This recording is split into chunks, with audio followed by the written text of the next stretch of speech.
Ladies and gentlemen, lend me your ears and your eyes. Diva Divine Light, live from Brooklyn, New York. Know your lane for what you saying, yo. Silly with my 9 million with the dilly, yo. When I be on the mic, yes, I do my duty, yo. While up in the club, I be while in the studio. You don't wanna vibe, nigga, really and truly, yo. My main thug, nigga named Julio, he moody, yo. I'm a nigga that'll slap me with the tulio. Bitch, nigga scared to death, act fruity, yo. Fuck that, look at shorty, she a little cutie, yo. The way you shake it, make you wanna get all in the booty, yo. With no delaying for what you saying, yo. Diva Divine Light. Really my heart to me. Let me see this what you got for me. Put more than hands with my eyes to see. Still $1 in the place to be. If you really my heart to me. Let me see this what you got for me. Put more than hands with my eyes to see. Still $1 in the place to be. If you. You're watching Diva, the Divine Light. A fun-loving, caring, passionate person who talks about sex, celebrity, and real-life issues, and even abuse. So hit that like button and make sure you share the show.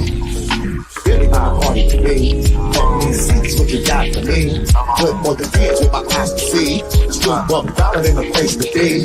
If you really my heart to me. Let me see this what you got for me. Put more than hands with my eyes to see. Still $1 in the place to be. If you really my heart to me. Let me see this what you got for me. Put more than hands with my eyes to see. Still $1 in the place to be. If you really my heart to me. Let me see this what you got for me. Put more than hands with my eyes to see. Still $1 in the place to be.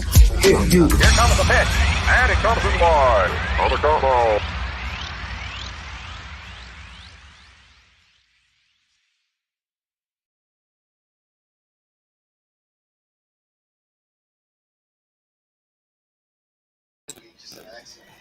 Hello, hello, hello. Good evening, my ladies. How is everyone doing today? I hope we're all good. What's up to all you ladies in the building? Big shout out to my OCOV family forever. Shout out to Larry who's holding it down. Shout out to my sisters on these YouTube streets holding it down. What's up, everybody? Hey, Granny. That's right. Please do me a favor. Don't forget. Hit that like button on your way in, guys. Don't forget. Thank you, thank you, thank you. And hello to everyone who's in the bushes. Hey, y'all. And for my haters. Hi, haters. Vanetta, Jacqueline, Granny, Aisha. Miss me, Miss Mo. What's up, mama? Glad you can make it, baby. Nicole. Why they think you Don Snow? I can't. Nicole, what's up, Nicole? Hello, greetings, everyone. Well, as you know, we're gonna have disturbances in the background. You know how it is in my house. So, just letting y'all know, I might have interruptions. I wanted to, before we start, I just want to get into a little video real quick, just to kind of refresh everybody's memory as to when a lot of this stuff started. Okay. So, give me a moment. I'm going to share my screen.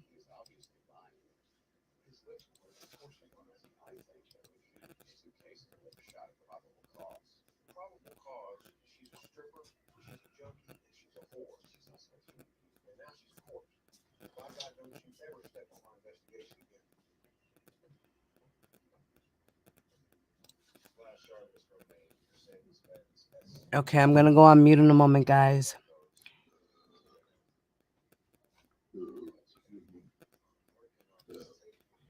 So this was posted on January 31st of 2019, and they were having a conference outside I believe it was the Georgia courthouse, and they had a helicopter hovering over R. Kelly's house in Georgia. So let's get that. And I do not own the rights to this video. I'm just showing this for commentary, information, research, criticism, and right now it's just for research. Okay, going back in time on R. Kelly. I'm going to put my mic on mute. Guys, don't forget, hit the like button. Thank you.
Hey, what's up, Mama? Right now they're not saying anything. I don't know if there's an echo. Is there an echo by any chance, guys?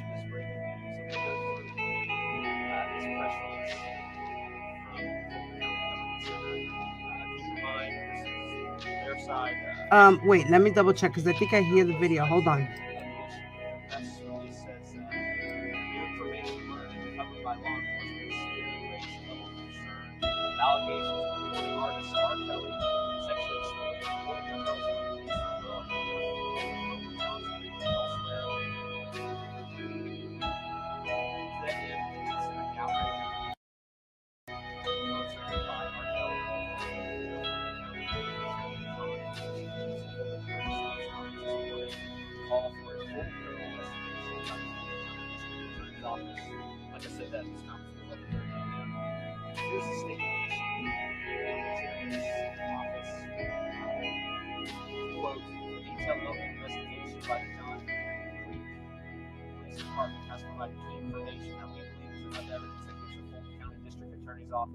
All it needs to advance a criminal investigation of the well-known allegations. Today I'm asking District Attorney Paul Howard and his investigative officers and prosecutors to fully review the report of the Johnson Street Police and follow every lead no matter where it leads.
All right. Sorry about that, guys. I was having technical difficulties. The wrong speaker was hooked up.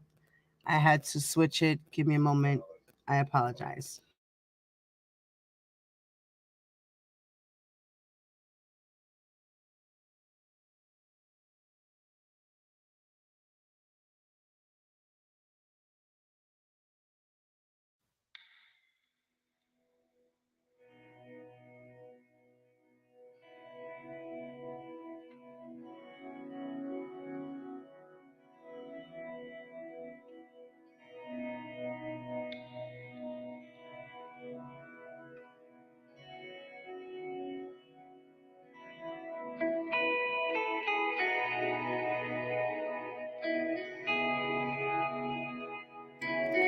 Now remember, this is the Atlanta home, the last home where the girls were.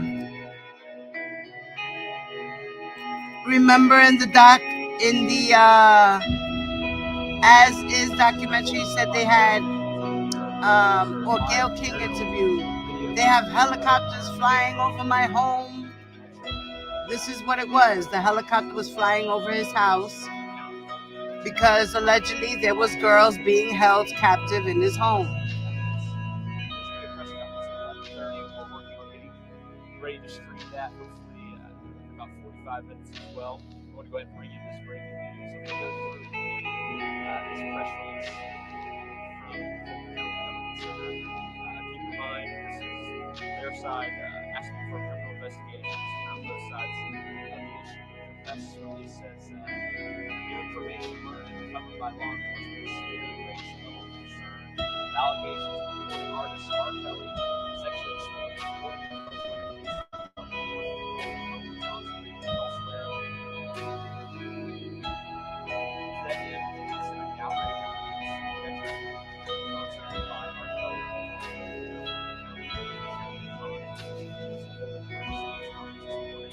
call for a full criminal investigation by the District Attorney's Office.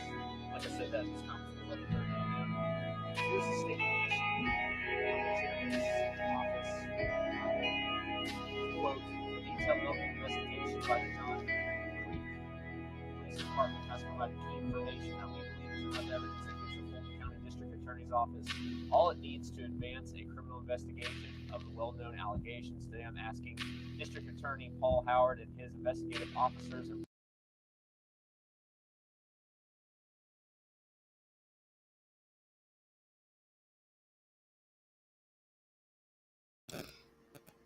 Now that was his home in Georgia, where the girls last stayed before they foreclosed his home and they took it away from him. Hey, Ton Bella. Hello, Mountain of Inspiration. How are you doing, sir? Hey, Honey Bunny. What's up, Mama? Okay, there was no echo while I was talking. Okay. Yeah, right. The voiceover is super low. That's what I was saying. He's so low. Hold on. I'm gonna try to see where they could because this is 3 hours, so they repeated a lot. So let me see if I can find a better spot. Hold on.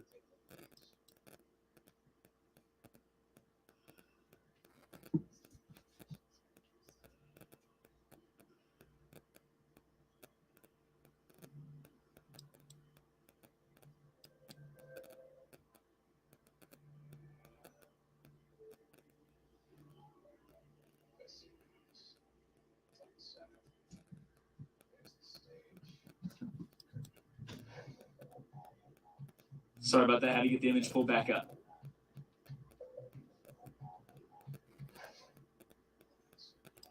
Police on this side. The government center.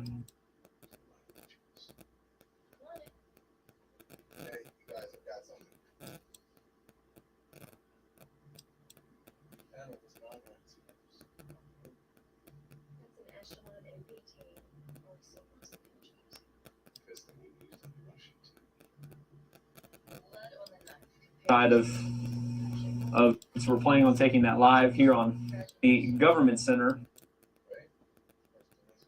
Okay. Sorry about that. I had to get the image pulled back up.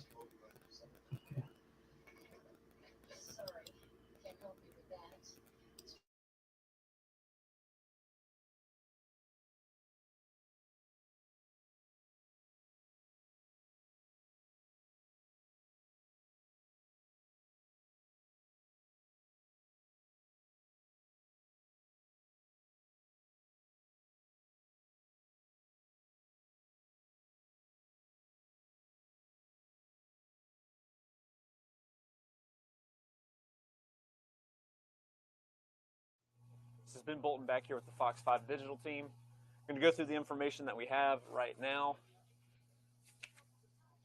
How to get that pulled back up. Then I'm going to go through some comments and questions you might have on our Facebook live feed, so keep them coming. So this is basically the information we received from the Fulton County Chairman's office to the Fulton County Government Center regarding this call for a criminal investigation into R. Kelly. As I said before, we're supposed to have a press conference in about 35 minutes. We're planning on taking that live here on Fox 5 Atlanta's Facebook page.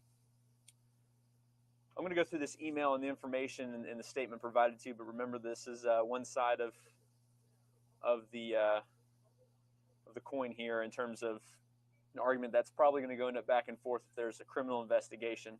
But the images you're looking at here are from R. Kelly's home in Metro Atlanta. So this is basically what the press release calls for. County Chairman John Eves is calling for a criminal investigation of R. Kelly, citing some new evidence. New information learned and uncovered by law enforcement has severely raised the level of concern in the allegations of recording artist R. Kelly for sexually exploiting and holding young girls and women against their will at his North Fulton home in Johns Creek and elsewhere. Remember, this is from a press release on this side. To that end, and considering the outrage over the ensuing Metro Atlanta concert by R. Kelly at Wolf Creek Amphitheater, Fulton County Chairman John H. Eves will hold an emergency news conference this morning and call for a full criminal investigation by the Fulton County District Attorney's Office. Like I said before, this news conference will begin at 11:30 a.m., streamed here on Fox 5 Atlanta.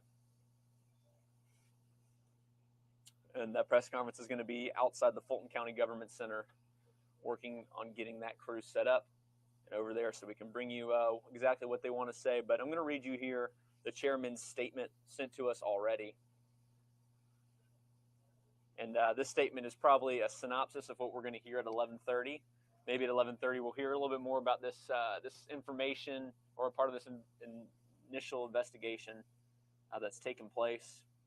So here is the statement, quote, "A detailed local investigation by the Johns Creek Police Department has provided key information that we believe is enough evidence that gives the Fulton County District Attorney's Office all it needs to advance a criminal investigation of the well-known allegations.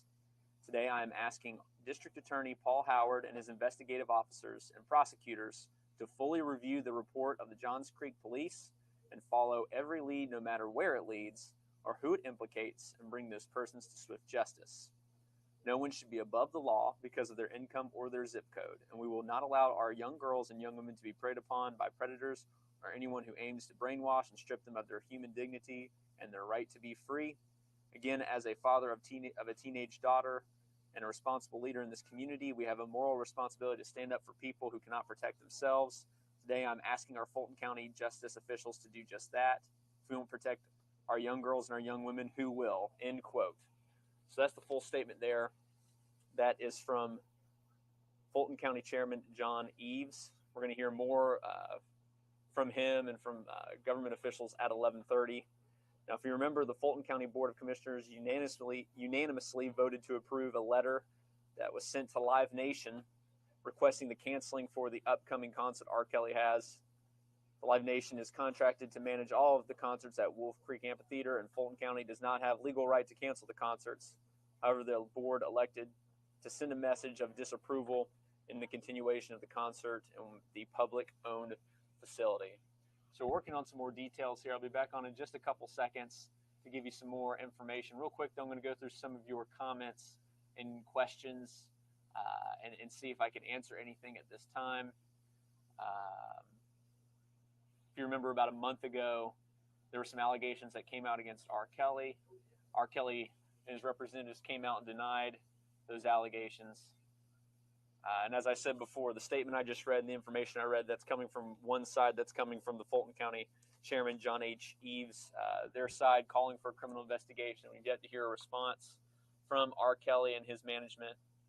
So as soon as we get that response, we'll give it to you here live on Facebook. We'll be back on here in just a few more seconds.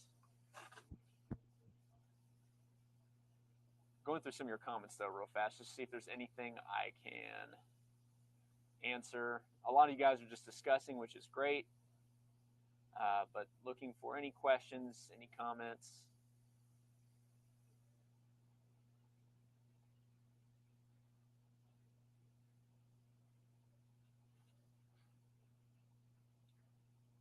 All right, well, I'll be back on here in just a few more seconds with some more information. Stay tuned here with Fox 5 Atlanta.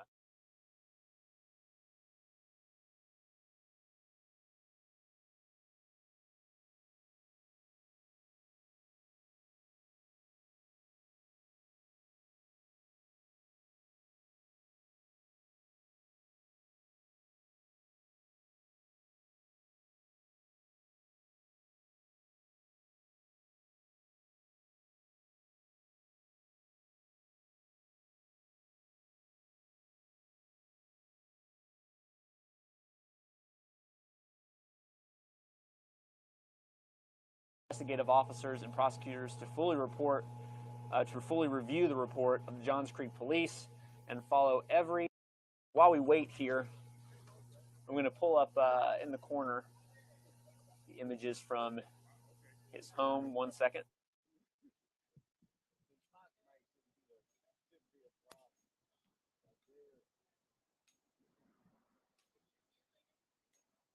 I'm actually afraid to put mine up there.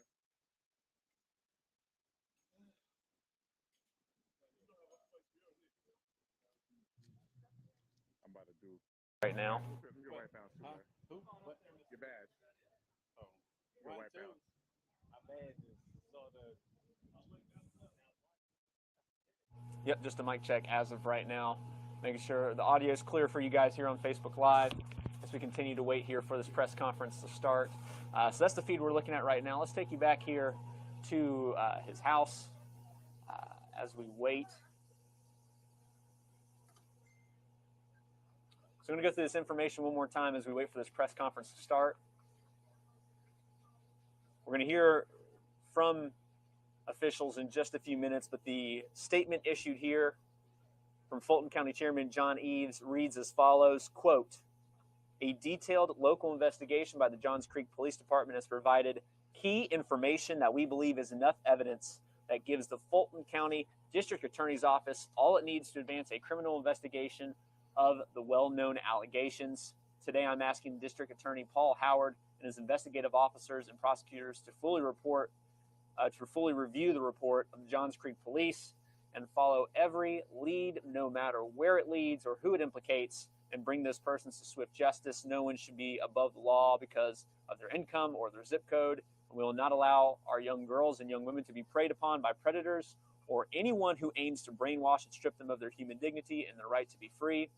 Again, as a father of a teenager daughter and a responsible leader in this community, we have a moral responsibility to stand up for people who cannot protect themselves. Today, I'm asking our Fulton County justice officials to do just that. If we won't protect our young girls and young women, who will?" End quote. And once again, that is from Fulton County Chairman John H. Eves. This is the scene of the press conference right now. See what we can hear. It's just background noise for right now. So we're just minutes away. This press conference was supposed to get started about 6 minutes ago. A little bit behind schedule, but that's normal, especially when it's a late alert like this. We've been working some details on this story, some background information here. But out of nowhere, this press conference got called. So when it's late like this, they usually have a little bit of a delay to make sure everybody gets here on time. Obviously, this is an important call from the chairman, Fulton County chairman, asking the Fulton County District Attorney's Office to do a criminal investigation of R. Kelly. Stay here with Fox 5, working on some more details. You'll hear from officials here shortly.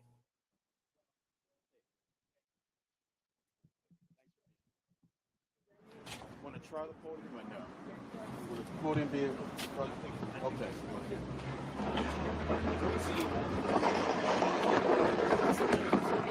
Big go. Been Bolton here with the Fox 5 digital team. Looks like we're getting close to the starting. Stay tuned here with Fox 5. Press conference beginning now. Well, good morning, everybody. I'm John Eves. I'm the chairman of Fulton County, the largest county in the state of Georgia. I'm here today to, first of all, say that I am not indicating guilt or innocence of R. Kelly. I am willing to share with you that as of this morning, about 7:45 this morning, I had a brief conversation with the District Attorney Paul Howard, and he did verify that he has received a file from the Johns Creek law enforcement community requesting that he and the powers that he has as a district attorney do an investigation of the allegations that are surrounding R. Kelly. And I believe that it's important for me as chairman of Fulton County to speak out and support this investigation. I will state that last week I held a press conference. And at that time, I indicated that many constituents had contacted me directly by email, text messages, and phone calls requesting that I do what I could to cancel the concert that's scheduled for August 25th. The Fulton County Board of Commissioners went on record to indicate that we were requesting the Live Nation that they cancel the concert. recognize that we have a contractual relationship with Live Nation, and it is their responsibility or to make a decision on whether to have the concert or not. But we did make the request. So last week when I made the announcement was basically based on requests from constituents that we request to Live Nation to cancel the concert. Today, however, I'm standing as the chairman of Fulton County with verification from the district attorney that now there is a potential investigation that will occur. And again, I'm going to stress to the district attorney that a full investigation be done, because I do believe that questions should be answered and no stone should be left unturned. And I am speaking on behalf not only of the citizens of Fulton County, but I'm especially speaking on behalf of the women, the mothers who have experienced their children who have been exploited. I will also say that I have launched in the past a sex trafficking task force, and sex trafficking, human trafficking is a major problem in Fulton County as well as the city of Atlanta. And I am consistent with my stance in the past in terms of making sure that whenever there is any sort of issue surrounding sex trafficking or sexual improprieties around children, youth, underage people, I've spoken in the past and I'm speaking today. And so I'm going to strongly encourage, again, the district attorney to investigate this matter and leave no stone unturned. And I believe that the citizens of Fulton County deserve this investigation, and I am fully supportive of it. So, ladies and gentlemen, thank you so much for being here, and I'll be more than happy to answer any questions that you may have at this time.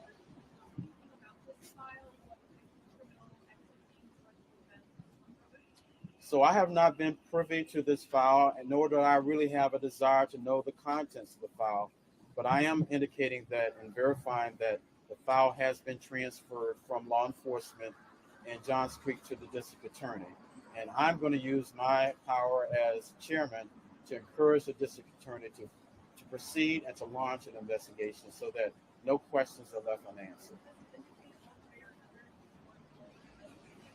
He did acknowledge that he received the file from law enforcement. And again, I'm going to encourage him to investigate. I believe that the citizens of this county deserve it, and especially the mothers, the parents of children who have been exploited deserve it as well. Well, the request has been made. A formal request has been made. There's a contractual relationship. I certainly don't want to breach that contractual relationship. But I will say that there is growing community pressure. As of last week, there were 36,000 people who had completed an online petition expressing their desire that this concert be canceled. And I do envision that that number will grow as we get closer to the concert. And it's up to Live Nation to make the decision on whether to cancel it. Have you spoken to Live Nation? I have not spoken to Live Nation, but I will let folks know that I do plan to contact them either today or Friday. I'm sorry, on Monday of next week. I do believe that the investigation that I'm calling for the district attorney to launch will be some additional information that I will share with Live Nation in terms of the gravity of this issue. So you're asking the district attorney to Yeah, exactly. I think it's fair. I think that it's important for people to know that I am not trying to manipulate what's in the file, what's there, but the natural progression typically when there is some evidence that law enforcement has that may be of a felony nature is for it to go to the district attorney. So there's a natural progression, but it is not my role as chairman of Fulton County to know the contents of that investigation. Yes. Sure.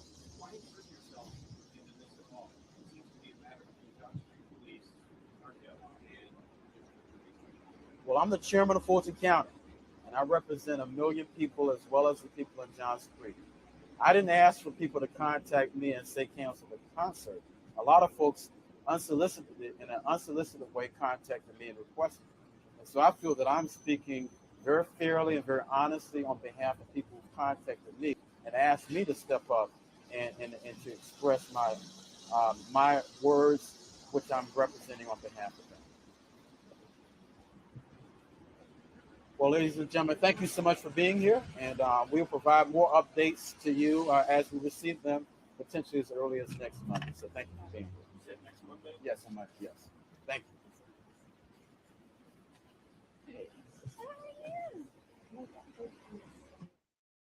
Ben Bolton back here with the Fox 5 Digital team. We're going to play that back to you again in just a minute. But some of the highlights here you just heard from Fulton County Chairman John Eves. Here are some of the notes that I took, highlights from that press conference. So the press release we got said that Fulton County Chairman John Eves calling for criminal investigation of R. Kelly. One of the first things he came out and said is that he doesn't know the information behind this initial investigation by Johns Creek Police. He said he chose not to get involved with the details of it and that he's not seen the file. So that changes things. He more or less is calling this for an investigation by the district attorney's office,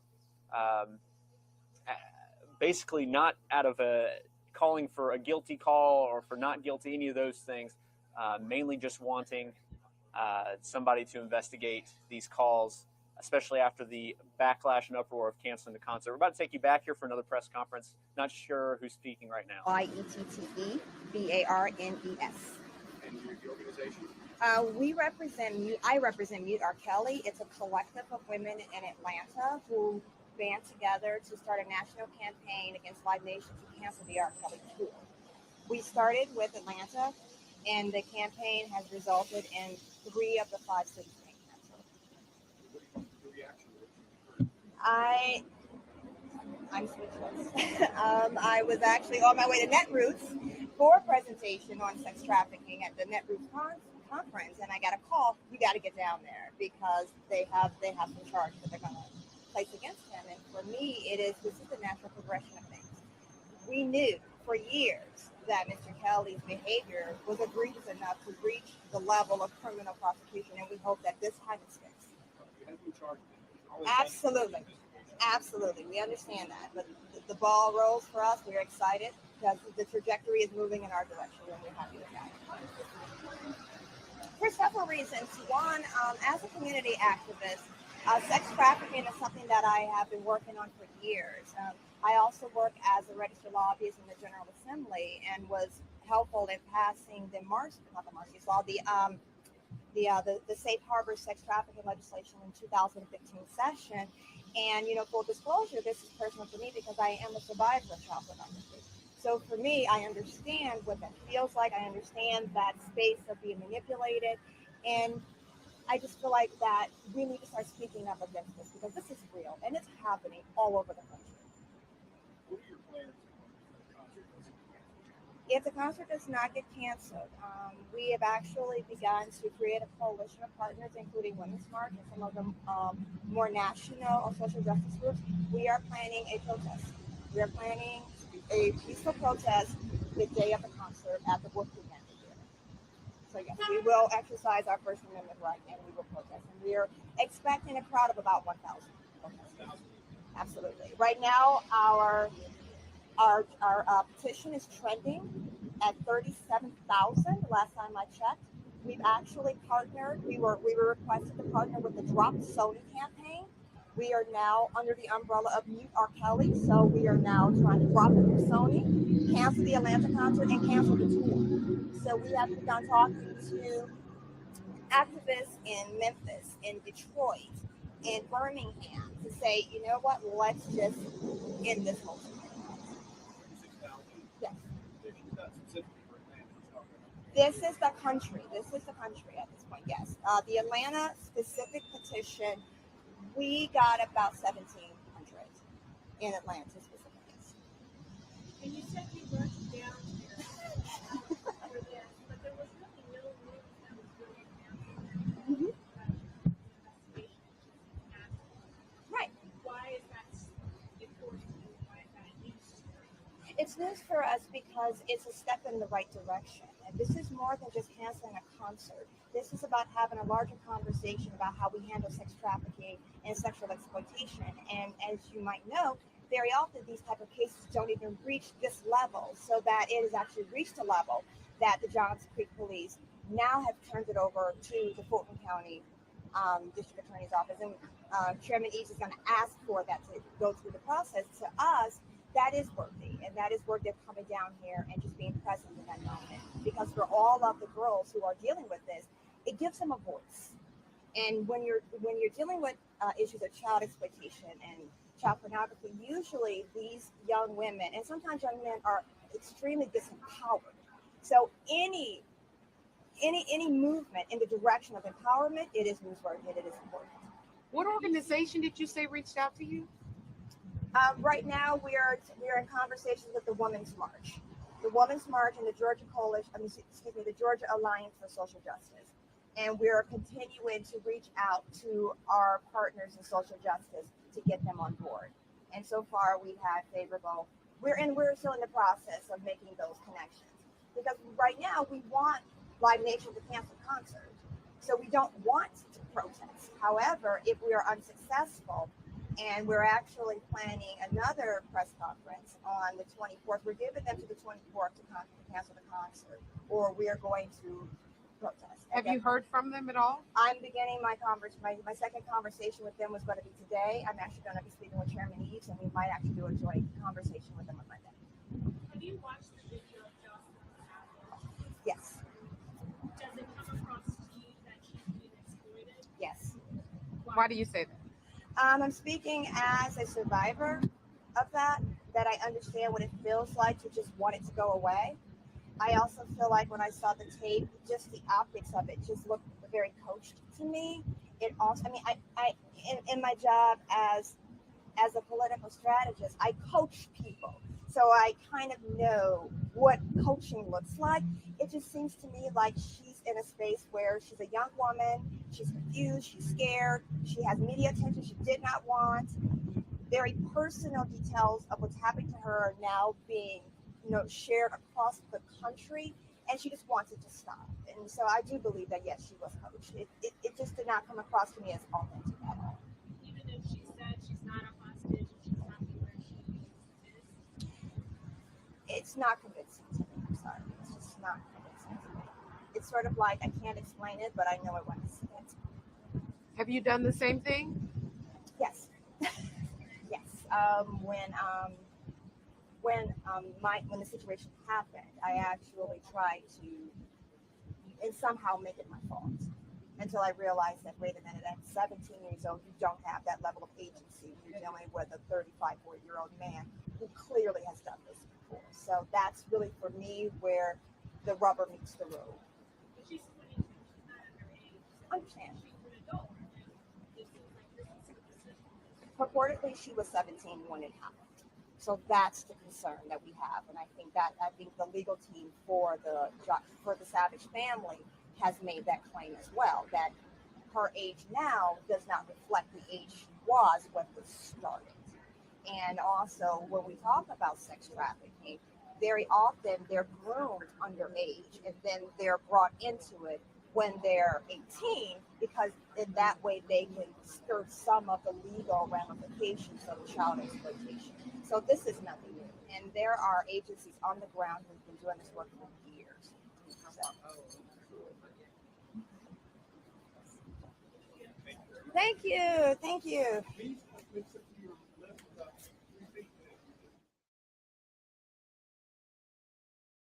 Ben Bolton back here with the Fox 5 digital team, taking you back to these aerial shots we had about an hour ago of R. Kelly's home in Metro Atlanta. I'm going to play back for you the Fulton County Chairman, John Eves, his press conference a little bit. But before we do, I want to go through some of the notes that some of the things you'll hear if you're just tuning in, or for those who listened to the press conference we just got through with the press conference right after Chairman John Eves. I didn't catch the woman's name, but she was talking about being part of a group that might protest against R. Kelly if this concert still happens at Wolf Creek Amphitheater. And we'll see how the rest of this plays out. But the chairman hit on a few things here. The first was that he doesn't know the information in the file of this investigation, this initial local investigation by Johns Creek Police after the allegations came out about a month ago. So he's not aware of the information. So this call for a criminal investigation is, in his words, not searching for a guilty or a not guilty necessarily, but a more or less to get answers. with allegations out like that, and some of the petitions out on the internet, the chairman said in this press conference he felt that it was necessary to make it happen, to get these details confirmed or investigated more into. So this is a call for an investigation by the district attorney's office, not necessarily that the chairman has seen details that would constitute any kind of guilty or not guilty information or verdict of that kind of nature.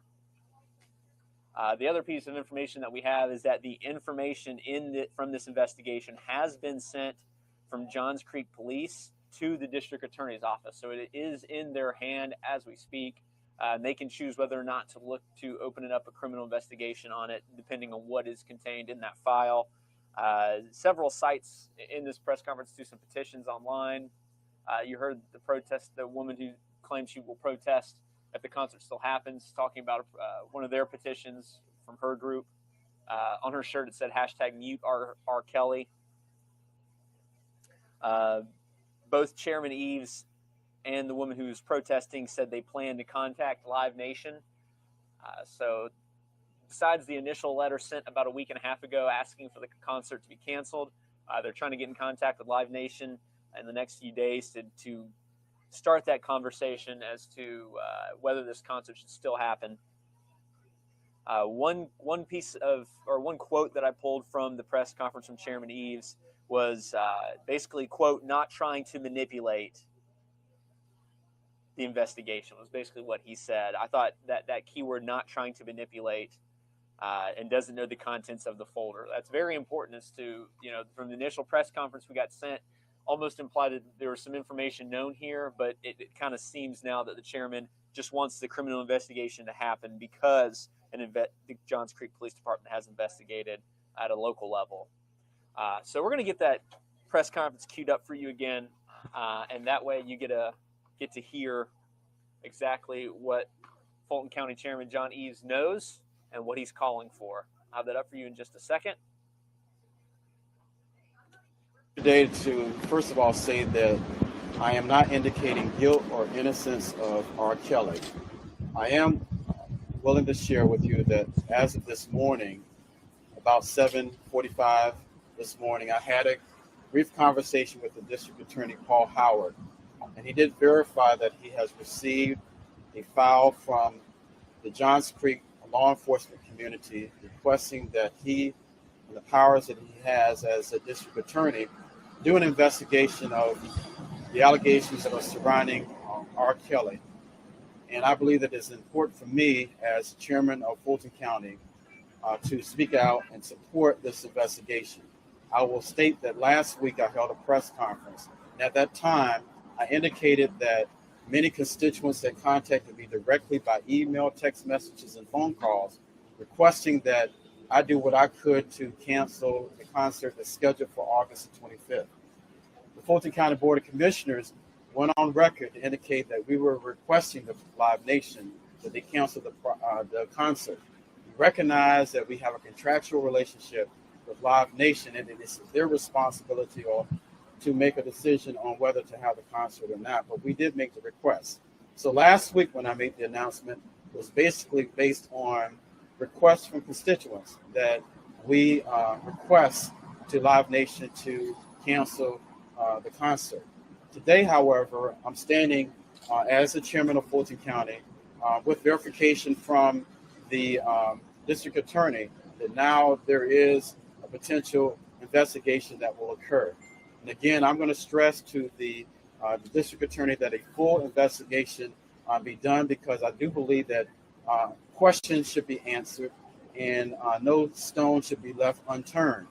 And I am speaking on behalf not only of the citizens of Fulton County, but I'm especially speaking on behalf of the women, the mothers who have experienced their children who have been exploited. I will also say that I have launched in the past a sex trafficking task force, and sex trafficking, human trafficking is a major problem in Fulton County as well as the city of Atlanta. And I am consistent with my stance in the past in terms of making sure that whenever there is any sort of issue surrounding sex trafficking or sexual improprieties around children, youth, underage people. I've spoken in the past and I'm speaking today.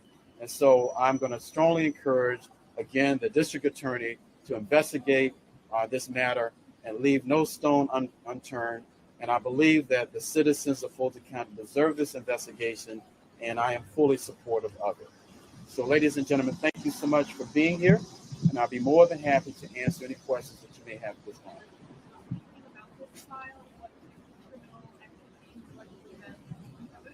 So I have not been privy to this file, and nor do I really have a desire to know the contents of the file. But I am indicating that and verifying that the file has been transferred from law enforcement in Johns Creek to the district attorney. And I'm going to use my power as chairman to encourage the district attorney to proceed and to launch an investigation so that no questions are left unanswered. He did acknowledge that he received the file from law enforcement, and again, I'm going to encourage him to investigate. I believe that the citizens of this county deserve it, and especially the mothers, the parents of children who have been exploited deserve it as well. Well, the request has been made. A formal request has been made. There's a contractual relationship. I certainly don't want to breach that contractual relationship. But I will say that there is growing community pressure. As of last week, there were 36,000 people who had completed an online petition expressing their desire that this concert be canceled. And I do envision that that number will grow as we get closer to the concert. It is up to Live Nation to make the decision on whether to cancel or not. Have you spoken to Live Nation? I have not spoken to Live Nation, but I will let folks know that I do plan to contact them either today or Monday of next week. I do believe that the investigation that I'm calling for the district attorney to launch will be some additional information that I will share with Live Nation in terms of the gravity of this issue. So you're asking the Yeah. Exactly. I think it's fair. I think that it's important for people to know that I am not trying to manipulate what's in the file, what's there, but the natural progression typically when there is some evidence that law enforcement has that may be of a felony nature is for it to go to the district attorney. So there's a natural progression, but it is not my role as chairman of Fulton County to know the contents of that investigation. Yes. Sure.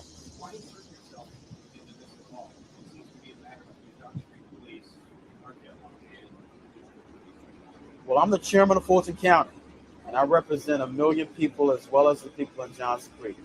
I didn't ask for people to contact me and say cancel the concert. A lot of folks unsolicited, in an unsolicited way, contacted me and requested. And so I feel that I'm speaking very fairly and very honestly on behalf of people who contacted me and asked me to step up and to express my words, which I'm representing on behalf of them.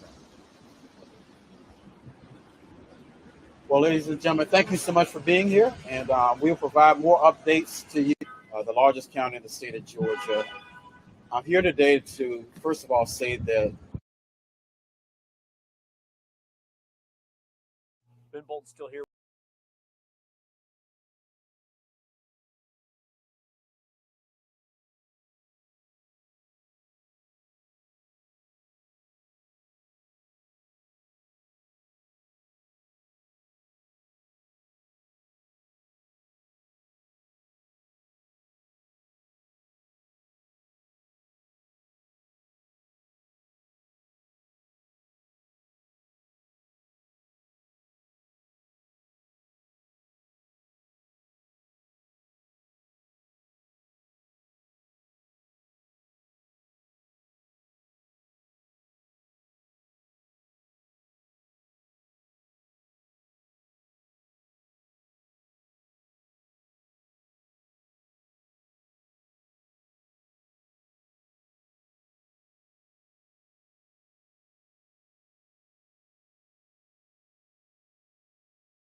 Hello, everyone, once again, who just came into the building. No, I know there was no sound. I was in the background fixing up everything, setting it up. Sorry about that, guys. I was still on mute. So, hey, Kelly, what's up, mama? Hey, Mertice. Somebody else just walked into. Hey, Shorty. Hey, Just V. What's up, mama? My little freak a leak. Yes. Jarrell Evans, good luck with that, as I said once again. Jennifer, what's up, lady? Miss Showers, hi, baby. Aisha, what's up, mama? And everyone who just walked in, once again, hello. So, as I was saying early in my quick little announcement video, that, a lot of people are really, really confused. They're lost. They don't know what's really been said. They think they know what's been said. People say, oh, because I was there, I was there, I was there. Well, I get it. Yes, at the trial, there are certain things that are said that they either strike from the record and don't put it in at all, or certain things that just don't need to be recorded, meaning it doesn't need to be typed down. So the judge will say, you don't need to type this down. This is a sidebar, or this is this, and this is that, or we're not going to talk about that right now. That's off the record. Off the record means do not type. Stop what you're doing. We're not putting this on the record. So there might have been some things that were said in court that we don't know about if we weren't there, right? But the importance is what transpired in court and what was said verbatim according to what's on the record. So that's what we're going by. We're going by what's on the record, and what's on the record is what was typed out in the transcripts. Okay? And people are confused. They're talking about jumping fences and t-shirts and the ages, the birth certificates, the IDs, the coercion, the enticement. Where's the racketeering? All these things they say, right? Right. So we're going to go over the whole thing. Okay? The whole thing. This transcript has 4,888 pages. Okay? And each of these pages were $1.20 each. Okay?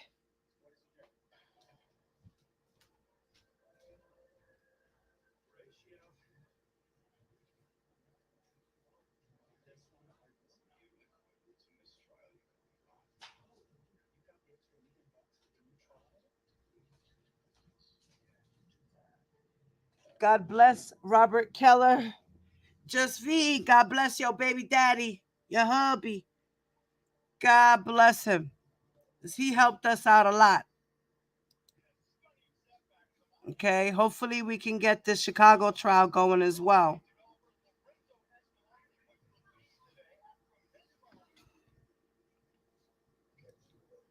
So, let me put it back on the comments. Did I say hello to Mertice? Hey, Mertice. Okay, so. Alrighty, guys. This is a doozy, so let's get it cracking. As we all know, This is the United States District Court, Eastern District of New York trial. This was in Brooklyn. It's the United States of America against Robert Sylvester Kelly. Case number 19-CR-00286 AMD. Okay. The date was Wednesday, August 18th, 2021. That was the first date of his trial. And they started out with opening statements, right?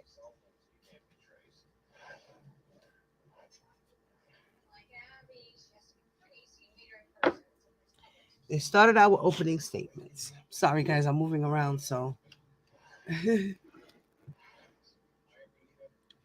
And the trial started at 9:30 a.m.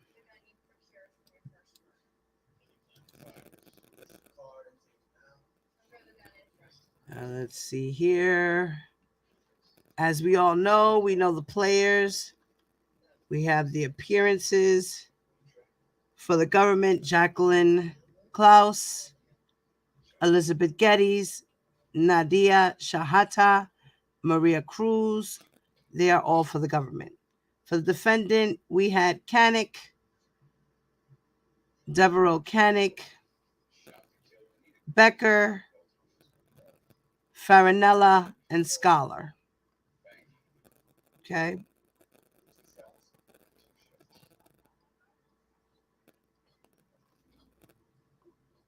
All right. Now,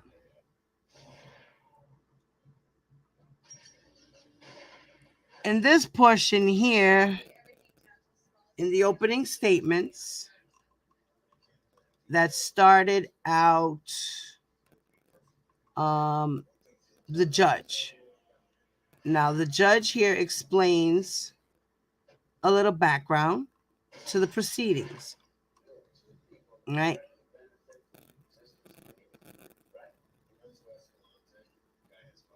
Let me see. Yeah, okay. Now, here we're going to talk about the evidence. We're going to talk about herpes and racketeering here, right? Now, Judge Donnelly says the second category of evidence is the alleged sexual abuse of Jane Doe number 9. Now, we all know who Jane Doe number 9 is, right? Which was a minor in 1995. Get out your pens, guys. Jane Doe number 9, Lizette, a minor in 1995. Evidence that Jane Doe number 9 informed the defendant she contracted herpes from him is admissible. It goes to knowledge for the charge acts in Racketeering Acts 12 and 14, as well as in counts 6 through 9. The evidence is not unduly prejudicial. The evidence is not unduly prejudicial and no more sensational than the conduct that's charged. So, Jane Doe number 9 is evidence, corroborating evidence, a bad act charge, uncharged bad act, to corroborate evidence for the charged acts, which are the Jane Does who say that they contracted herpes because R. Kelly knowingly knew he had herpes and contracted herpes way back when, knew he had it, did not mention to the girls that he had herpes. So that's the problem. He knowingly had it and he knowingly gave it away without informing his partner that he was sick. So that's the charges.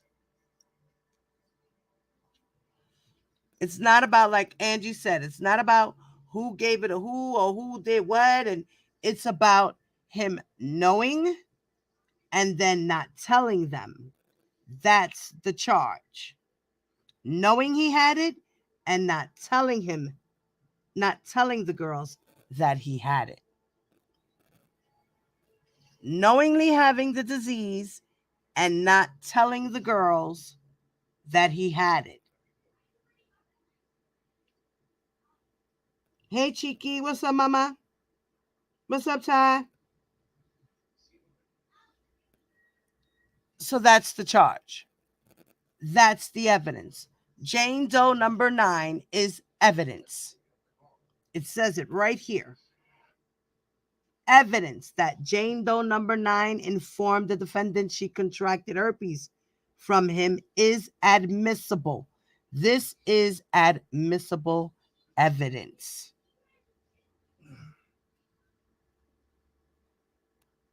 Okay. Then it says the evidence is not only unduly prejudicial and no more sensational than the conduct that's charged, the other allegations regarding Jane Doe number 9 are not admissible. So the other allegations regarding Jane Doe number 9 are not admissible. So whatever situation she was claiming alleged happened between her and R. Kelly were not admissible.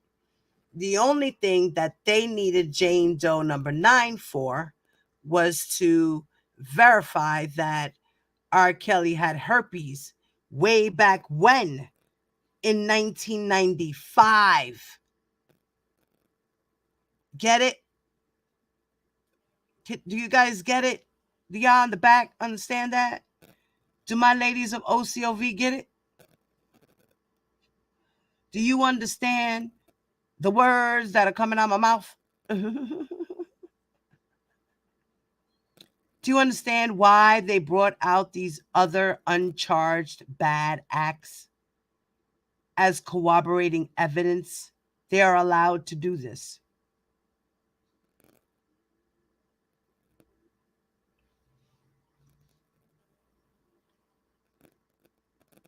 Then it says the third outstanding motion in limine was the alleged exposure of Jane Doe number 11 and 12 to a sexually transmitted disease in 2001.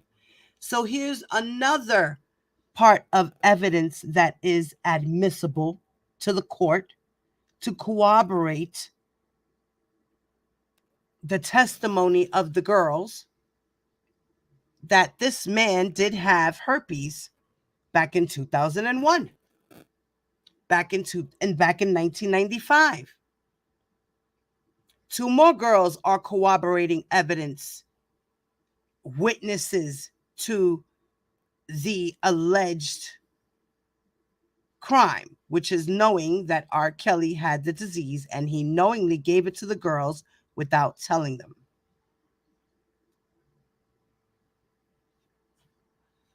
So we got so far 3 girls that are corroborating evidence. Jane Doe number 9, Jane Doe number 11, Jane Doe number 12. They're corroborating that they all spoke to R. Kelly about having an STD and it was herpes. Right?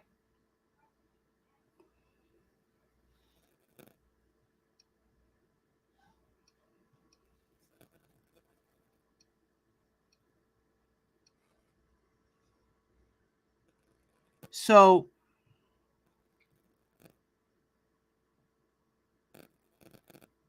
okay. Then it says the evidence that Jane Doe number 11 informed the defendant that she contracted herpes from him is admissible for the same reasons that I just described with Jane Doe number 9, which is what I just explained. The evidence of the settlement agreements with victims is also admissible. It is direct evidence of the enterprise and the means and methods, specifically the steps that the defendant and other members of the enterprise took to conceal what was going on and to perpetrate the enterprise. The next category is the alleged unlawful imprisonment of Jane Doe number 14 in 2008.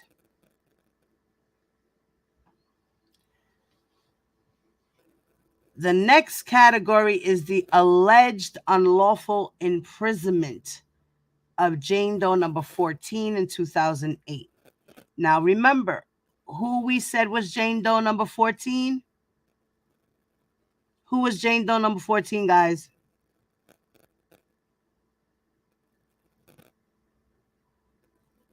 I know, Granny. So who was Jane Doe number 14, guys? Come on, you guys. Who's Jane Doe number 14? I know y'all pay attention to me.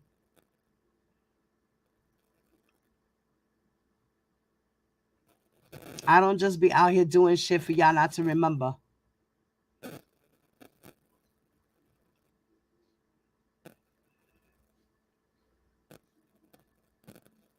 Come on, guys. Jane Doe number 14. Hello? Who remembers? Come on, y'all. I know y'all got to remember. There's like 34 of you guys in here, and I don't see anybody moving in the chat. You forgot? Come on, guys. Really? Guys, Jane Doe number 14. Portia Williams. Portia Williams. Oh, give me a second, guys.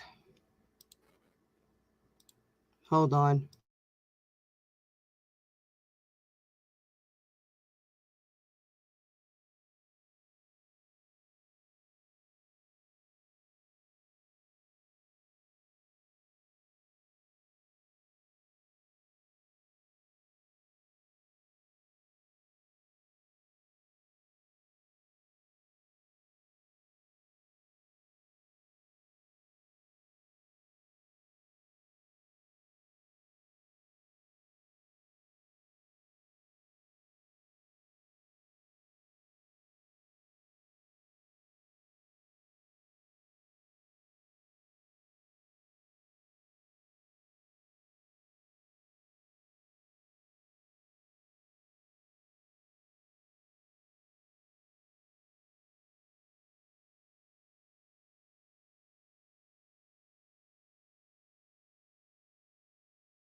Yeah, miss me, Miss Mo. Who said that?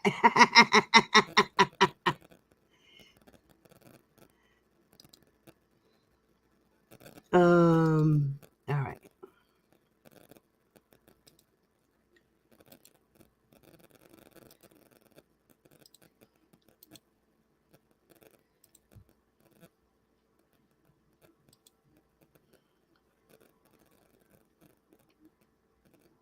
Portia Williams.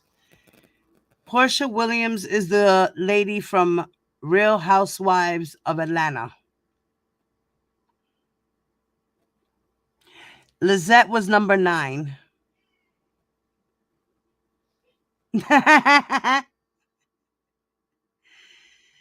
Oh, man. Okay. Let me go back to the document. I'm going to go off the screen. Okay. So now the next category is the alleged unlawful imprisonment of Jane Doe number 14 in 2008. That is admissible. It is not unduly prejudicial. It is direct evidence of the enterprise and its means and methods. So they brought in Jane Doe number 14 to prove as evidence, direct evidence of the enterprise and their means and methods. How they had her travel, they took her to the hotel, to his house, things like that, right? The only other issue was this question of whether the parties were going to stipulate to the dates of concerts that took place. What was it? In Georgia?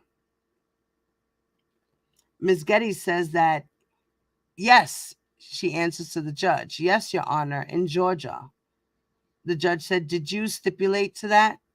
Ms. Getty says, it's my understanding that defense counsel is going to stipulate to all of the dates, with the exception of the one newspaper article the government sought to admit that showed that Demetrius Smith was present at one of the concerts in a way that would directly corroborate Mr. Smith's anticipated testimony regarding Racketeering Act number 1. Okay.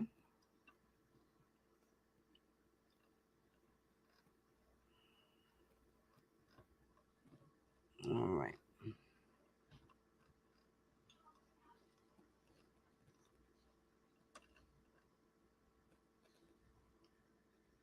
Now, in this part, where the judge is explaining proceedings, right? The judge says here, the defendant, Robert Sylvester Kelly, is charged with racketeering in violation of Title 18, United States Code sections 1962C and 1963, for his alleged role as a leader of an enterprise. He is alleged to have engaged in racketeering acts that include bribery, sexual exploitation of a child, kidnapping, transportation of minors and other people for the purpose of engaging in illegal sexual activity, illegal coercion and enticement of individuals, and forced labor.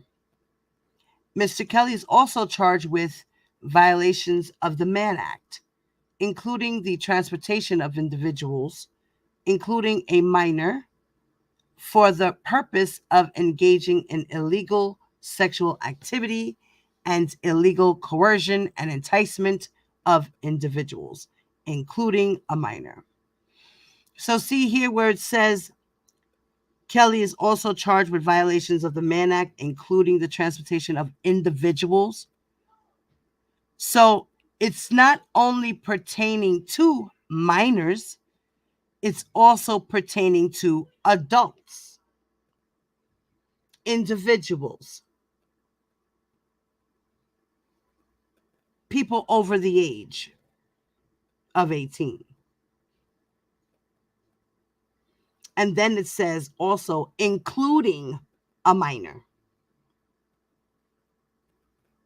for the purpose of engaging in illegal sexual activity and illegal coercion and enticement of individuals, in violation of Title 18 United States Code section 2421A and 2422A and B and 2423A.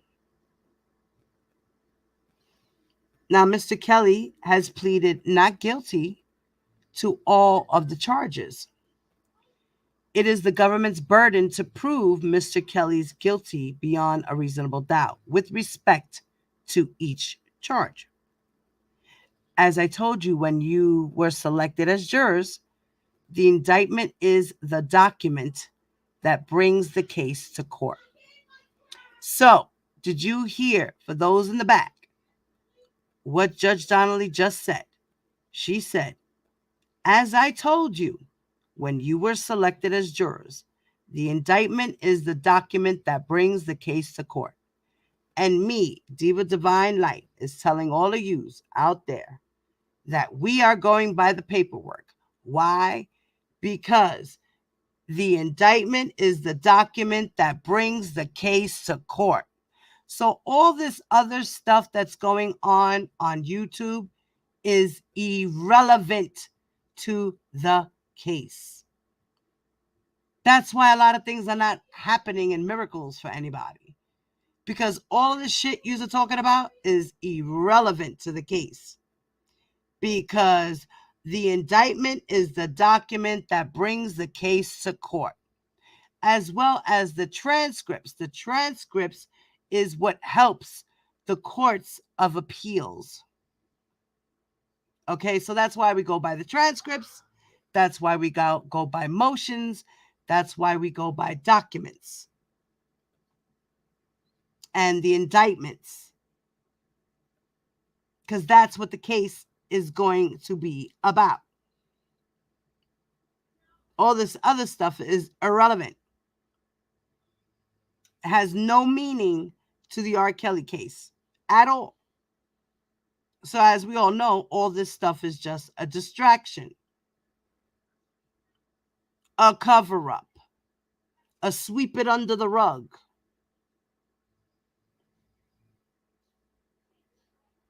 Okay? Hey, Tasha, what's up, mama?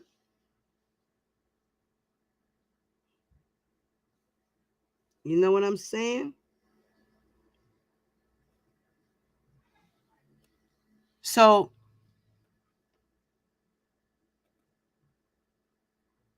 okay, where were we? But, then she says, Judge Donnelly says, but it is just an accusation. It is not evidence of anything. So she's letting you know, yes, we are going by all these documents, indictments, and all of this evidence that we have. But remember, this is all just accusations in the moment that we are going to examine. It's not all evidence. It's not evidence of anything. It's just accusations to where you get to watch a story unfold at trial and figure it out if it's true or not. If the evidence that was shown was proof enough that the person is guilty or not guilty. Right? Right. So the government has the burden of proving, as I just said, each of the essential elements of each crime that's charged beyond a reasonable doubt. The purpose of the trial is to determine whether the government has met this burden, and a defendant in a criminal case does not have to prove innocence. On the contrary, the defendant is presumed to be innocent of the charges in the indictment. Okay. One of the jobs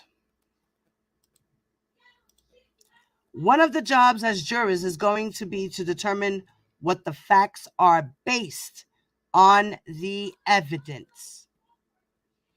You, as jurors, are the sole judges of the facts. You will then have to apply to those facts the law as I will give it to you. And you must follow that law regardless of whether you believe in it or not. Because I am the judge of the law, I will make legal rulings, including on objections, or I may direct the lawyers to move along so we can keep the case moving. Do not assume that because I make a ruling that I have some opinion about the case or about what your verdict should be. I don't have any such opinion. Sometimes during the course of an examination, I will ask a question of a witness. If I do that, it's either because I don't understand a particular question or because I think somebody needs to be clarified for you. Again, don't assume that just because I ask a question that there is some importance to it or that I have an opinion about the case. As judges of the facts, you will listen to the evidence. The evidence consists of the testimony of the witnesses.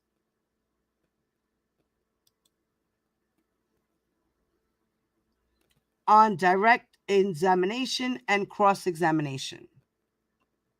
So the evidence, pay attention, evidence.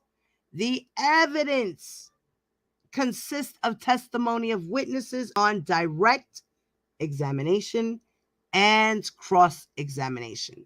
So testimonies, once again, is part of evidence. Testimonies are not hearsay. Testimonies are evidence. Whether it's direct examination or it's cross-examination, it is all consists of evidence. Okay? Let's go down to see the other stuff. Okay.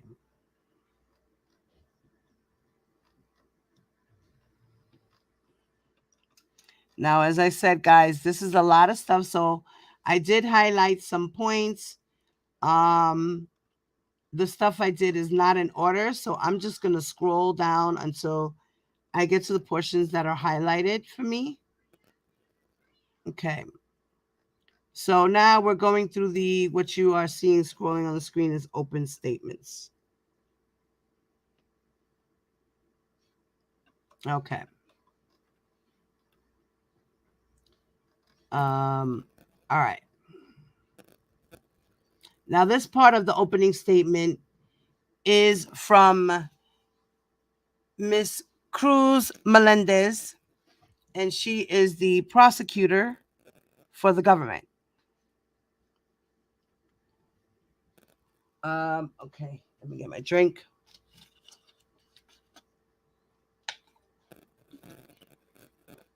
All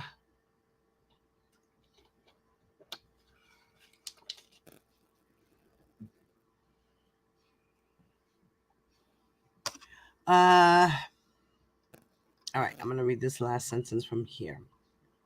Okay.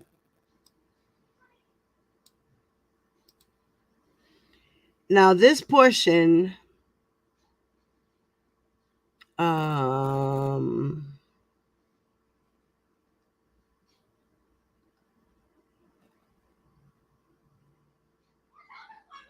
okay, this portion just talks about how the girls,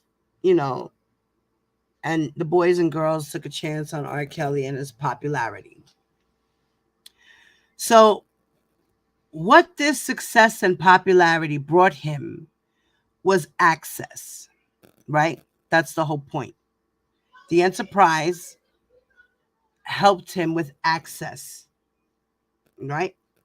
So what this success and popularity brought him was access to girls, boys, and young women attending his concerts, access to young aspiring artists who hoped for a chance to work with him, and access to fans who looked up to the defendant and jumped at the chance to meet him or just to be around him. And the defendant quickly learned that he could take advantage of his access, right? he was able to take advantage. Once he realized that he had yes men around him, people couldn't tell him what to do. He had became this grand narcissist, malignant narcissistic man. So at this point, he realized, wow, me being a singer, the girls throw themselves at me. When I was a kid, I was teased. I was ugly. I was a nobody. Now that I'm a star, I'm somebody with a lot of money. And I could sing the panties off of girls. So yeah, why can't I just use these women to just give me what I want? And that's sex, whether they're young or old. But I preferably like them young. He knew he had access.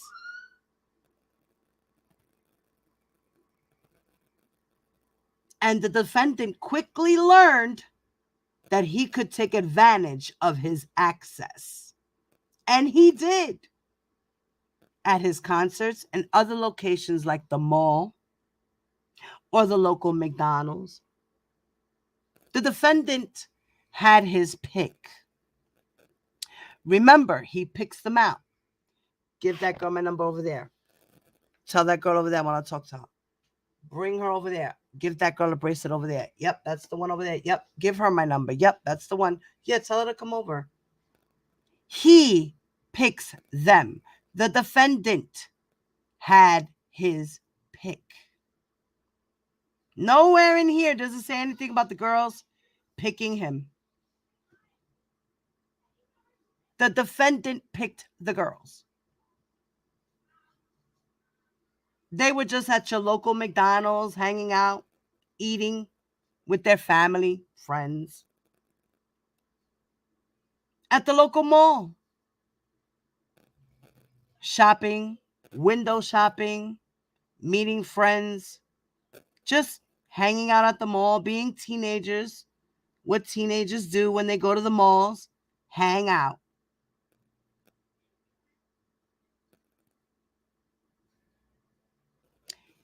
He had his pick of young fans in cities around the country, eager to meet him. That's what fans do, right? Fans go to concerts and they see their favorite entertainer. So all of a sudden it's a bad thing to be a fan because you're going to get picked out of the crowd and, God forbid, be raped.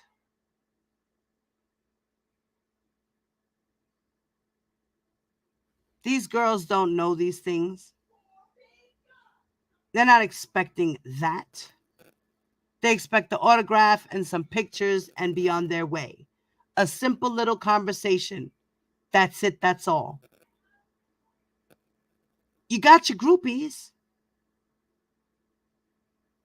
And you got your fans. Your groupies are the ones who are like, ooh, can I hang out? Yeah, I want to go to the party.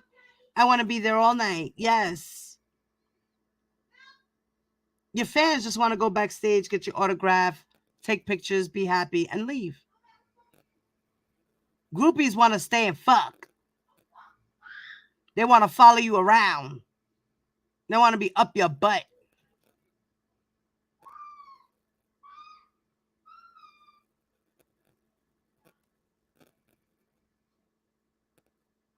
Now, he had his pick of young fans in cities around the country, eager to meet him, to get his autograph or a picture.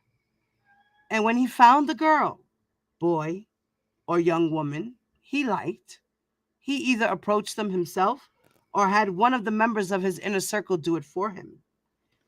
They were given backstage passes or invitations to after parties and a number where they could reach the defendant, or he got their contact information. And once they communicated via phone or text message, he invited them to visit him at his home or at his studio, or to travel to see him at other performances. He directed his employees, the part of the enterprise, right? He directed his employees to arrange and pay for their travel so that they could come and see him.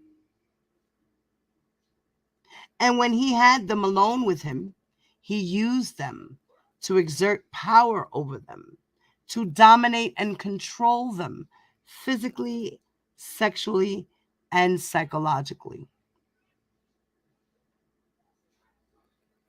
And let's be very clear, ladies and gentlemen. This case is not about a celebrity who likes to party a lot or about the defendant's own private sexual preferences. So it's not about how much R. Kelly likes to party and hang out. It's not about that. It's not about his private sexual preferences. It's not about how he likes to have S&M and orgies. It's about abuse and control.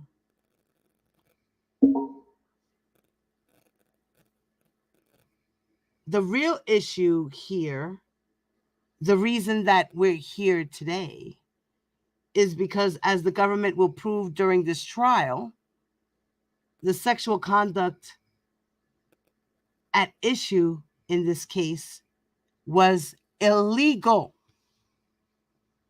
The issue in this case is that the things that he did were illegal. It was illegal because in many situations the defendant engaged in sex with minors. It was illegal because in many situations the defendant engaged in sex with minors, boys and girls under the age of 18.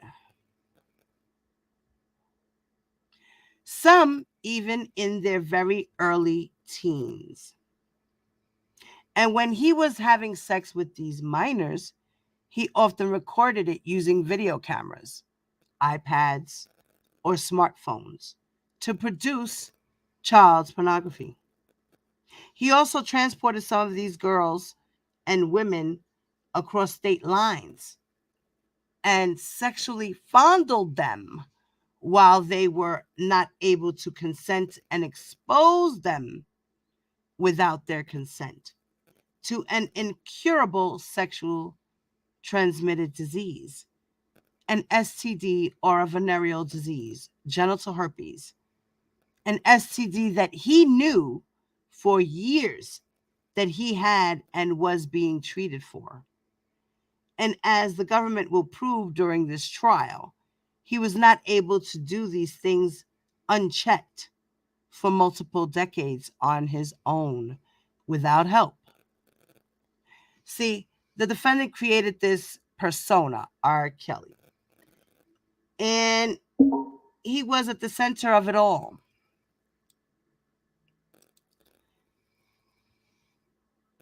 And he surrounded himself with people all at his disposal, at his studios and on the road when he was on tour. People like his managers, his personal assistants, bodyguards, drivers, runners. Those are people who ran errands and answered phones. Lawyers, accountants, and even unpaid members of his inner circle.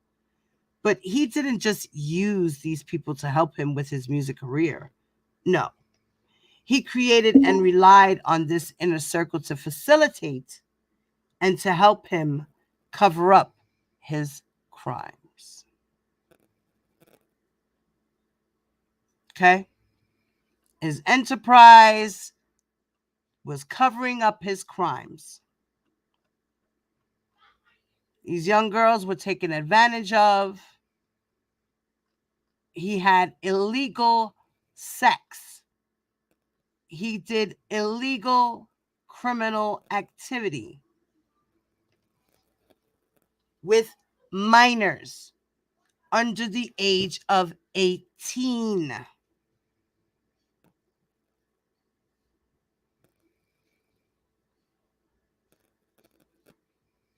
Okay.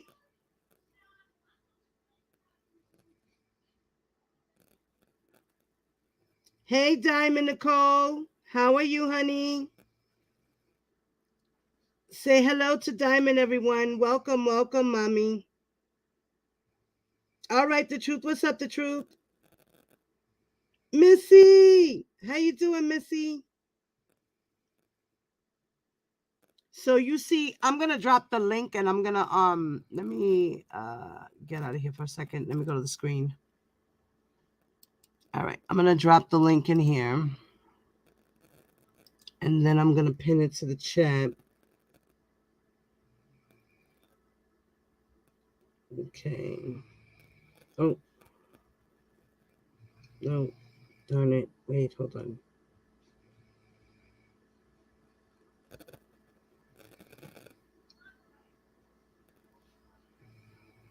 Wait, do I have to... Wait, hold on. Unpin. Maybe that's why.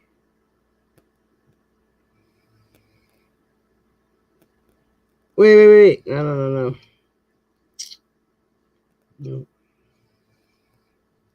Sorry, guys. Give me a second. I'm trying to pin the StreamYard to the chat, and it's not letting me do it.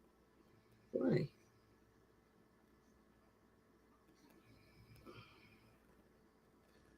Let me see if I can pin it from here. Sometimes it does, I think. Oh, let me see. Oh, no. Espérate. I think. Is it pinned up there now? Let me see. I don't know if it is.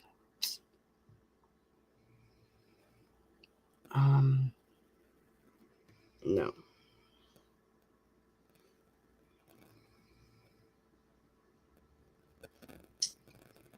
Oh my God, for some reason it's not letting me pin it. This is crazy. I normally don't have drama with this, but today I am. Some strange reason. It's not letting me pin.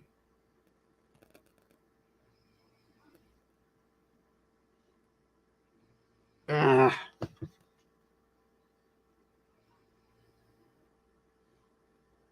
All right, let me try it again. Sorry, guys, give me a second. I'm just trying to deal with this shit right now.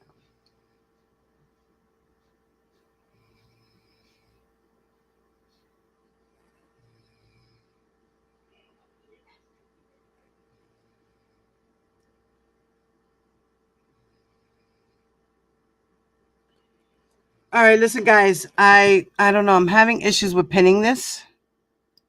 So, if one of you guys, anybody who's in here, you get a chance, please do me a favor and copy the StreamYard link and throw it up every so often, okay?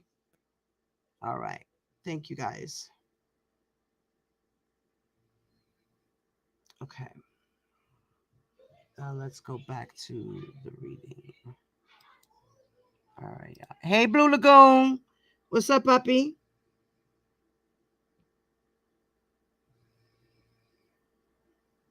Okay. Okay, so now in this part, it's going to talk about letters. Okay, so let me see. I'm going to go up a little bit. Okay.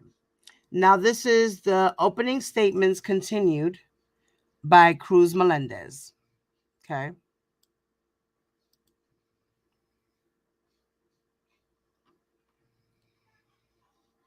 She says, he instructed that they needed to come to him before doing anything, causing them to spend hours on end waiting for the defendant to approve some of the most basic of requests. Requests like permission to leave, to go to the bathroom, and leading them to, in some cases, urinate in a cup rather than violate one of his rules. He required them to engage in sex at his direction with whomever and whenever he decided, and he recorded most of these sexual encounters. As we're always screaming over here, he records himself. He's a big dummy for recording himself.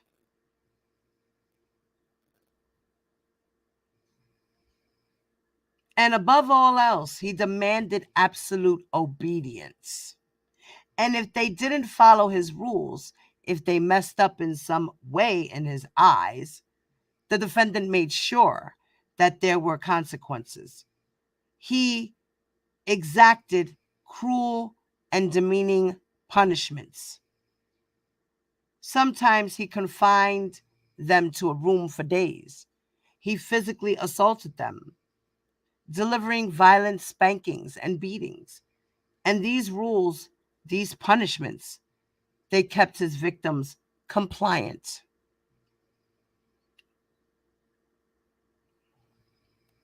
But the defendant also did what he could to cover his tracks. Just in case someone did actually decide to speak out or to, for example, go to the police. As insurance, as a way to make sure that these girls and women felt that they could never, ever tell anyone about what he was doing, he created and kept collateral on them. He directed them to write letters containing false and sensitive information about themselves.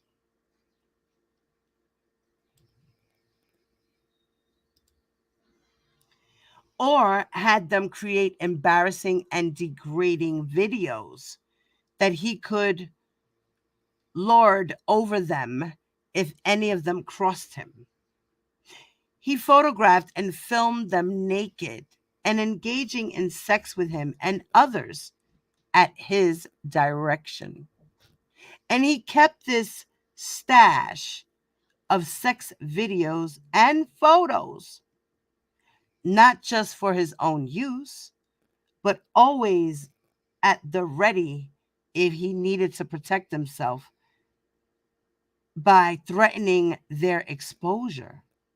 And if he couldn't use one of these methods to keep them quiet, he entered into secret settlement agreements, paying victims off so that his criminal conduct wouldn't become public. That's the man who sits here before you. That is how he, with the help of his inner circle, operated. Okay?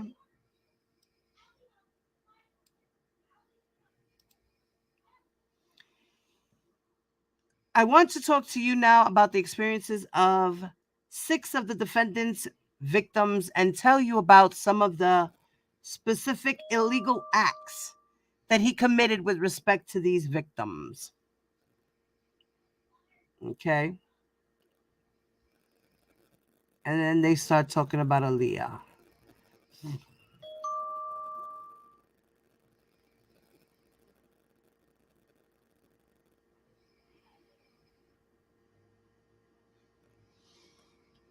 Oh, wait, I'm getting text messages here. Give me 1 second, guys.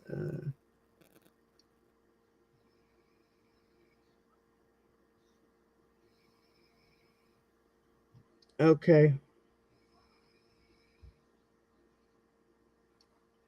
Okay, I got you.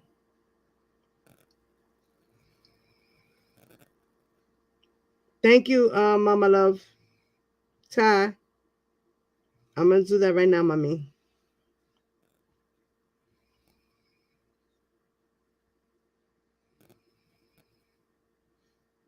And let me, hold up.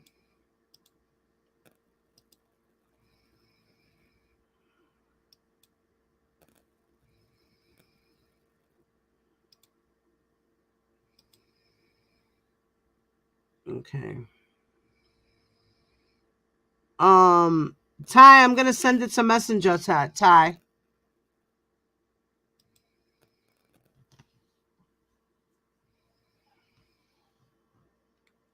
Because let me see if I can. Does it say here? Wait. Okay.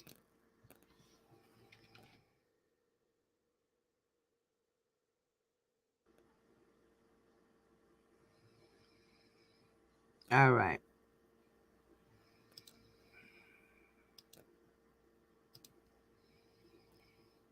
Hey, James. What's up, baby boy? All right. So I posted it again for those who can. Yes, lights, cameras, action. Nuni! Hi, baby. You hear me? Hi. Hey, everybody. Say happy birthday to Nuni. Today's well, not today, but she's going to party in a little while. But she's here with us for a few to keep us company. Say happy birthday to our girl Nuni. Her birthday is next week on the 16th, right, Mama? Yes. Ah, mira la princesa. Look, que chula.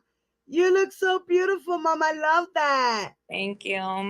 Oh, so you're already at the party setting. Okay. Well, nobody's here yet, so it don't start till 4. I had to come, hold the hall, so I could read for a little bit. Oh, okay, cool. All right, baby. So, can you see the screen fine, Mama? Yeah. Mm-hmm. All right, good. So I'm gonna scroll into the next section of the transcript, and okay. So as we were going, as I don't know if you know, if you've been paying attention, Uni, we've been going through the transcripts, and we're highlighting certain points and things of that nature that pertains to IDs and the T-shirt, the enticement, the coercion, and all these things. Okay. So here's the next section where we're going to speak about IDs. Okay. This is the opening statement from Miss Cruz Melendez, as we know it to be the prosecutor for the government. So if you would like to read, Mama, go ahead. Okay, highlighted where the highlighted is? Yes, baby. Okay. Aaliyah went to a hotel and they had a meeting there, and they got to work gathering what they needed to make this marriage happen. But there was a problem. Aaliyah was 15 and she needed an ID. She needed an ID showing that she was over the age of 18. She needed that in order to get the marriage license. So the defendant and his tour manager decided to bribe someone that the manager knew at a local public assistance office, who would give Aaliyah a fake ID that she could use to get the marriage license. And that's exactly what they did. And that's exactly what they did. So there was a marriage license obtained for a marriage. So can we please hang up the phone on the marriage never happened, that they were never married? Yes, the fuck they were. Am I right, Nuni? Yeah. Does that not tell you that they obtained the marriage license? Yeah. And they needed to do what? A fake ID, right? Yeah. Right. And this is what the government is explaining to the audience, letting everybody know. This is all alleged, but we have to prove this stuff. Right? Mm-hmm. So I'm just going through stuff, Mama.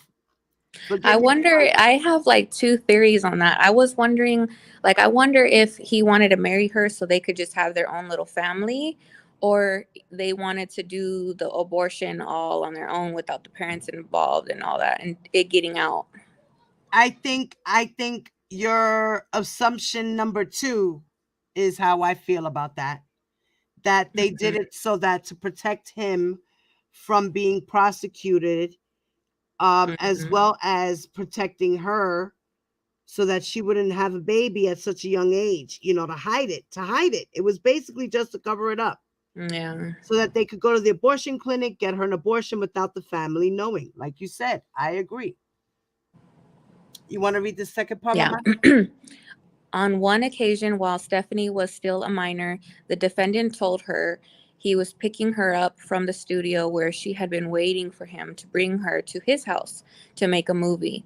Once they arrived, the defendant used a video camera to record a VH tape of Stephanie having intercourse with him. Okay. And that was Stephanie. That was the other young lady who was a Jane Doe in the indictment. I believe she was Jane Doe number 2 or number 3. I don't remember which one. Okay. Now, look at what it said here. Right? Allegedly, this is about the videos. He made a video with her. Okay? Whether the evidence is there or not, her stating her testimony is evidence. Give me 1 second, Nuni.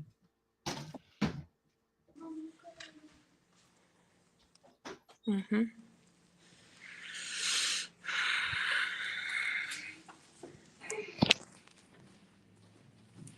Mm-hmm.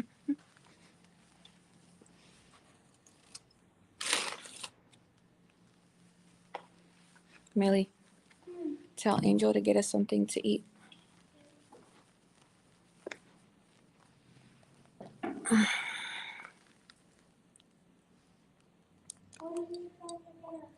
I don't know. Just see. I don't even know if he got something already.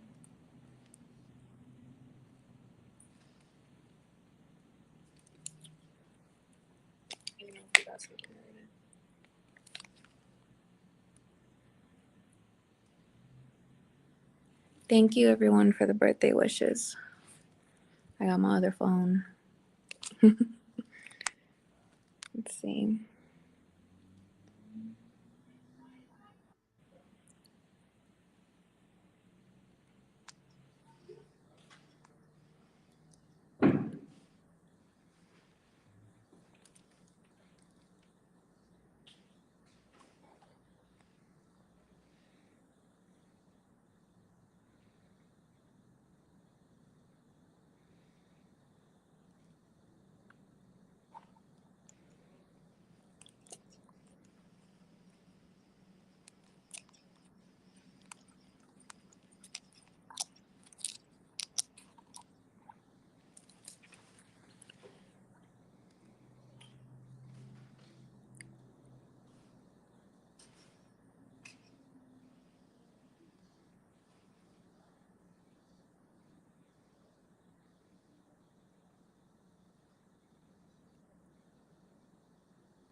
Sorry, guys. Had to go to bathroom break. Sorry. Mm-hmm.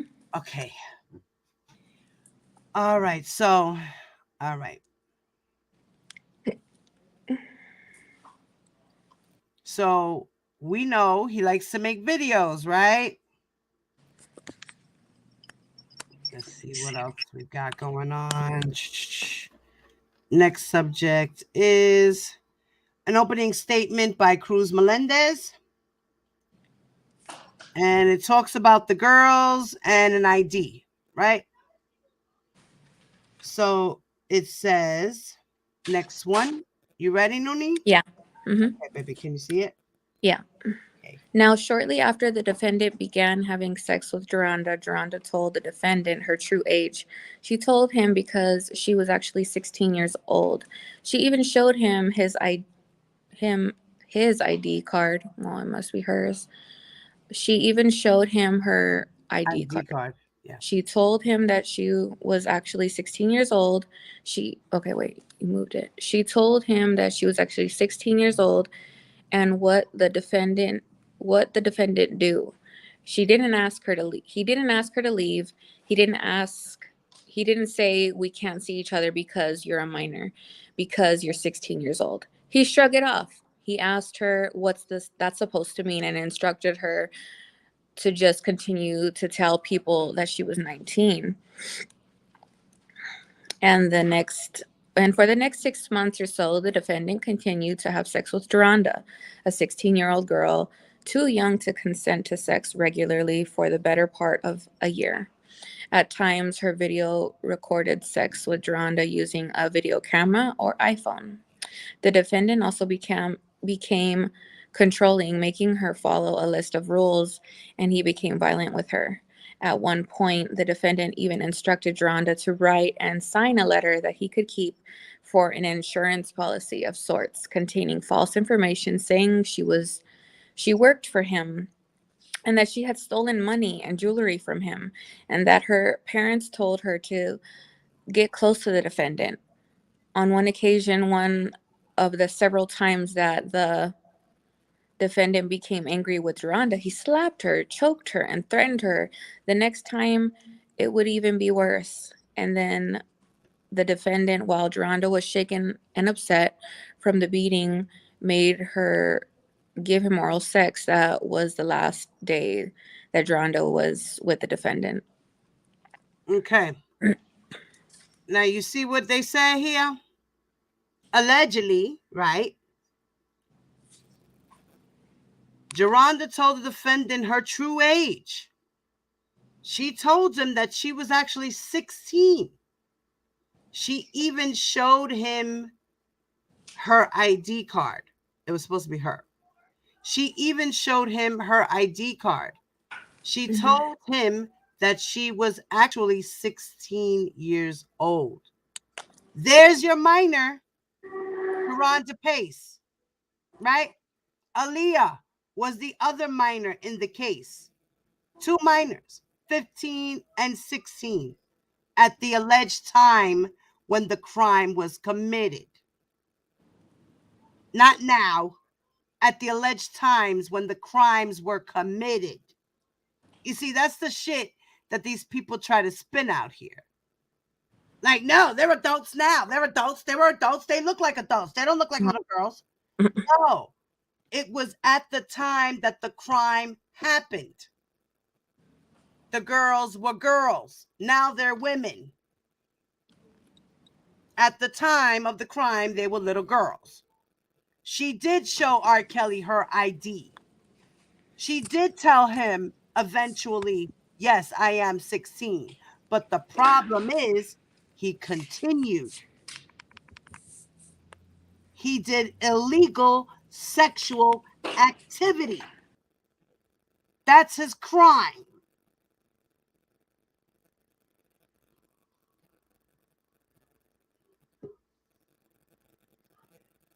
Okay, hold on. I'm coming to get you.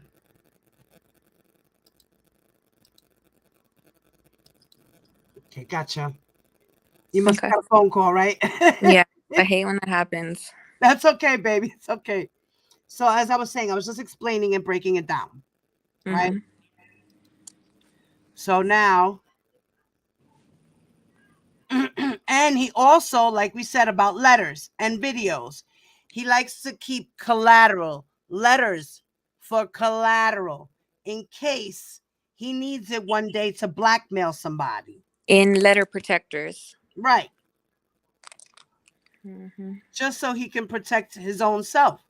Forget about everybody else. Okay. Now, Azriel. Okay. What does it say about her? I'd like to talk to you now about Zal. Zal first met the defendant when she was 17 years old in 2015. He was 48. Hold on, pause. Levi and everybody else out there. Azriel was 17 years old in 2015. Okay, her birthday is December 30th, y'all. So at the end of the year is when she turned 18. Okay?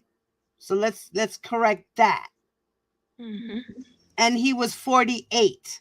So is it okay for a 17-year-old to be in a relationship with a 48-year-old?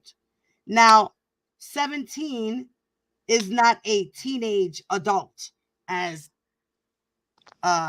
Levi said yesterday to Tears, that 18 and 19 are teenage adults. Right. So it's okay if an 18 and 19-year-old who's a teenage adult to consent to sex, right? That's legal. It's okay. For us, morally, it doesn't look right, right? Mm-hmm. But in the legal sense, we can't do anything about that. It's legal. It's okay. But to us over here, it's still morally wrong. Even though it's legal, it just doesn't look good in our eyes. Mm-hmm. And that's what Tears was trying to say yesterday. You know, just doesn't look good. We don't agree with that at all. But it's okay because it's legal. So we have no other choice but to let it be. But the girls who are under the ages of 17 and under, that is illegal sex. Because a young girl under the age of 17 and under cannot consent legally. Even if she says, yes, take me now, Yeah. she still cannot consent. She's Mm-hmm. not of legal age, period. Mm-hmm. And that's what R. Kelly is against. That's what he's going up against in these trials. His illegal sexual activity. Not how he has sex in bed, or how many times he has sex in bed, or how many people he has sex with. That's just a part of the story. Yeah. The legal way, the legal battle that he's facing is illegal sex with minors, transporting girls and young girls and boys across state lines to have illegal sex. All right. Go ahead, Mama. You were at she had gone to. Okay. She had gone to one of the defendant's concerts with her mom and dad. And during the show, one of the defendant's associates gave her a wristband so she could come up and stand near the front of the stage. During the show, the defendant paid extra attention to her, singing some songs directly at her.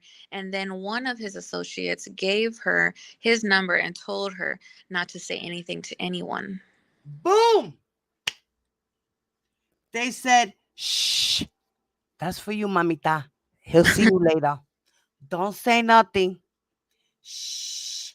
There goes that secret shit, that sweep shit under the rug shit, that cover up shit, that sneaky illegal shit.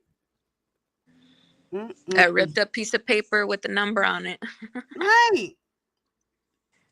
Like, come on. Okay, and here we're going to talk about videos.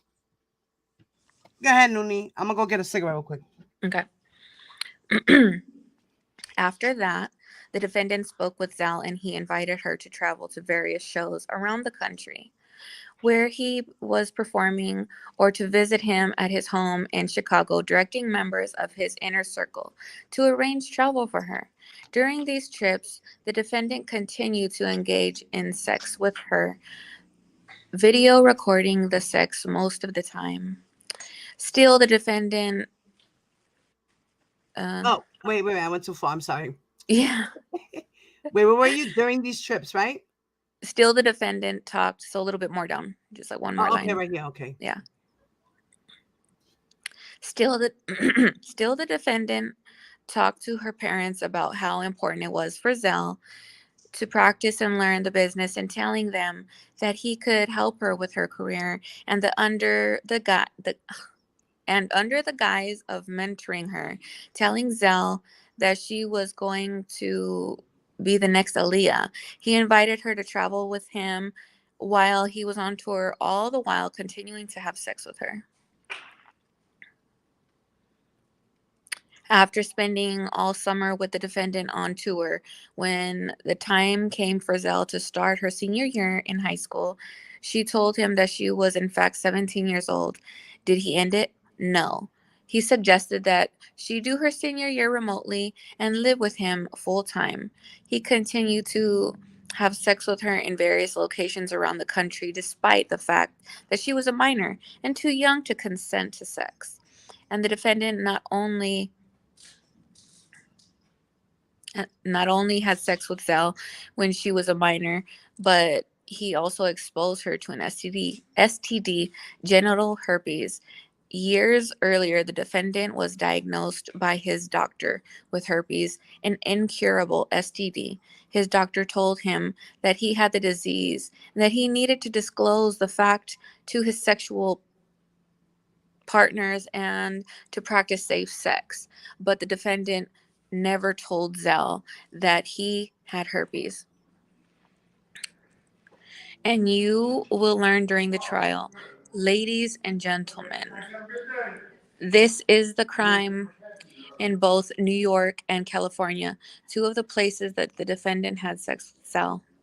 And as you will learn, herpes is an incurable disease that can cause serious and permanent bodily injury. And if you know you have it, the defendant as well, aware that he did, the law requires that you disclose the fact to your sexual partners so that they can consent to having sex under those circumstances. But the defendant never did. Over the next 5 years, Zell traveled and lived with the defendant, and throughout, the defendant sexually, physically, and psychologically abused Zell, as with the other girls before her and after her, and the defendant subjected Zell to his strict rules, instructing her to call him daddy and prohibiting her from doing even the most basic things without his authorization.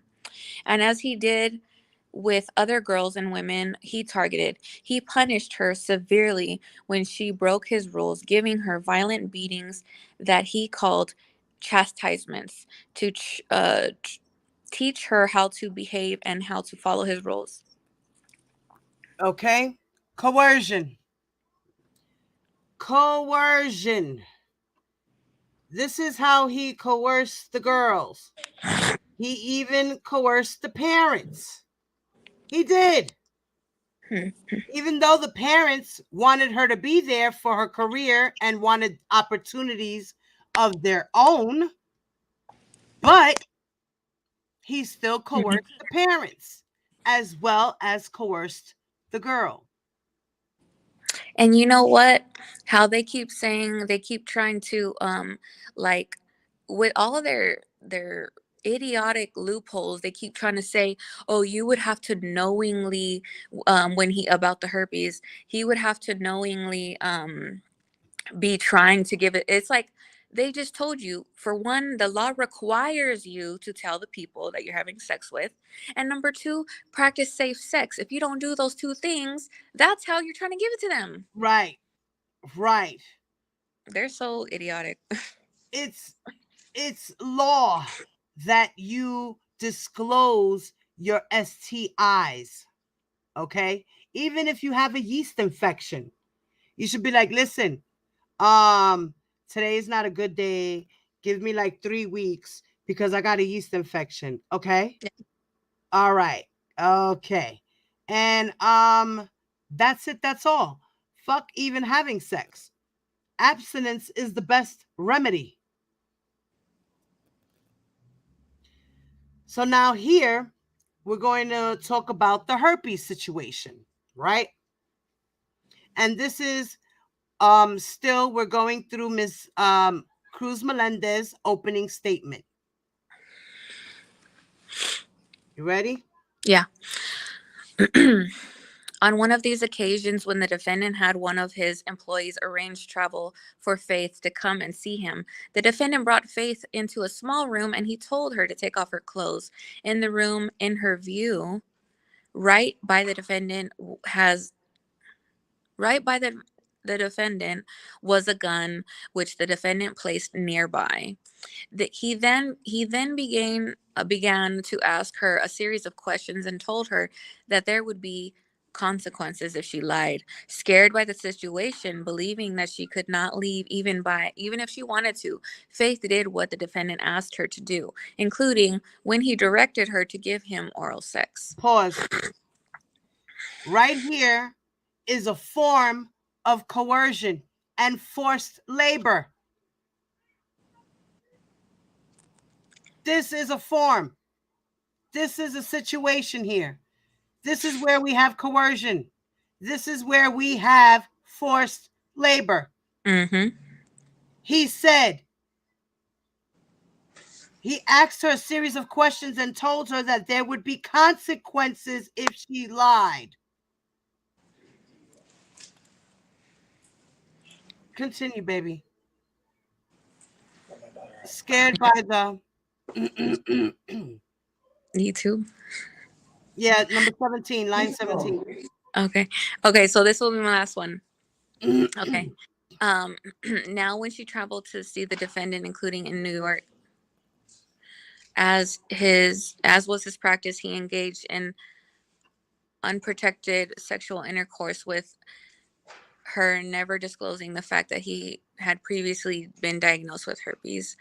And when Faith sued him for exposing her to herpes, the defendant and others on his behalf threatened to expose compromising photos and videos of her that he had in his possession if she didn't cease her lawsuit and stop speaking publicly about the defendant. There goes the intimidation, which we all know was Don Russell, who was behind intimidating Faith and her lawyer, and also starting up Surviving Lies, right?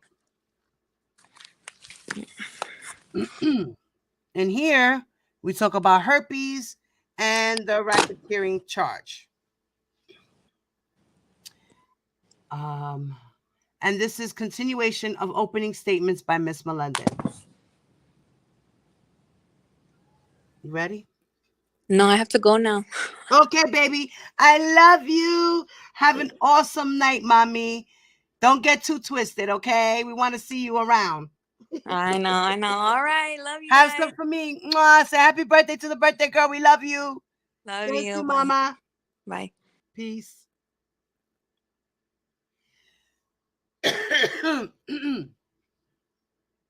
Okay. Thank you, Nuni, for that, for coming in. She took her time out of her busy day to come up here and read a little bit with us. Thank you, mama.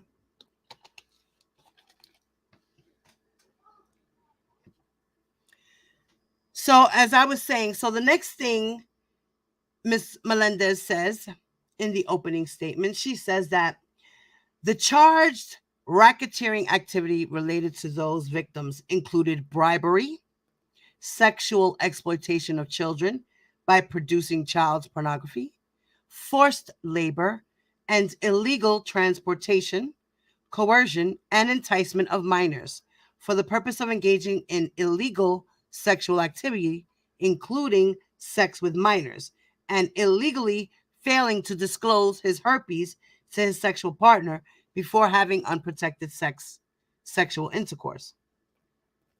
Some of the other victims, like Sonia and Faith, were over the age of 18. So, pause, right? Some of the other victims, like Sonia and Faith, were over the age of 18. Now, there were 6 girls in this indictment, correct? 1 through 6. So we had Aaliyah, we had Geronda, we have Faith, we have Sonia, we have Aaliyah, and we have Stephanie. 6 girls. Out of the 6 girls, only 2 were adults because they were teenage adults, right? Faith was 19. Sonia was 21, I think, or something like that, right? Sonia was the one that they took out, right? That they said he was not guilty for. And she was in her 20s, correct? Right. So, Sonia and Faith were the only 2 girls who were adults in the situation. They were over the age of 18. The other 4 girls, Geronda, Stephanie, Azriel, Aaliyah, were the 4 minors. Stephanie, Aaliyah, Azriel, and Geronda were the minors in the Eastern District of New York trial. Those were the 4 minors. They were the ages of 17, 16, 16, and 15. So let's get that correct. For those who don't know, we've been talking about these indictments for how long now? Going on 3 years now, y'all. 3 years. And we still don't know who the minors are and how old they were. Stephanie, Aaliyah, Geronda, Azriel were all Jane Does, and they were the minors in the Eastern District of New York trial. Got it? Can we remember that? Tired of going over this shit. It's ridiculous already. Let's stop spinning narratives and lying and doing all this dumb shit. The people want to know the truth. And if you people can't blog and speak about the truth, don't fucking speak at all. Word up. Because you people are confusing everyone. You're confusing your own people, and it's fucking stupid. I don't understand why you're confusing your own people. Yous are misleading and misguiding your own people. You're not telling them the truth. That's why yous are all fighting against each other, because nobody's telling the truth.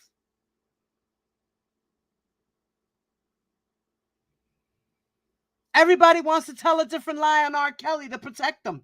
It's stupid. Y'all sound stupid. Give it up.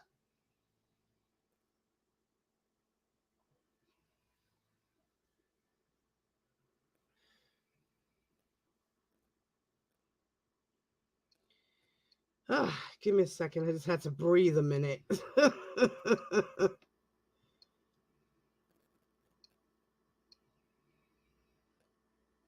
I just had to breathe a minute.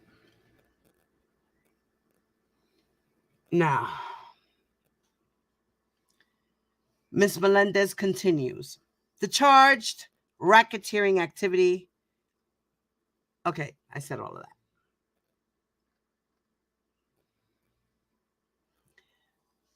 Now, in this part, it also talks about the herpes, that the defendant is also charged with 8 other separate crimes related to the defendant's transportation, coercion, and enticement of Zell for the purpose of engaging in sex with her while she was a minor, as well as transportation, coercion, and enticement of Faith to engage in unprotected sexual intercourse with her without first disclosing to her that he had contracted herpes.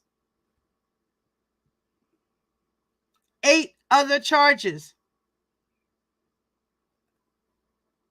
related to the defendant's transportation and coercion and enticement of Zell.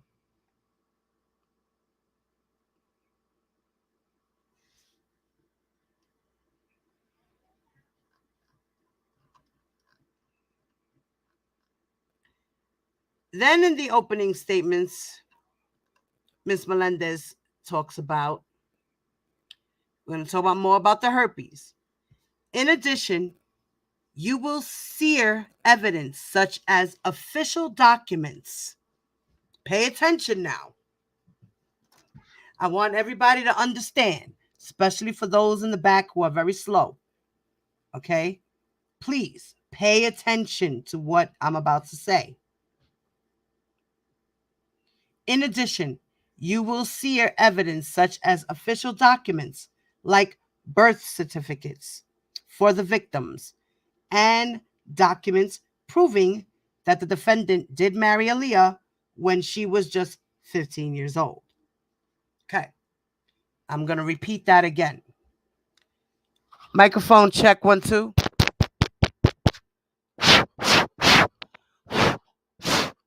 Can you hear me? Testing, testing. Testing, testing. Making sure you can hear me loud and clear. In addition, you will sear evidence such as official documents like birth certificates for the victims and the documents proving that the defendant did marry Aaliyah when she was just 15 years old. Need I say more?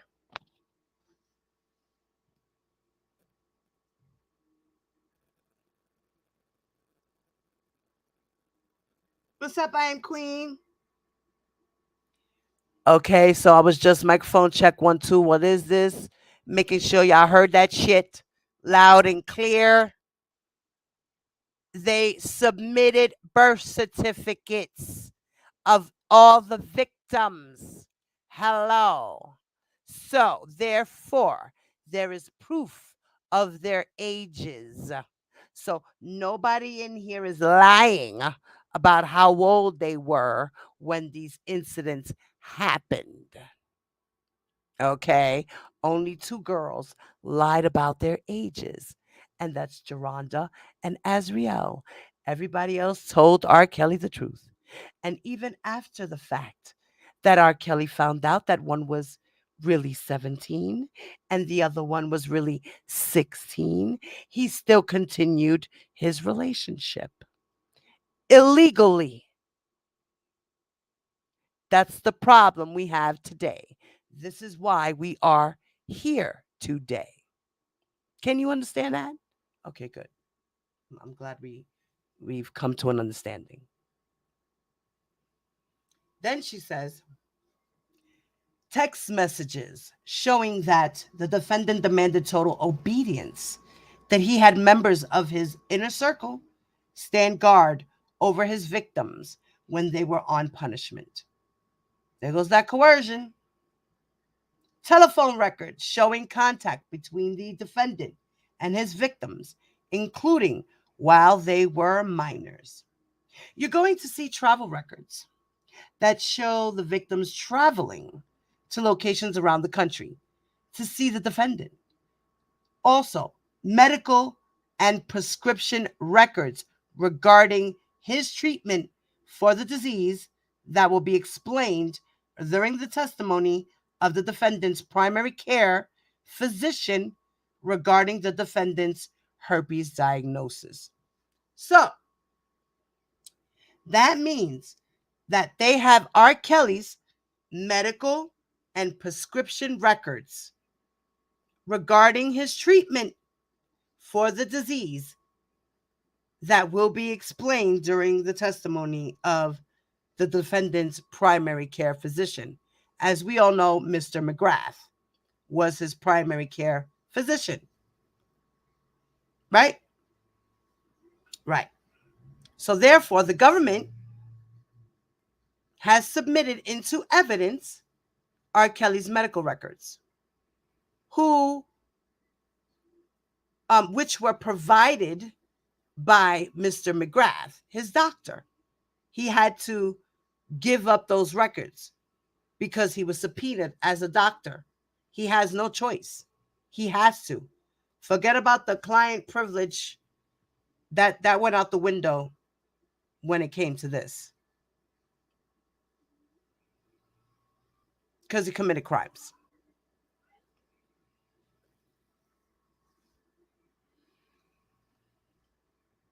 You're also going to see physical evidence.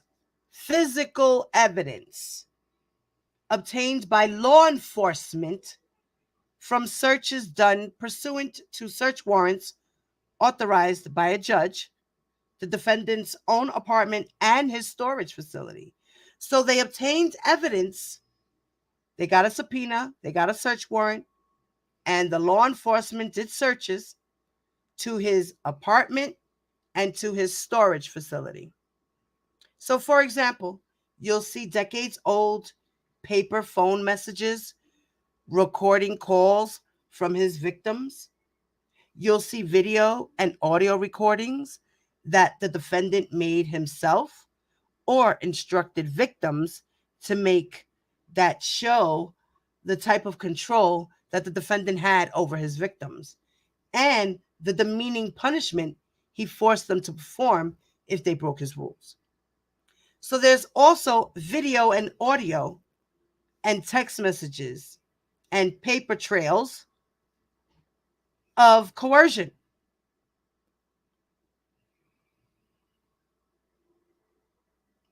And the type of control that he had over his people and the girls.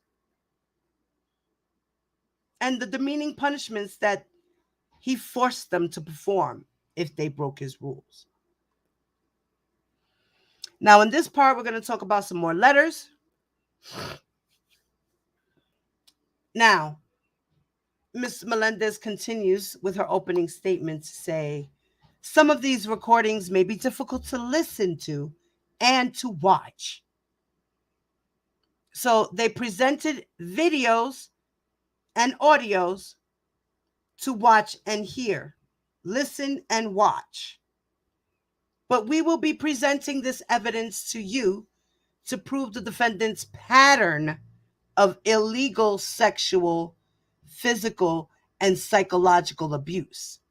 Again, the reason why they brought videos into this was to show the patterns of illegal sexual activity as well as physical abuse and psychological abuse. You're also going to see letters the defendant kept containing false and embarrassing information, which the defendant directed his victims and others to write so that he could have them in his back pocket in case anyone attempted to accuse him of wrongdoing.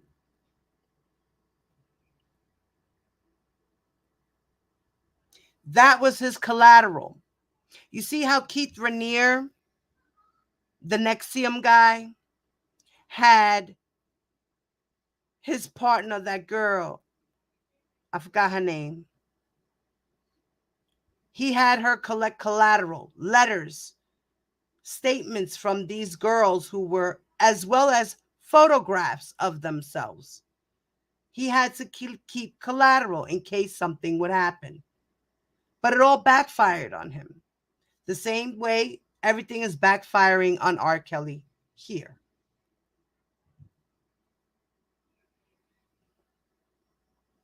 You thought that those girls were not going to say that you made them write false statements? What you thought, that those girls were going to be like, no, that was true. I wrote that all on my own because R. Kelly is innocent. No, you're an idiot for doing that. It's like he wanted to get caught. I swear it's like he wanted to get caught. He was incriminating himself in every which way. That's why he didn't take the stand. Because he would do a whole Gayle King On the stand.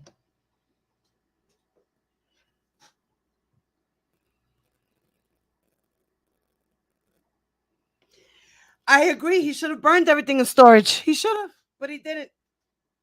He had to keep his collateral, which backfired on his ass. How about that? Then it says, you will see records such as settlement agreements showing that the defendant tried to pay millions of dollars to keep his victims silent.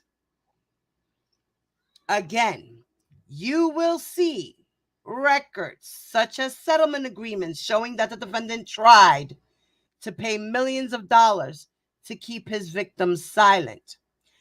So, what does that mean to you? Because that means to me that they have all the records of the settlement agreements.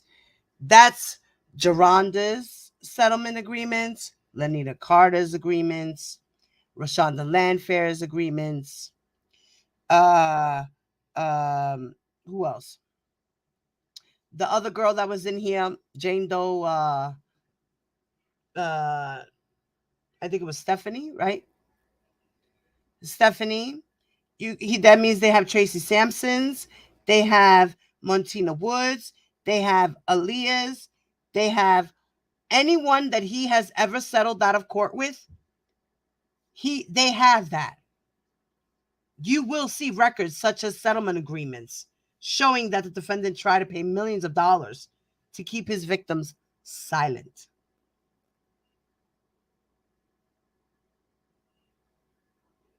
Now, I'm going to say this.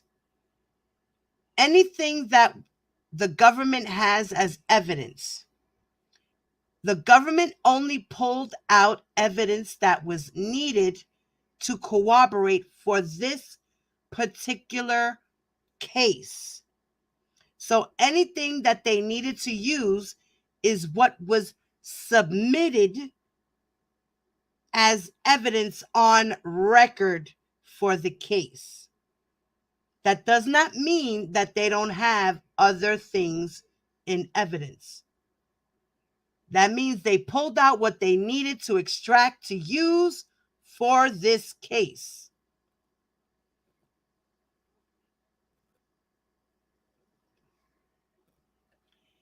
Witness after witness, exhibit after exhibit, you'll have the chance to hear and see all of the government's evidence. Now, because of the nature of trial, some of the evidence may be presented to you in a way that's not always in complete chronological order. But by the end of the presentation of evidence, you will see how all the government's evidence fits together to prove each and every one of the charges in this case. And after we presented all of this evidence to you, after you heard from the witness, after you heard from the witnesses and seen all the exhibits, the government is going to have an opportunity to come before you again and review all of that evidence with you. And at that time, we're going to ask you to hold the defendant accountable for years of engaging in sex with minors, creating child pornography, and otherwise sexually abusing girls, boys, and young women, accountable for using bribery, lies, fear, and extort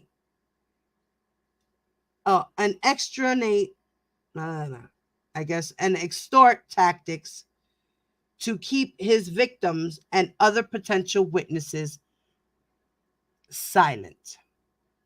So we want to hold him accountable for years of engaging in sex with minors. We want to hold him accountable for creating child pornography and accountable for sexually abusing girls and boys and young women, and also accountable for using bribery, lies, fear, and extortion tactics to keep his victims and other potential witnesses silent. Can we all hold R. Kelly accountable for that?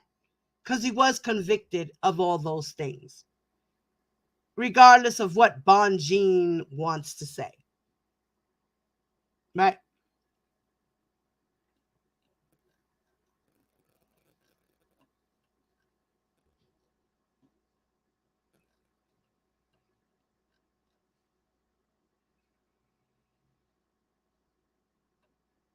Okay. Let's go through. So, like I said, I it's a lot, and I just kind of highlighted certain points in the transcripts, so we can compare to what's being said out here in these YouTube streets, because I'm tired of all the lies. It's just ridiculous. People are spinning what they want to spin, say what they want to say. I understand this is all for entertainment, but for a lot of us, this isn't just entertainment. This is facts of a case that we want to know. We don't want the entertainment portion. We want the reality. And the reality is he's done these things. And it's been proven in court that he has done these things, regardless of what Bonjean is appealing to. No matter what she's appealing to, he did these things. Okay? He was found guilty by a jury of his peers. At the end of the day, that's what it is. So, okay, now we're going to get to the opening statements by Miss Becker. So now the defense team is up. R. Kelly's lawyers are up, and they're talking about their opening statement and what they're saying, what we are going to review in the trial. Now, in this portion, it talks about coercion, right?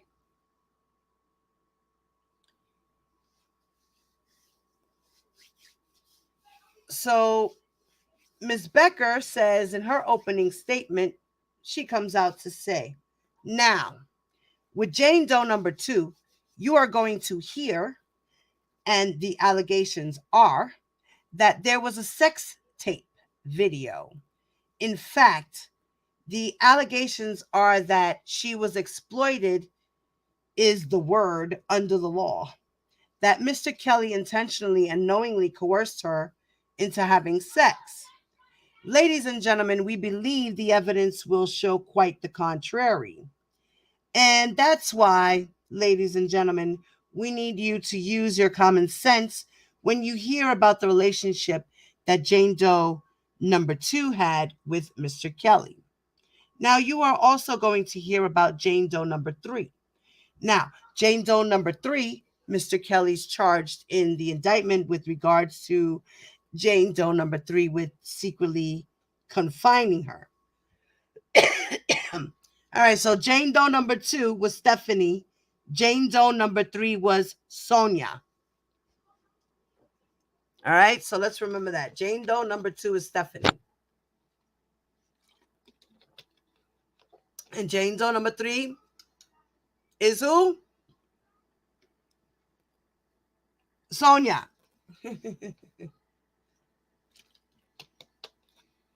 I hope you're writing this down. For those who need to write it down, please do so. Okay? Thank you very much.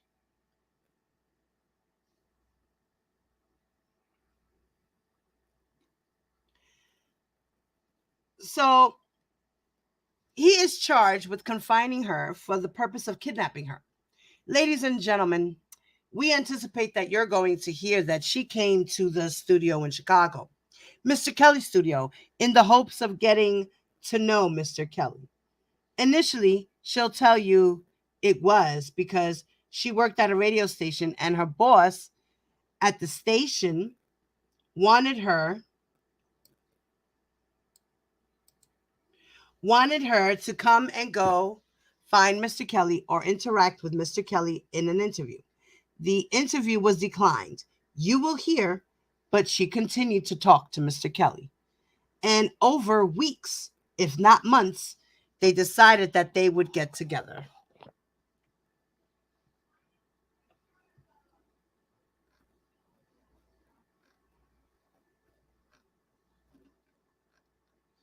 Okay.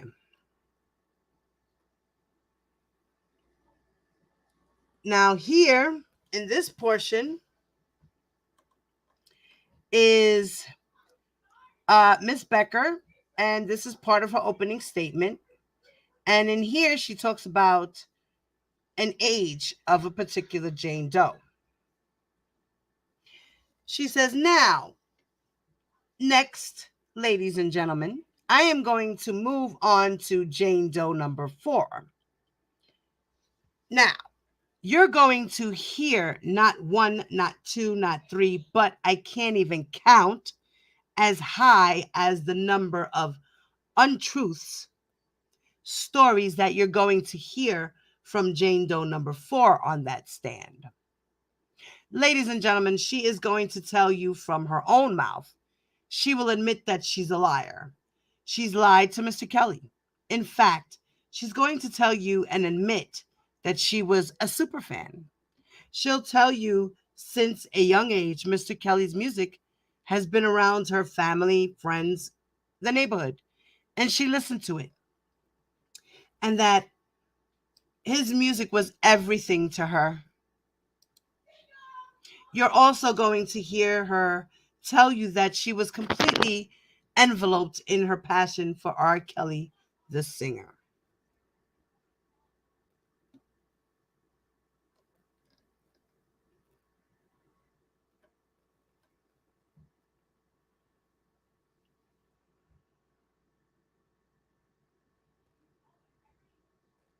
So we know Jane Doe number 4 is Geronda Pace, right?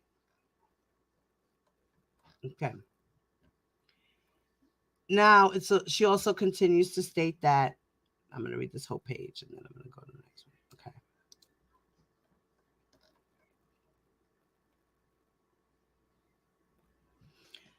Ms. Becker continues to say that, in fact, ladies and gentlemen, the proverbial word groupie, which we don't usually like to use, but it's a word, is an understatement when it comes, you will see, to Jane Doe number 4. Jane Doe number 4 is going to tell you about how she met Mr. Kelly. In fact, she's going to tell you that there was a court procedure and she heard that it was going to be in Chicago, where she lived, at 14 years old. And she wanted to get a chance to see and support Mr. Kelly. In fact, ladies and gentlemen, she is going to tell you that she went to the hearing every day. She skipped school. Mom and dad. Mom didn't know about it. She lied to her parents. Excuse me. She lied to her mom. I believe her father may have passed, so I apologize. I'm not sure. But she'll tell you she lied to her mom, who she had a very close relationship with. She'll tell you. So she could pursue her passion for Mr. Kelly. In fact, Jane Doe number 4 is going to tell you that she was even personally acknowledged by Mr. Kelly and that he had promised her a signature or autograph. You're going to also hear, ladies and gentlemen, that there were other women who were as supportive as Jane Doe number 4.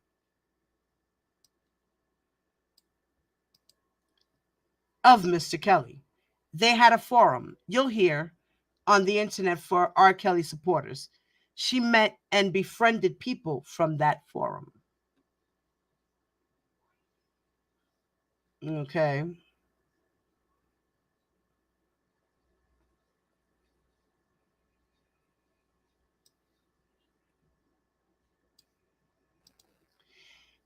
It will be obvious when she takes the stand that she possessed a special passion for Mr. Kelly. Now, what you're also going to hear, ladies and gentlemen, with regards to Jane Doe number 4, she wrote a book. She talked to several talk shows, one of which you will hear is a talk show that she was on that had nothing to do with Mr. Kelly. So they brought up these dumbass things about Geronda to make her look like she was a liar. Like, wow. Ladies and gentlemen, why the media stuff is so important in that aspect is because you're going to see how Jane Doe number 4's story, it's like a snowball. It's small. I met R. Kelly. Oh, I saw R. Kelly. And it just gets bigger and bigger and bigger. The lies, the untruths that she attaches to herself and Mr. Kelly. You'll see them unfold.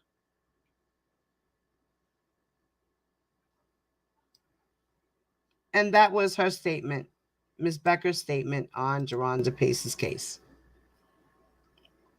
Okay.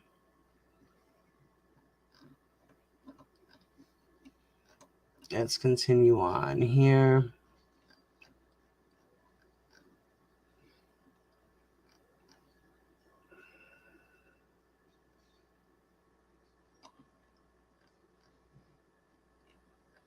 Okay.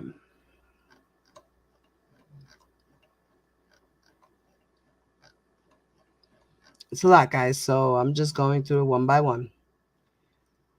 All right. Now, this is opening statements, once again, from Ms. Becker, which is R. Kelly's defense lawyer. And this one should speak about ages as well. She says, and I suggest to you, ladies and gentlemen, that when you have someone on the stand who is a self-proclaimed liar, and what I mean by that, she is going to admit she lied about her age and that she's an important factor here. Ladies and gentlemen, because she's going to be asked about that, listen to what she says. Now, I also got to tell you, I'm here telling you what you're going to hear from the stand. But sometimes with Jane Doe number 4, you never know. So I anticipate that she is going to get on the stand. She's going to claim she had this magnificent relationship with Mr. Kelly until it was time to write a book. She'll tell you about her book until she found out that there was a lawyer who was advertising for individuals who, if they felt they were victimized by Mr. Kelly, called this number, and she did. That's what I talk about. That is what I mean when they say the Jane Does. They have a motive.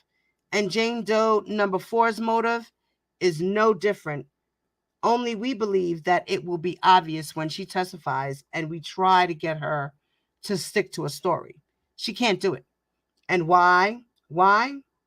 Because when you tell the truth over and over again, it's easy. You come in here and tell you guys the truth. But when you hear the number of times she changed even the minute, even some of the small details, snowballed. Ladies and gentlemen, you get to be the judge of credibility. And I believe that when Jane Doe number 4 takes the stand, her credibility will be at issue. Okay. So Ms. Becker was trying to discredit Geronda Pace's testimony. And Ms. Becker continues to stay with her open statements that as far as herpes goes. Hey, Ruby. Hey, Cow's Tears. What's up, mama?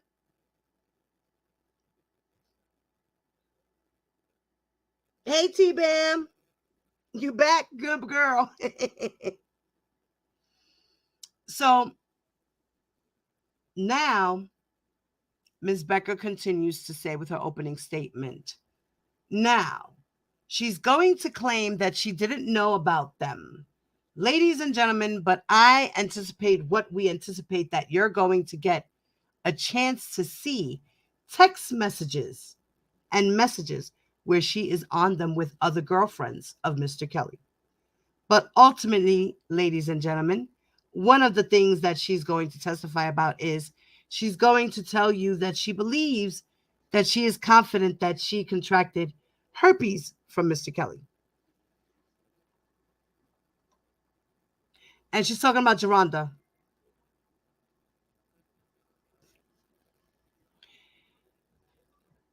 And what's even more interesting, and I hope listen to this testimony, that at this point, she's going to tell you that she knows exactly when she got herpes from Mr. Kelly.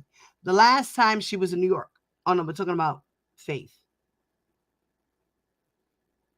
She's going to tell you guys that when she believes she contracted the disease, because, ladies and gentlemen, one of the ways you'll see that one of the ways that Mr. Kelly is here before you in New York is because of Jane Doe number 6's claims.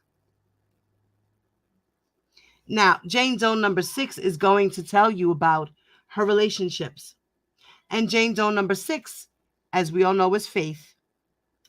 And Jane Doe number 6 is going to look you in the eye and tell you that this is the man that gave her herpes.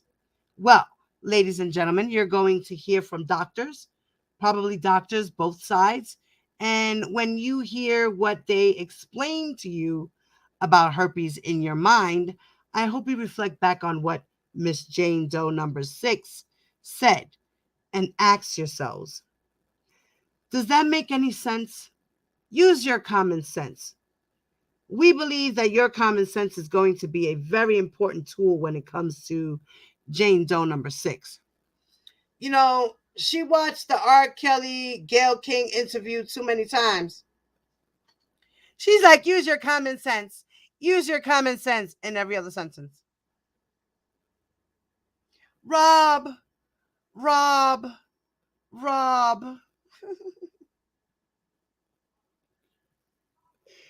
Rob. Excuse me, he is not Rob to you, bitch. He's Mr. Kelly.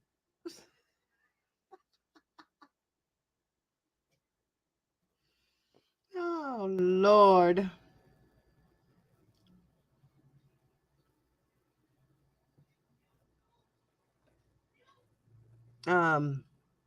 Okay, where was I?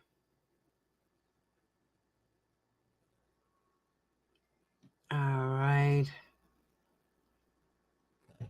All right, give me a second, guys. Pause.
All right, back, guys. Sorry.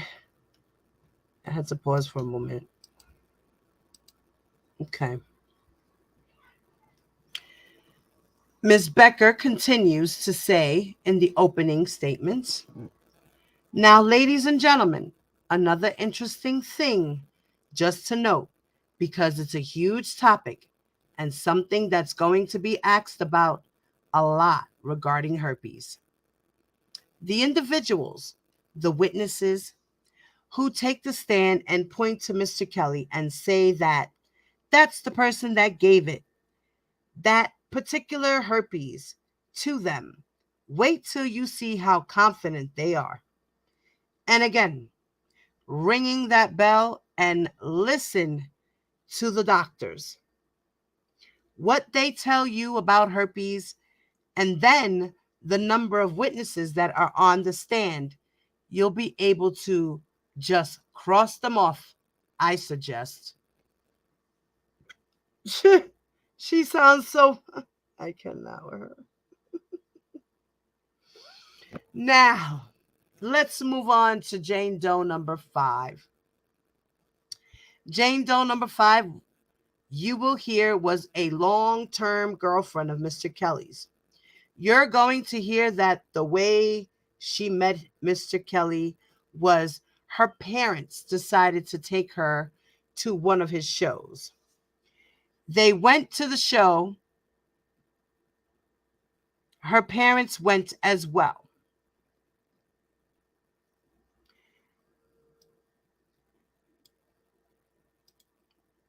And during the show, you'll hear that Mr. Kelly has a part in his show where people from the audience are allowed to come up on stage and dance.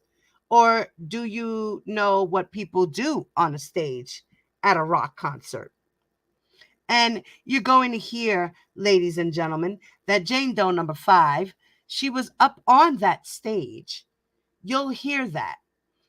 And not only was she up on the stage, you'll hear about her dance moves.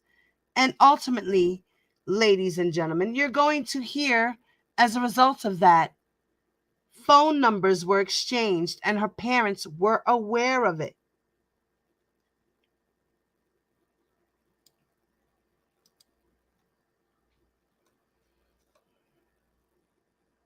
You're going to hear that. Ms. Getty said, objection. The judge said, the objection is overruled.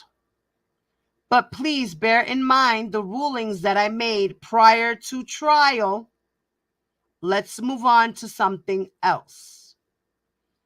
Now remember what she said prior to the trial. We cannot bring up the parents when it comes to this particular person, right? Ms. Becker says, thank you, Judge. You're going to hear that the way their Mr. Kelly and Jane Doe number 5's relationship began. It began on a lie. Now, keep you all in suspense. You're going to hear about that when she takes the stand. You're going to hear and actually see what kind of relationship she had with Mr. Kelly. She was in an envious position, for a lack of better words. She was super close with Mr. Kelly. You'll hear that they did everything together a lot. Driving the car, going places, she was there.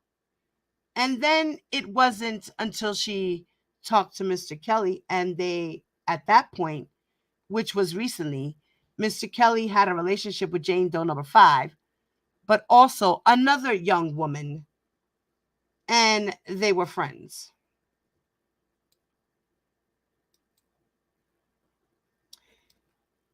All right. I'm going to read this one and then go on.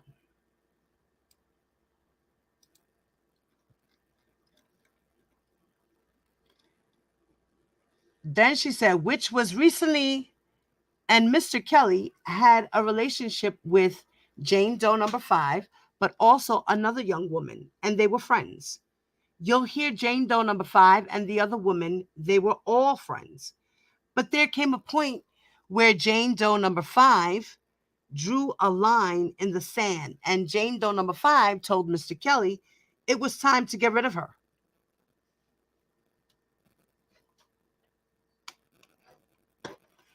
But you know what? It's funny how she says that and none of that was mentioned.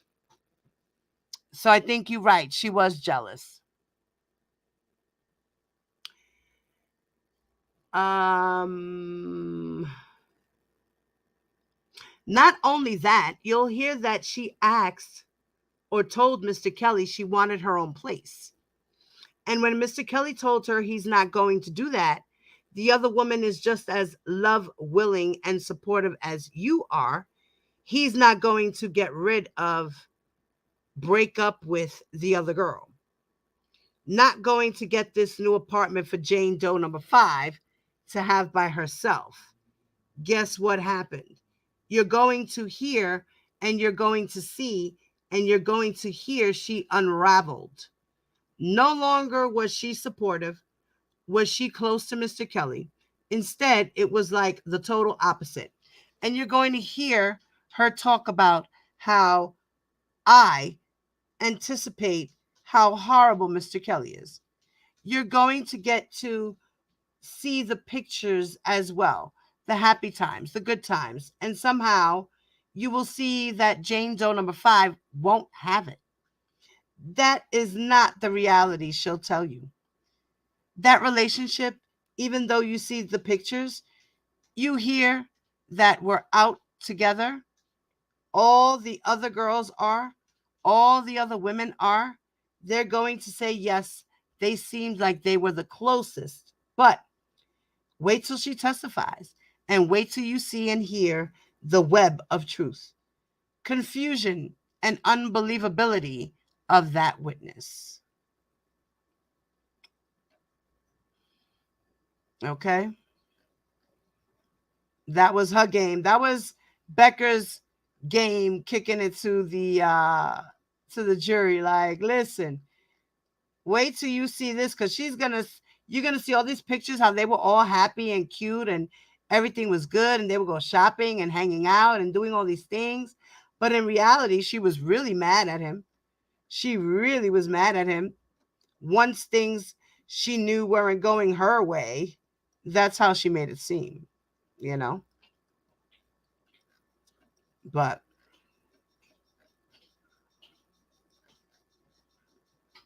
okay.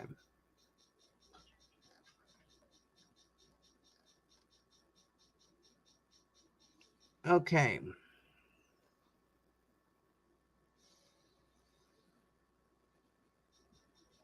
All right. So the government asked Geronda, how old was she? She said she was 28 today. Then the court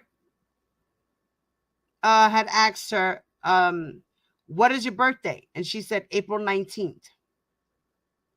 So we know she's an Aries and her birthday's coming up, y'all. Happy birthday, Geronda. Her birthday coming up. You go, girl. She's going to be 29. She's going to be 29. So April 19th is her birthday, guys. She will be 29. Okay. Let's get that out of the way as well. Now, her birthday is April 19th, 1993. For those who want to do the math, that means in 2008, she was how old? 2008 minus 1993. How old was Geronda Pace? Huh?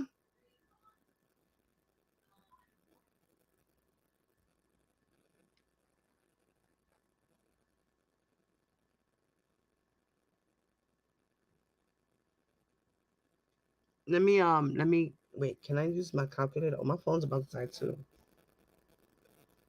Let's see. Calculator. Let me go to my calculator.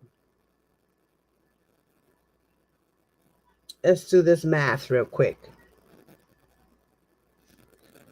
2008. Take away 1993 equals Geronda Pace was 15 years old. She just had a birthday in April of 2008. The trial started in June of 2008.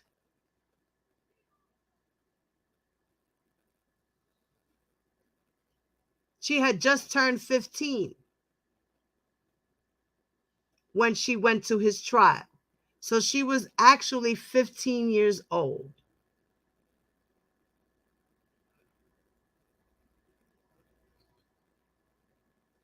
Okay?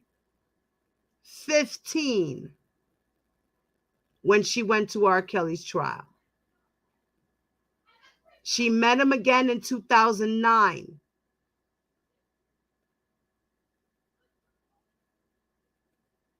I forgot when, but she was already 16 years old because she had turned 16 in April. And she met him again in, I guess, June because there was a pool party and all this stuff. So I believe it was June, something like that. August, July. Right? Let's just go with that. It'll tell us in the transcripts, but we're just going with that for now. So she was 15 years old. Let's get that together. She wasn't 14. She said 14 or 15. She was 14 when the whole incident started, that he was accused. You know, he was about to go to trial and everything else. He was 14 when his trial was about to begin. When his trial started, she was 15. Okay? So let's debunk that. She was 15 years old in 2008 if she was born in 1993. All right? So no, she wasn't 14. She was 15 when she met him and 16 when she had sex. Okay? That she met him again. Because she met him at 15 at the trial and then met him again months later. Okay?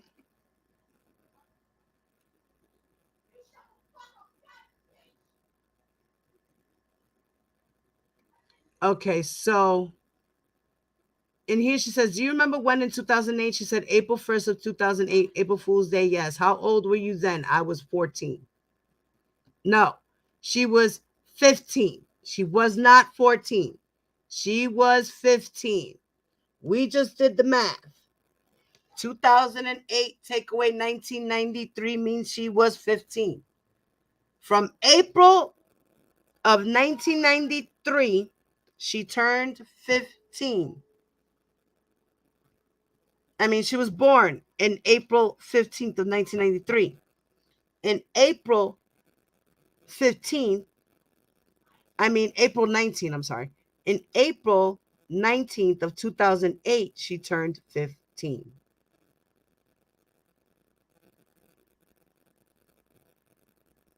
So she was 14 for the first 3 months in the year of 2008 and then turned 15. So she was 15 years old. She wasn't 14. So that's incorrect.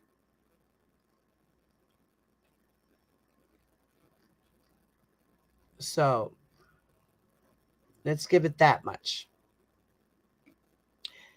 Now here, we're going to talk about the t-shirt with Geronda Pace. And this is going to be in direct examination of Geronda Pace by the government, attorney Geddes. Okay. So I'm going to leave my calculator open in case we got to figure out other ages. All right.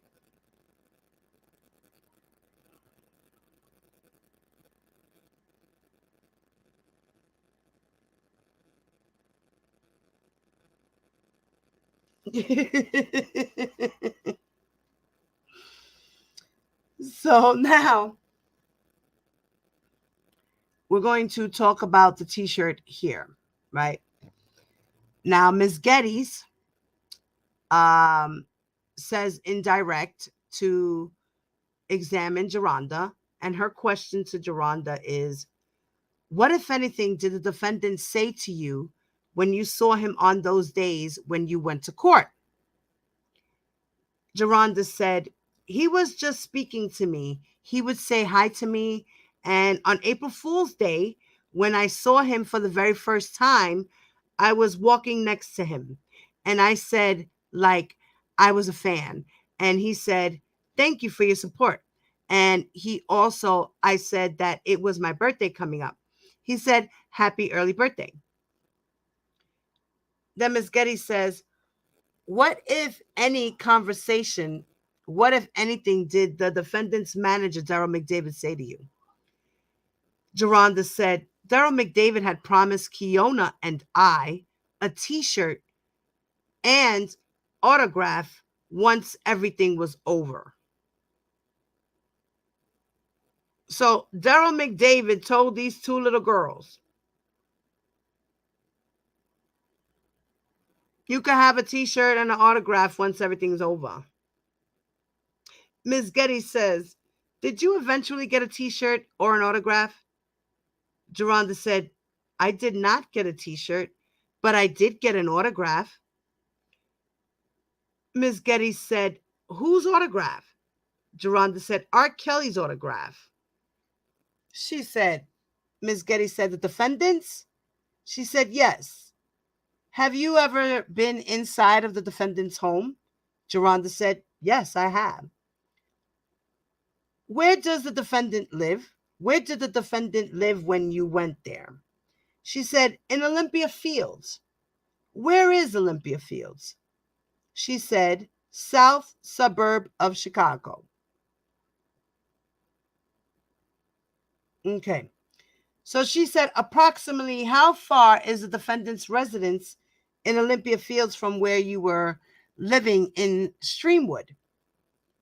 And Geronda said, on public transportation, about 2 hours. She said, do you recall the very first time that you were inside of the defendant's home in Olympia Fields? She said, yes. Approximately when was that? She said, it was in May of 2009. She said, how old were you? She said, I was 16 years old. Again, she was 16 in 2009. 2008, she was 15. That's when R. Kelly's trial was.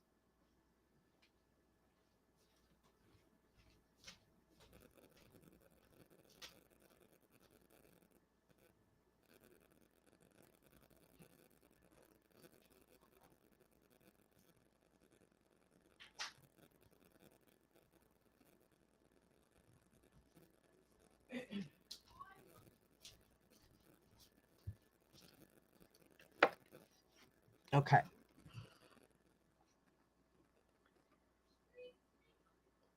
So she said, Ms. Geddes asked her, when you first went to the defendant's house in May of 2009, you see, Geronda Pace, her birthday is April 19, 1993. She was 15. In 2008. And then in April of 2009, she turned 16. She met R. Kelly in May. So she just turned 16 years old. Okay?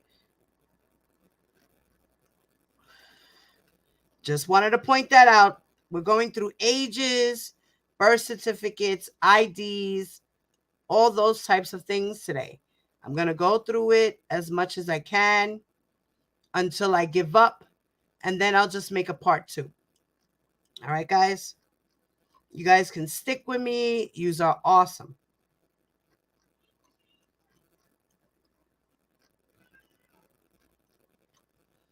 So I'm going through it page by page because I highlighted certain words.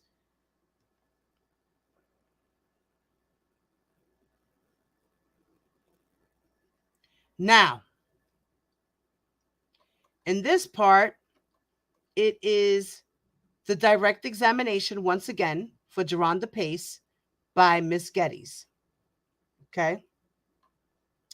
And in this piece, it's going to talk about her age again. Okay. So let's just start. I'm going to go up a little bit. I'm going to go up to the beginning. Now, let me go here because Miss Geddes asked her question. Okay. Let me start from here. Might as well. All right. Now, Ms. Geddes says, and just to be clear, the pool room, is that an outside pool or an indoor pool? She said indoor. Ms. Geddes said you changed into your bathing suit. What type of bathing suit was it? She said a two-piece bathing suit. What happened when the defendant came into the pool area? He sat down on a lounger and told me to walk back and forth. And when I walked back and forth to remove a piece of my bathing suit, every time I came back towards him. And Ms. Geddes said, what did you do? Geronda said, I did what I was told. I walked back and forth and removed my bathing suit. And when you said you removed your bathing suit, how did you remove your bathing suit? She said, I untied it as I was walking and dropped it on the floor. She said, what happened after that? She said, I walked over to him and he grabbed me and we started kissing. At that time, when the defendant grabbed you, what, if anything, were you wearing? She said, nothing. What happened when the defendant started kissing you? She said, he picked me up and took me into his game room, which is connected to his swimming pool room. Ms. Geddes said, what happened in the game room? Geronda said, that's when he started performing oral sex on me. When you say oral sex, what do you mean? Geronda said, him using his mouth on my vagina. Ms. Geddes said, what, if anything, did the defendant say when he was giving you oral sex? Geronda said, he just gave me oral sex and then he wasn't saying anything.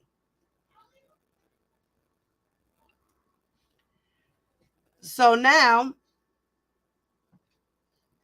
Ms. Geddes says, okay, so what happened after that? Geronda said, that's when I felt uncomfortable, and then I told him that I was actually 16. I told him my real age, and I showed him my state ID.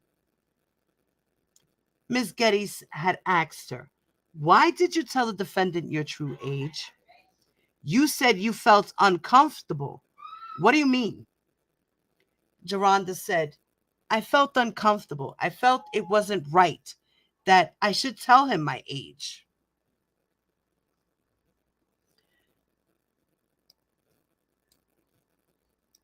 Then Ms. Geddes asks her, you testified that you showed the defendant your state ID. Do you recall when you got that state ID? She said, yes, it was my 16th birthday gift. So, a couple of days after my 16th birthday. So that means she got her state ID, official state ID from Illinois, saying that she was 16 a couple of days after her birthday.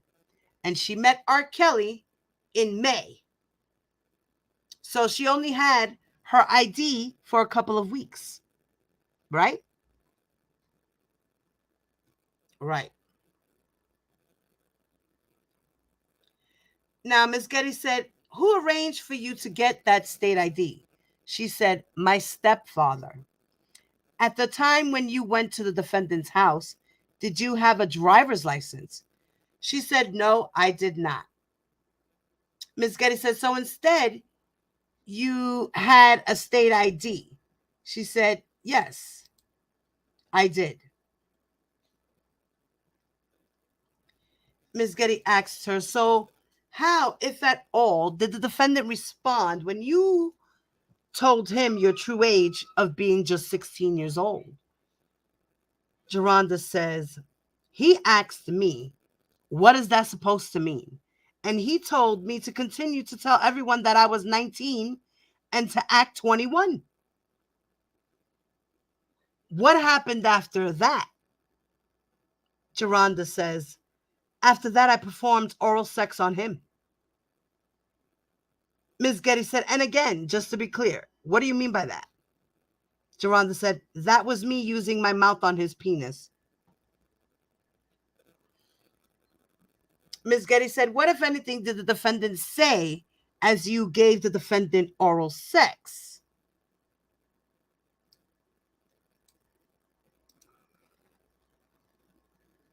He told me, she said, Geronda Pace said, he told me that he was going to train me on how to please him sexually, and he was going to teach me how to moan and hum on his penis at the same time. He was teaching her new skills, y'all. He was training a 16-year-old how to have sex with him. He was training a 16-year-old how to please him.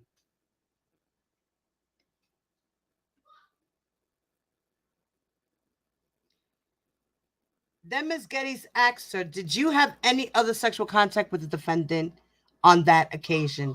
She said, yes, I did. She said, what happened? He bent me over the back of his sofa and he took my virginity. At the time, you were a virgin? Is that correct? She said, yes. What, if any, protection did the defendant use? None. When you say that he bent you over, just to be clear for the record, what exactly happened between you and the defendant then? She said, he just took me behind the back of his couch and he pushed at my neck and bent me over. And then he put his penis inside of my vagina. Prior to engaging in sexual activity, sexual contact, or sexual intercourse with the defendant, what, if anything, did you tell the defendant about your virginity? She said, Geronda Pace said, that I was a virgin. Did you tell him that? She said, yes. How did he respond? She said, no. Geronda Pace answered that I was a virgin. Ms. Getty said, did you tell him that? Geronda said, yes. Ms. Getty said, how did you respond? She said, he said, that's good. And that's when he talked that he would train me.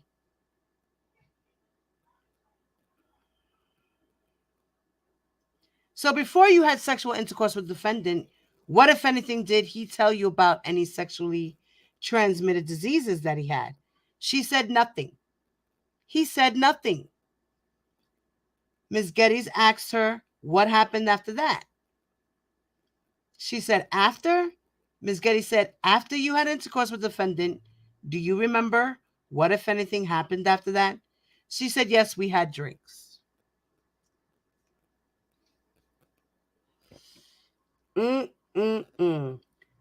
So he was enticing her, okay? Enticing her, persuading her, coercing her to do these things for him, to please him in any way possible.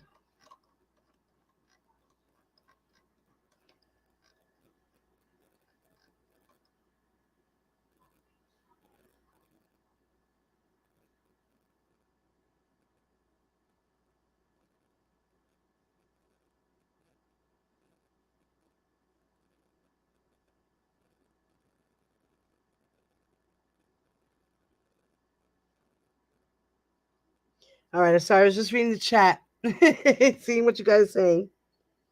Yeah, this is Geronda. This is not Az. We're talking about Geronda.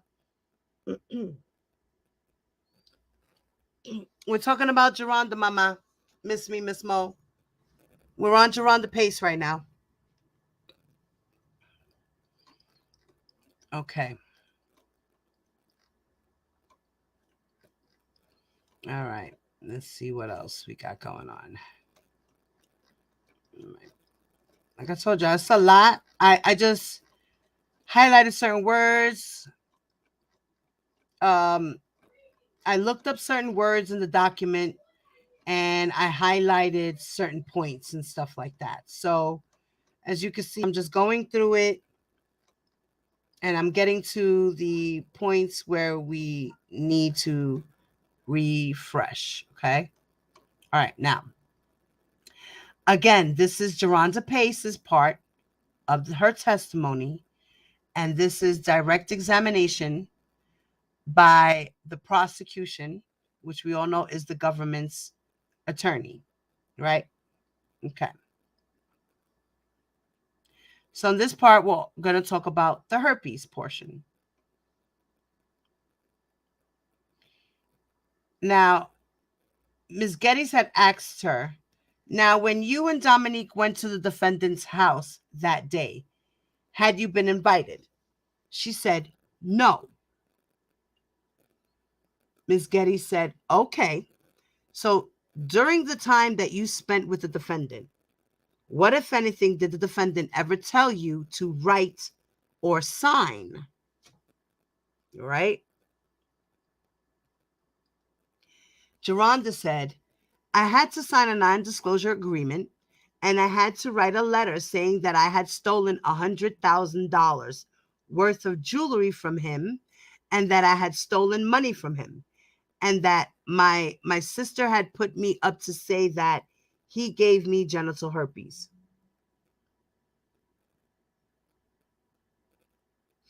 Now,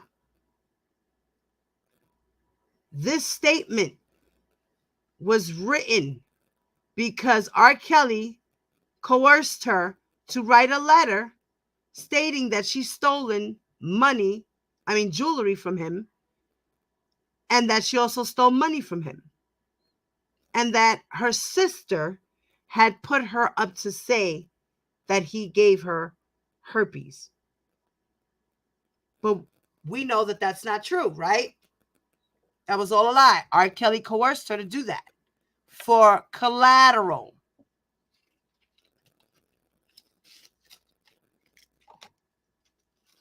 So when her sister came out, right,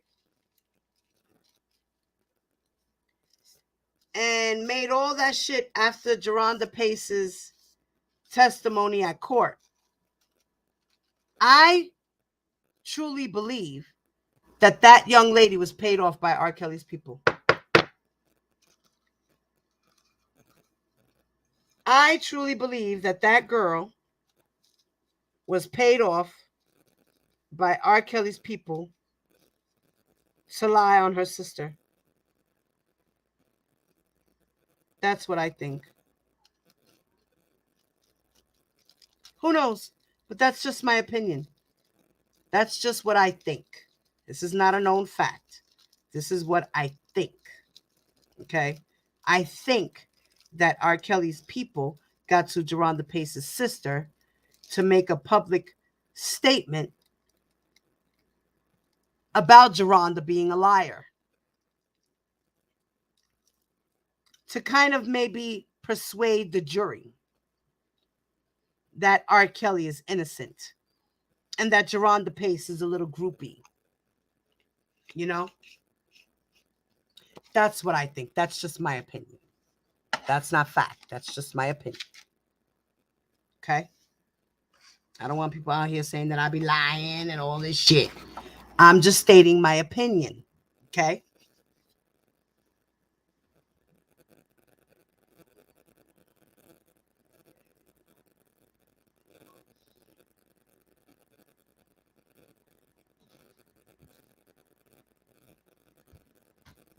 Mom, listen to this. So it's a 3v1, right? Right. Candy, I agree with that last statement too that you just made now, that you said she probably was paid off because she doesn't get along with family. I agree with that. That could be a possibility.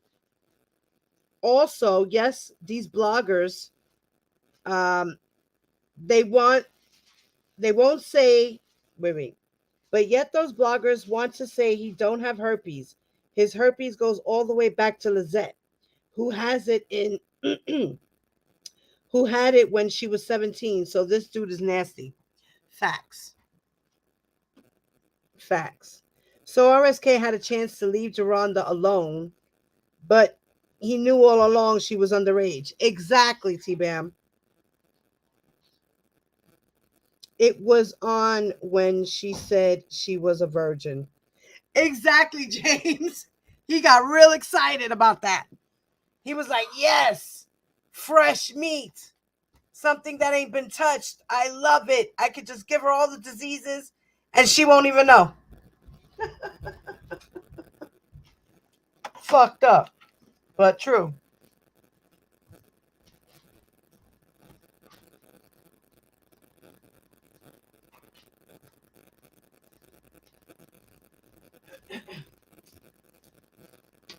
So, yeah. So where were we? Okay. Now, Ms. Getty says, let's back up a moment. You first mentioned a non-disclosure agreement. Whose idea was it for you to sign a non-disclosure agreement? Geronda Pace said, it was Rob's idea. The defendants? Geronda said, yes.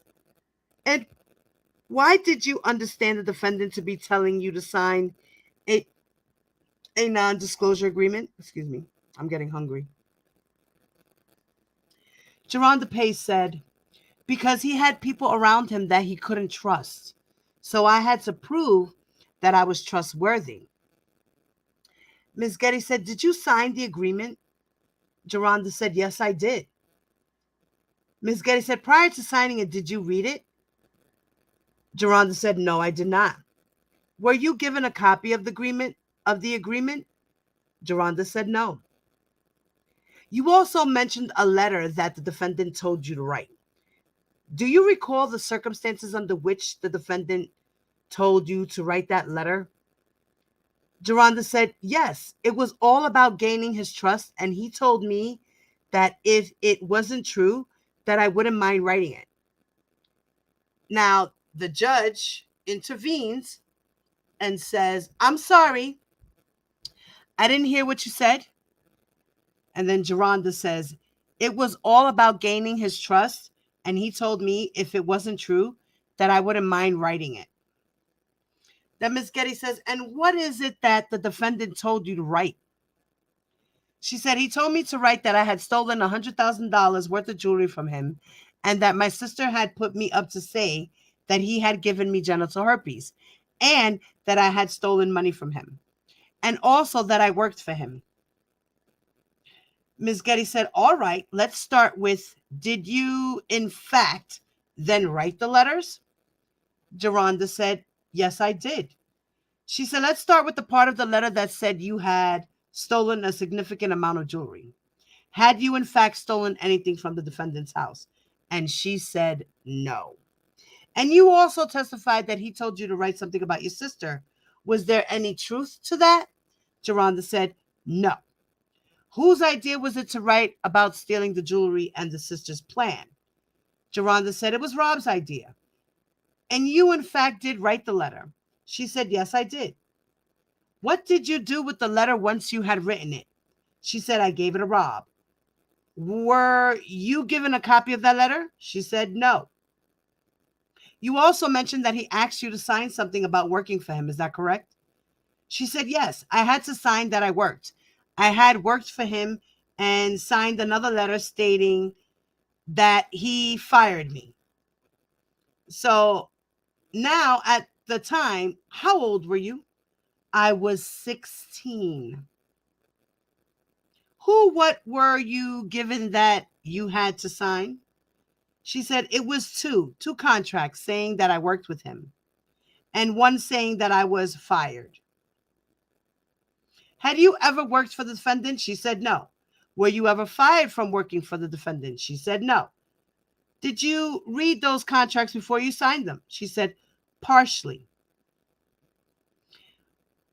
Were you given a copy of either of them? She said no.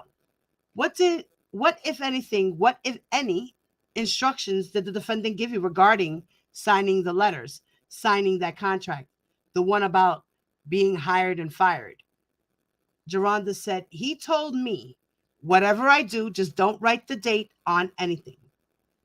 Did you write a date on it? She said, no. At some point after you went to the defendant's house in May of 2009, did he leave the area? Geronda said, can you rephrase that question? She said, yes. At some point after you met the defendant at his house in May of 2009, did he leave the Chicago area? She said, yes, he did. Where did he go? She said, I'm sorry. It wasn't in May of 2009. It wasn't in May that he left the Chicago area. Okay, but at some point after May of 2009. She said, yes. She said, Ms. Getty said to her, did he leave? She said, yes. Ms. Getty said, do you remember when it was that he left? She said, yes. When was it? She said, it was in June of 2009. And what happened in June of 2009? Where did he go? She said he went to South Africa. How did you learn that the defendant was going to South Africa? She said he talked about it. And what did you understand the defendant was going to South Africa for?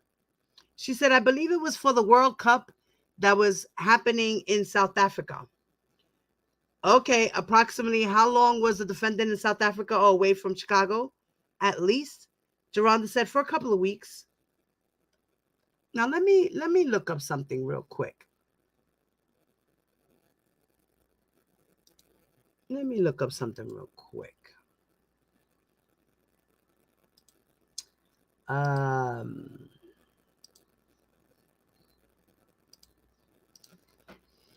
June of 2009, R. Kelly was in Africa. Let's see what pops up. Okay, here we go. So this is where he was. R. Kelly live in South Africa, June of 2009. I'm going to open that up. Let's see. Okay, hold on. All right. Let's see. I mean, we can see. Oh, wait. I'm going to have to open it up. I'm going to have to open it up in my other thing. Hold up, guys. Give me a second. Let's see.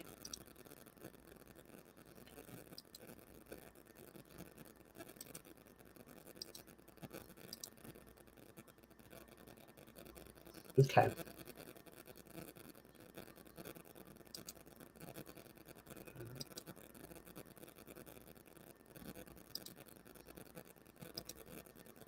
Okay. All right. I'm going to share my screen real quick, guys. I'm going to stop sharing this for a second, and we're going to see what R. Kelly was doing in June of 2009 when he went to South Africa.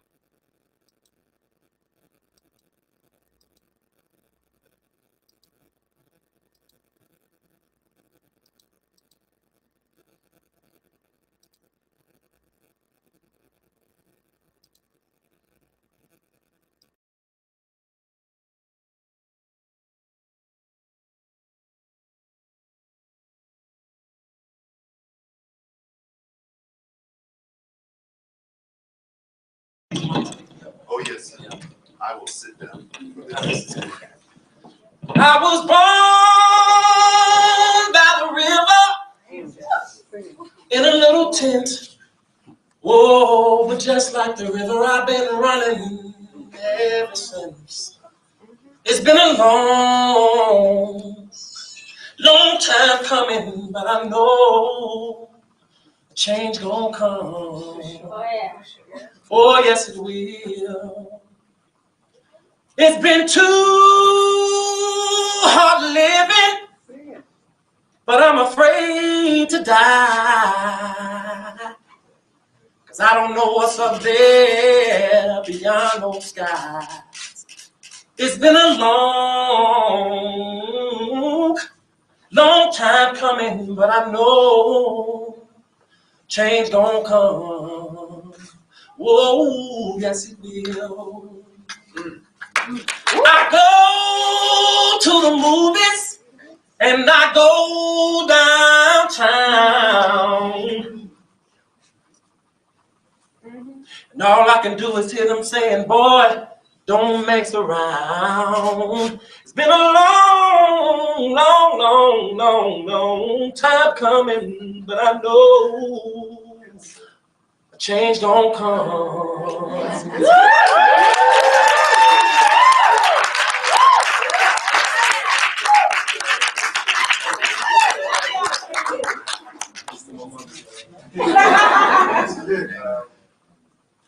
I used to think that I cannot go on, and life was nothing but an awful song. But now I know the meaning of true love. I'm leaning on the everlasting arms.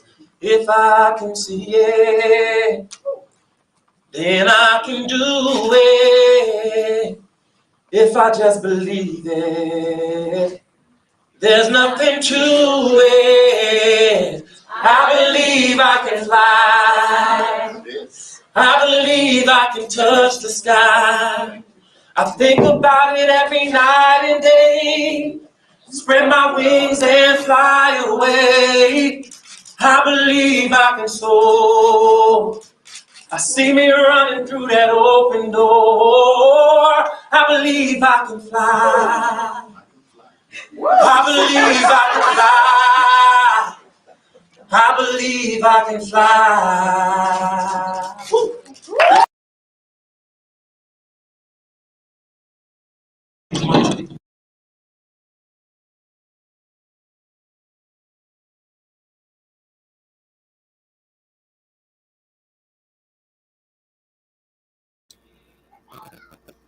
I agree, Vanetta. Wasted talent. I'm so disappointed.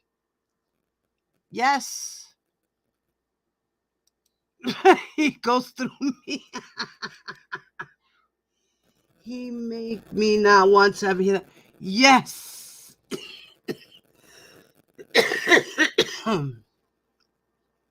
God gave him a gift, and look what he did.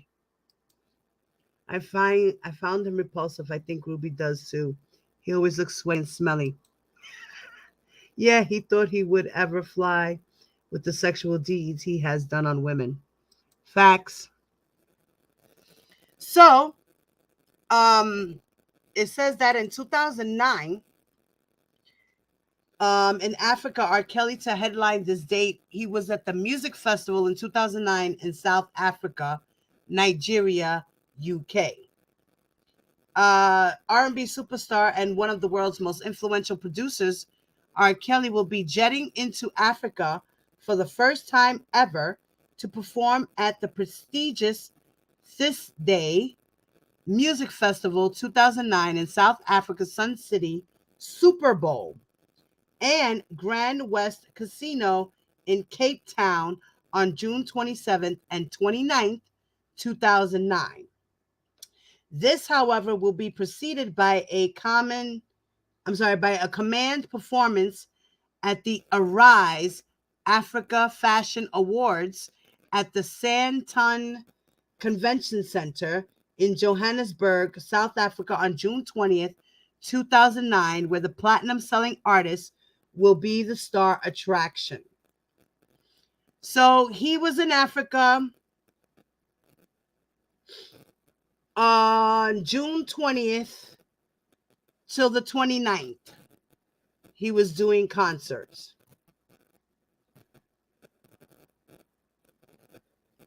Okay? So that's when he left. He was out on his trip more or less June 20th. He had to do a performance in South Africa for the Fashion Award show. And then the following week or 2 weeks later, he had to do the other two shows in the casino and the Super Bowl and the music festival. At the a music festival at the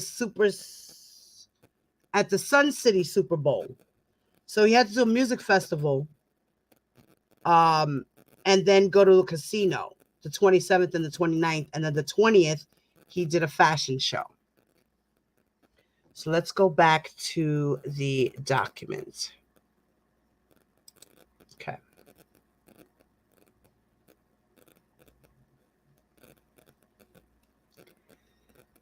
So she was right. After May, it was June of 2009. So Geronda Pace was not lying. For those who said she was lying, she was not lying. Her credibility looks good to me so far.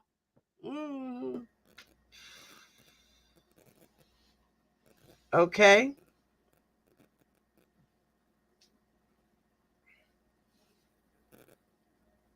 She said at least a couple of weeks. Okay. So she had asked her, what, if any, communication did you have with the defendant while he was outside of the U.S.? She said text messaging and phone calls. Okay. All right. Let's go over. Let's go.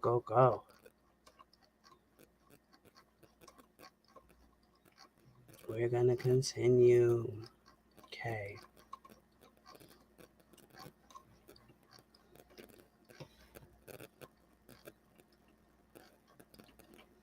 Okay. Now, this is still Geronda Pace, and she's still in direct examination by Miss Geddes. And in this portion, we're going to talk about the T-shirt.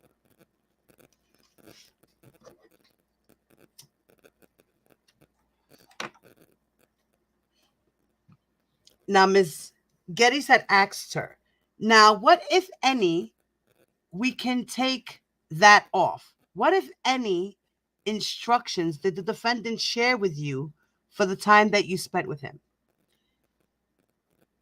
Geronda Pace said, can you rephrase that? She said, sure. What, if any, instructions did the defendant tell you that you should follow when you were at the defendant's house? She said, Geronda said, I had to wear baggy clothes, so I had to wear some sweats and a T-shirt. Who told you that you were to wear baggy clothes? Geronda said, Rob did. What else? Geronda said, and I couldn't leave the room. Wherever I was, I couldn't leave without permission. If I had to go to the bathroom, I had to get his permission to go to the bathroom. If I wanted to eat, I had to get his permission to eat. And when I wanted to make a phone call, I had to get his permission. And he will, so that he could walk me through the phone calls. Oh, wait a minute. So Geronda Pace here just said that she had to get permission to make phone calls. And the reason that was because so that he could walk her through the phone calls.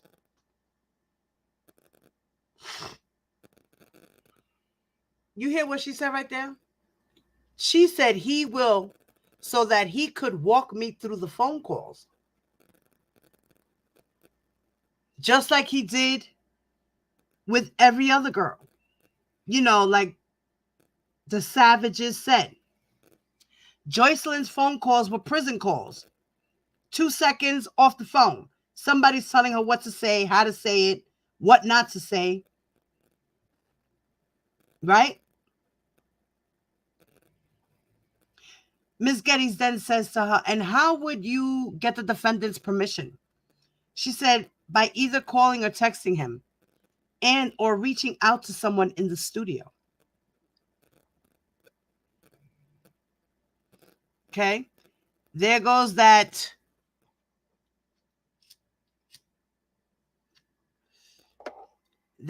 coercive control, guys. Coercive control. I had to call him daddy. Coercive control. And Geronda's nickname was JoJo. That was her nickname. Isn't that strange? Hey,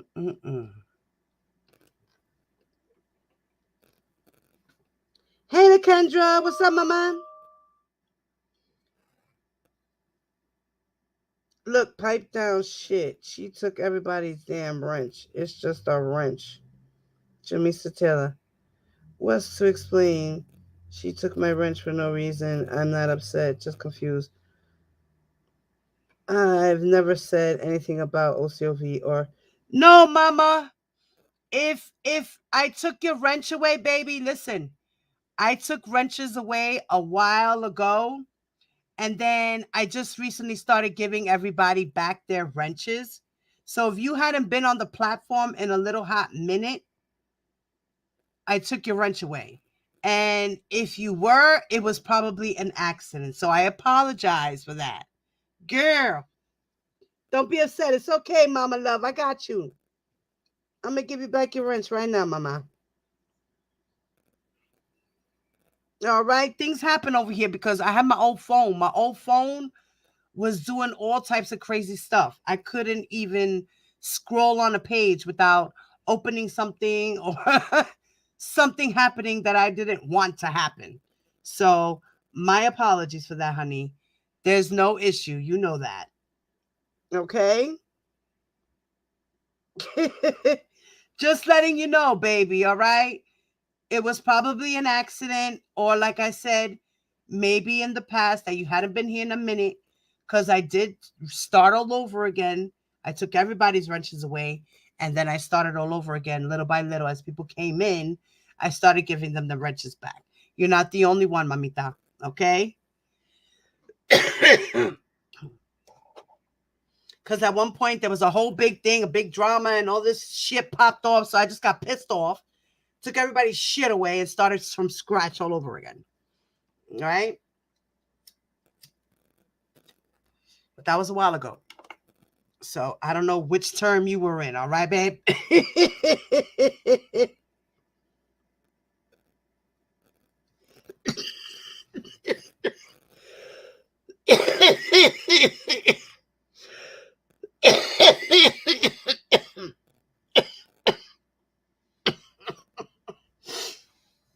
Guys, don't fight. Ty, I love you. Thank you, mommy. She was texting me and telling me to read your comment and to see what was going on. So she was trying to help you. She wasn't trying to offend you or anything like that. She was just trying to let you know. Okay? And, don't get mad. That's all she was just saying. Just don't get mad, So, everything okay? I want y'all to be okay now. I don't want anybody fighting y'all. Come on now. I love you, Ty. Thank you for the heads up, my love. And sorry about that, Jamisha. Okay. All right. Now that we got that out of the way, let's continue. Okay. Let me continue to go back. Like I said, I'm just going through, skimming through certain points in the transcript trial. I mean, the trial transcripts. I'm going through it. Okay. Now, this is another part of Geronda Pace, her examination, direct examination by Ms. Geddes, the prosecution. Okay. Now, this has to do with the herpes situation. Where's my lighter? Shit. Okay. It's time for me to smoke a spliff, y'all. So, yeah, y'all hear me coughing and shit. Yeah, now's that time. Okay. Now, Geronda had asked Ms. Geddes to rephrase the question. Ms. Geddes had asked her, yes, did you have any medical problems during the time that you were with the defendant? Geronda said, yes. Ms. Geddes said, what happened? Geronda said, I ended up contracting herpes. Ms. Getty said, when did you first come to believe that you had contracted herpes? She said, it was towards the end of the summer.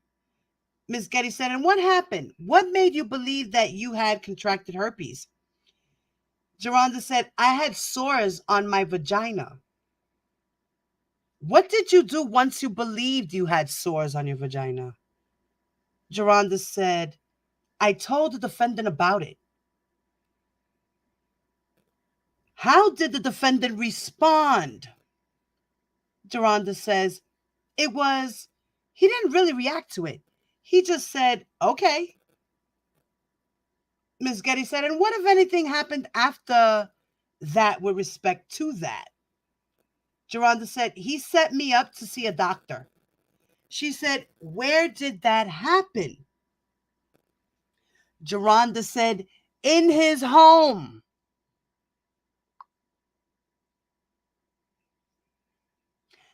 As we know, right, guys, Dr. McGrath had testified to visiting Geronda and examining her and telling R. Kelly and her that she had herpes. Right? Ms. Getty says, where did that happen? Geronda said, in his home. Ms. Getty said, what do you recall? Did you, in fact, then see a doctor at his house? Geronda said, yes, I did. What do you recall about the doctor? Geronda said, it was just like an older guy with like a white beard. It wasn't like fully white, but he had a white beard and he was older and he had a white coat on. Ms. Getty said, and what happened when you saw the doctor? Geronda said, we went to the back room and he looked at my vagina while Rob was present. And then he told him, yes, that's it. Ms. Getty said, what did you understand him to be saying when he said, yes, that's it? Geronda Pace said, herpes confirmation. Ms. Getty said, and who was he, by the way, in that? Geronda said, excuse me? Ms. Getty said, I think you testified that he said, yes, that's it. She said, yes. Who is the he in that sentence? Geronda Pace said, the doctor. Then Ms. Getty said, what, if anything, did the defendant do once you developed these sores on your vagina? Geronda said, he didn't do anything other than the doctor just told me to take some pills and he walked me back to the game room. Ms. Getty said, were you given those pills to take? Geronda said, yes, I was. Ms. Getty said, did you in fact take the pills? She said, no, I did not. She said, why not? Geronda said, I don't believe in taking medication. She don't believe in taking medication. Girl! You just had a whole outbreak on your poom poom and you're not taking no medication? Because you don't believe in it? Oh no, girl. I didn't even realize she said that. Well, then she had to deal with it naturally then, right?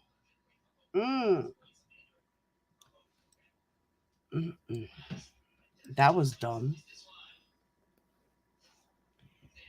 Now, Ms. Getty said, what, if any, conversations did you have with the defendant about tattoos?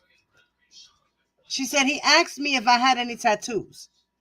And at the time, did you have any tattoos? She said, no, I did not. What happened after that? How did you respond? She said, I told him I didn't have any tattoos. What did the defendant say or do?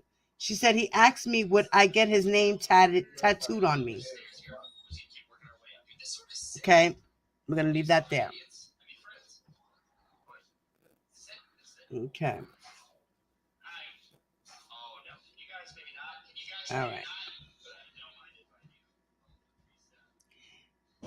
Now, Miss Geddes continues to ask Geronda Pace. She asks her, what, if anything, was the defendant saying during this? She said, can you repeat the question?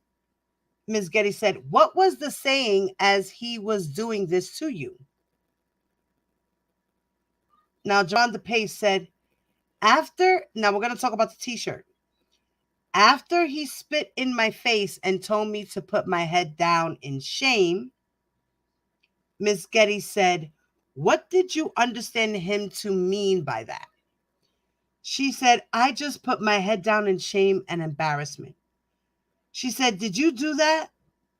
She said, yes, I did. What happened next? Geronda said, and then after that, I got up off the floor and we walked over to the VIP room and we sat down, and that's when he instructed me to perform oral sex on him. Ms. Getty said, did you then perform oral sex on him? She said, yes, I did. And specifically, what did you do? Geronda said, I put my mouth on his penis. Ms. Getty said, what happened then? She said, he ejaculated on my face. Ms. Getty said, what did you do when he ejaculated on your face? She said, I waited for him to tell me what to do next.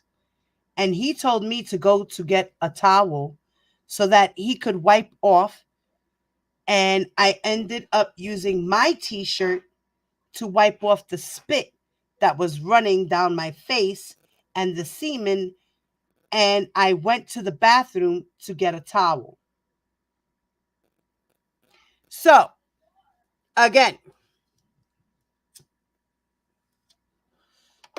the whole thing with the t-shirt, for those who are confused about the t-shirt, this is what happened. He ejaculated on her face. He spit on her face, ejaculated on her, right? He had spit and semen. She had spit and semen on her face.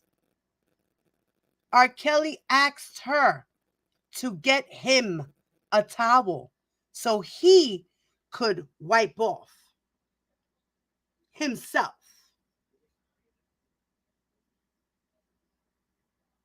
So Geronda Pace proceeded to get up, get the towel for him so he could wipe off, and then she grabbed her shirt.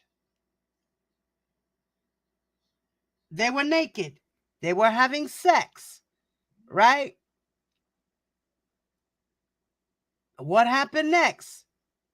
He did what he had to do. She grabbed her shirt, and then she went to the bathroom to grab him a towel, gave him the towel, took her shirt, and wiped her face with it.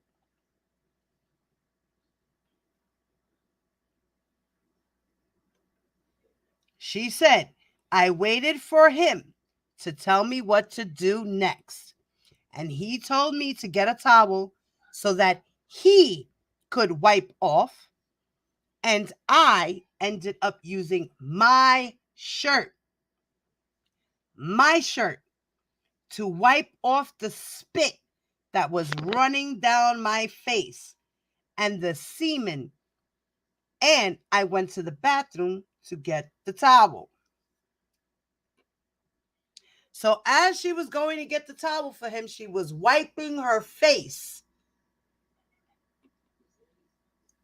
You testified that you used your t-shirt, not R. Kelly's shirt. She did not say I used R. Kelly's shirt. She said I used My shirt. My shirt. Oh shit, did my phone just die?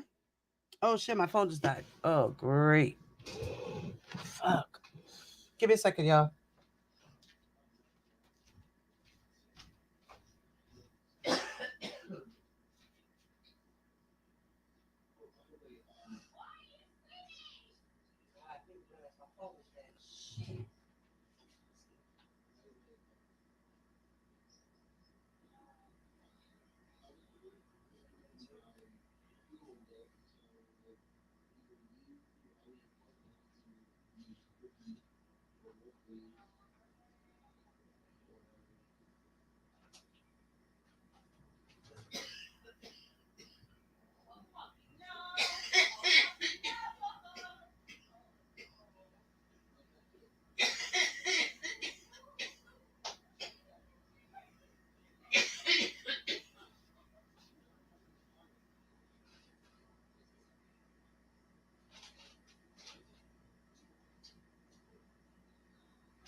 Okay. I'm glad my other phone was still charged. All right.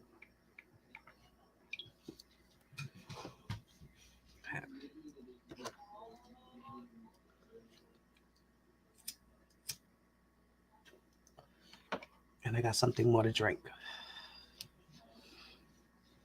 Okay, so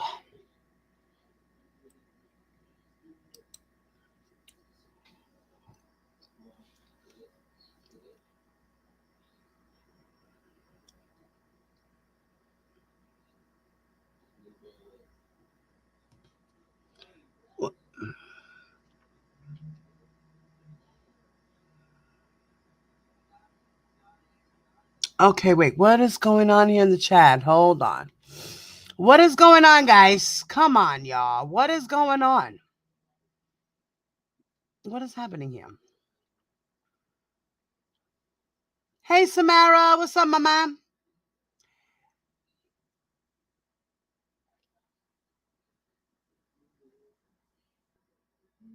What? Tyrell with old school, not just what I can want.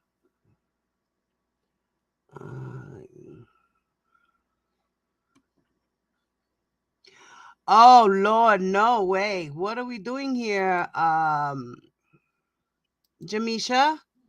What's going on here? It's not that serious, y'all. What the fuck? It's not that serious.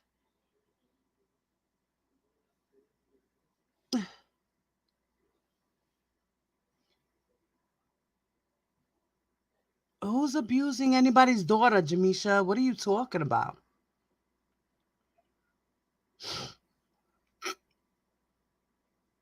Why are you still fighting with Ty?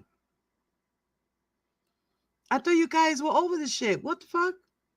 No, why are you calling Ty a slut? You don't even know her to be calling her a slut. Like, what is that about? Right, like, let's chill out, okay, Jamisha? I don't know what's going on. No, no, no, no. You're going too far, Jamisha. Come on, guys. Come on, guys. Come on, guys.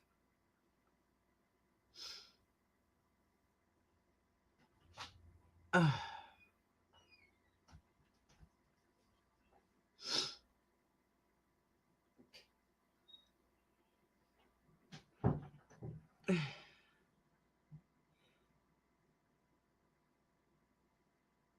Yeah, like, okay.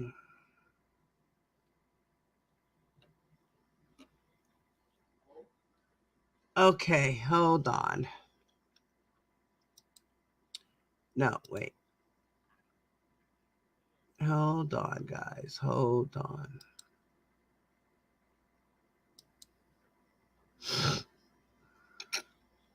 Okay.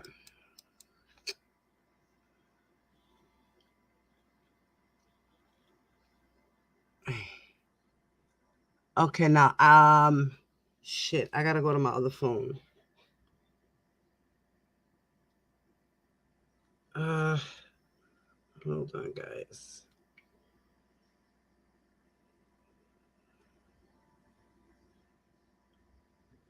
Okay, let's see if.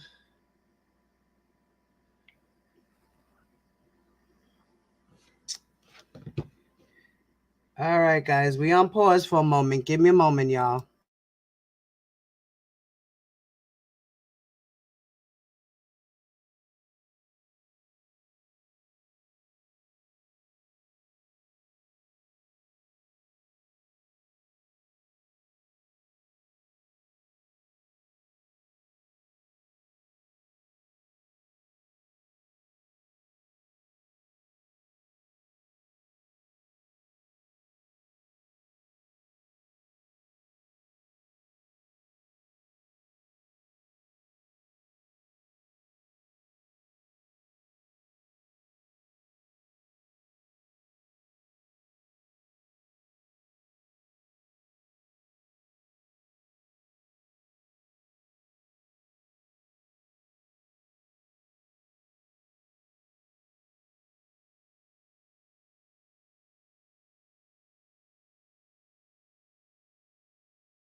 All right, I think I handled that. I'm not even sure if it went through right. Because I'm using my other phone that's fucked up right now. So I don't know if it really went through or what happened. Yeah, she did have a wrench, sweetheart. She did have a wrench, baby. She did.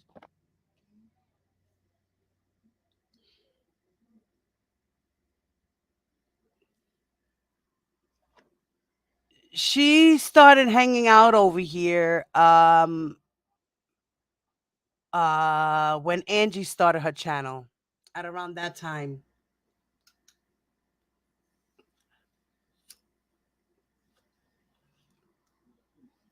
It was around that time.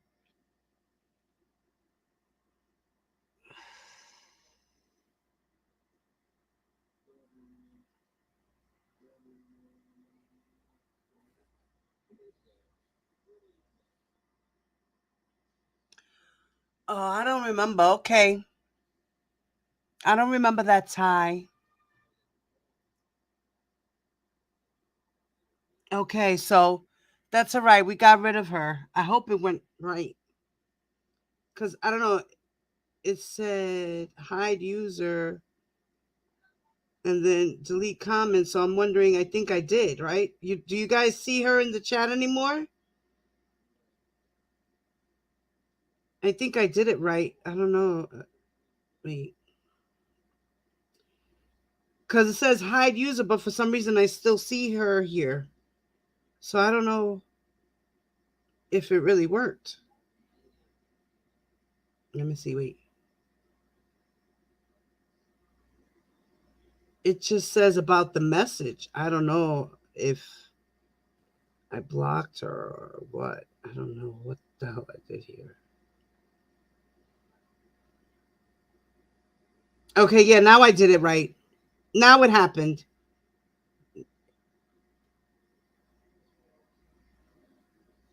Okay, yeah. All right, I did it right this time, guys. It happened. It went right. Okay. All right. Wifey! What's up, wifey? Indigo, Jacqueline. What's up, my ladies? What's up? Ruby. Candy, what's up, Candy? Honey, my honey bunny. Lakendra, what's up, Chula? What's up, y'all? Ty, I love you, Ty. I don't know what the fuck happened. It be a hot mess. It just be a mess sometimes. I just, I be trying, y'all. I be trying. All right, now she's hidden, right? Okay. Okay, that's what I was trying to, because at first it was timed out, and then I removed her stick, and then it said I hit her, but then it didn't say I hit her, so I was like, did it really happen? Because I'm like, I don't know. Then I went back again, I refreshed my screen, and seen that I didn't do it the right way, so. Like I said, I'm on my old phone, the one that I just fucking got rid of, the one that's all fucked up and stuck, so if I take somebody's wrench or something like that, or I block you by accident, please forgive me. I'm on my old phone. So this should be acting stupid. Okay?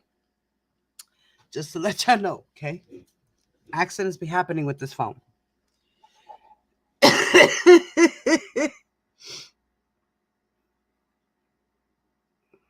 Right, no, I blocked her already. I did it, mama. I did it. It went through. It went through. I did it, Tears.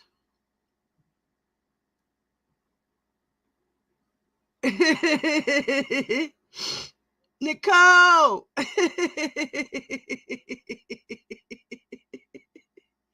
She said, oh, Lord. You see, y'all distracted me. Y'all bad. Y'all bad. That's why I had to get a spliff. You see? I knew there was a reason why I needed that spliff. Something was going to pop off.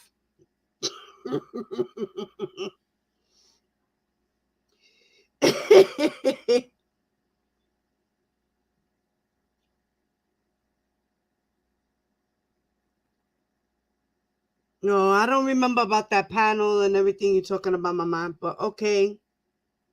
I don't, You know me, Ty. I be catching up with shit. I be slow with shit.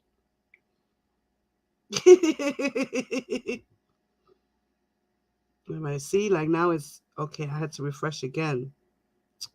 Yes, right. What was the distraction about? Why was she distracting anybody? Lord of mercy.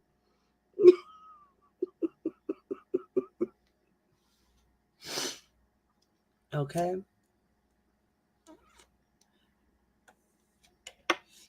Oh, shit. Okay. All right. Now, can we get back to the paperwork, guys? That's what we're here for, right? All right. Let me take a second. Y'all be fucking bugging over there. People be bugging out. They come in here and they start bugging out. I be confused. Like, what the hell? You're welcome, my love. Tears and Ty. Y'all welcome. Y'all already know, like, listen. Like Jackie said or Honey said, one of y'all said, we don't tolerate that shit over here. You know what I mean? Like, we all cool with each other. We could kiki, joke on each other and, play around with each other, pero we don't go below the bell and do none of that shit. You know what I'm saying? The situation was handled. It should have just been left where it was. Dead after that. Finito. No more comments. I fixed the situation. No more comments. There shouldn't have been no more back and forth after that. You feel me? But since there was more back and forth and one got very disrespectful, I had to delete the one that was very disrespectful. So unfortunately, Jamisha, I'm sorry for you. That was you.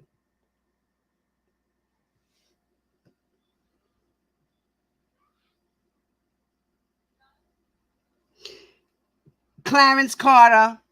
I'm going to give you pow pow. What's up, fat boy?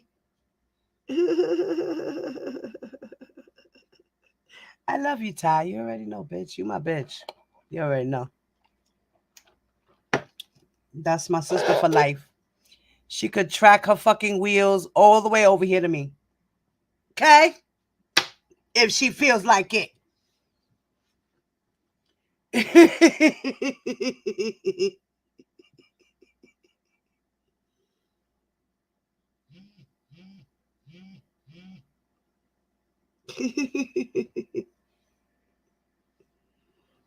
All right. Oh, now I'm getting something coming through here. Hold on, y'all.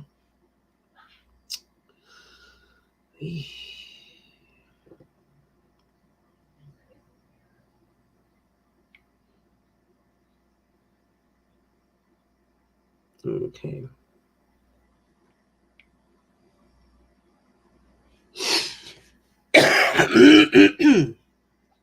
All right. Now, as we were saying, I'm going to continue now.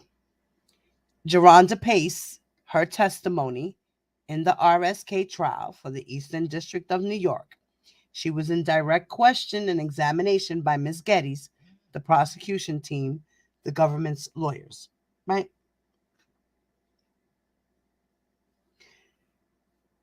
Ms. Geddes says to her, you testified that you used your t-shirt. Do you remember the t-shirt that you used? Again, Ms. Geddes said, you testified that you used your t-shirt. And Geronda said, yes, I do. Ms. Geddes said, what type of t-shirt was it? What do you remember about it? She said, it was a blue Aeropostale t-shirt. Ms. Geddes said, and you indicated that you also wiped spit off your face. What was that from? She said, it was from him spitting in my face. Ms. Geddes said, now, was that the first time when he spit at you, or was that a second time? She said, it was a second time. What, if anything, did you say or do next? Geronda said, I just followed his directions and went to go get the towel. She said, and what happened then? And then I took the towel back to him for him to wipe off. And what did you do after that? She said, once all of that was done, he said that he was like getting ready for a party. He was preparing for a party that evening. Ms. Getty said, And what were you going to do? What did you do? And Geronda said, and he told me that he wanted me to put on certain heels for us to have sex. And I told him that those heels were at my uncle's house, and I needed to go get them.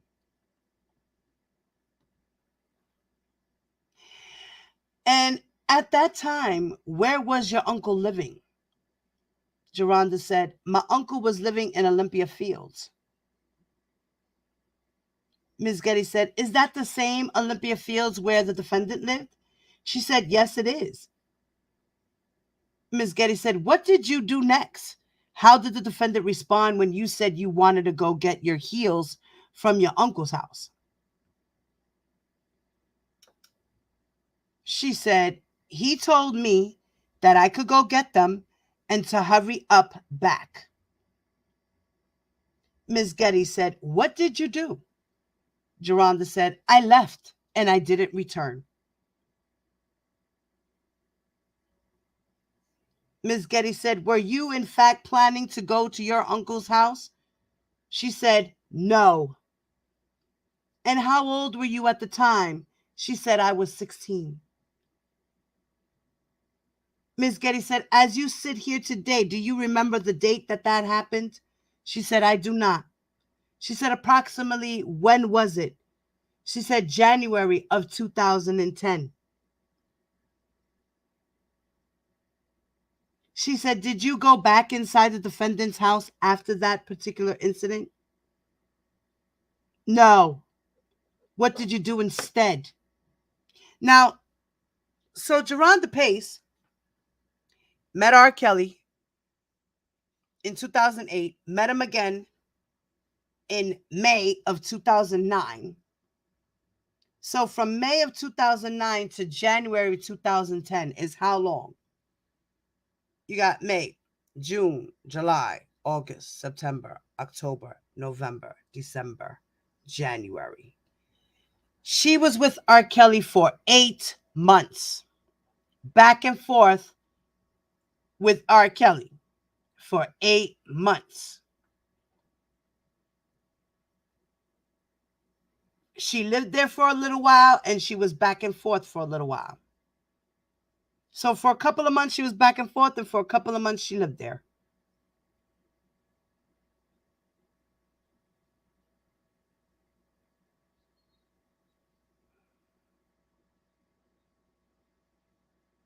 So that's how that went. So she never went back. She never went back after January. 8 months. So let's remember that. She was with him at 8 months. She was actually 15 years old when she met him at the trial, not 14. His trial started in May or June. So she had just turned 15.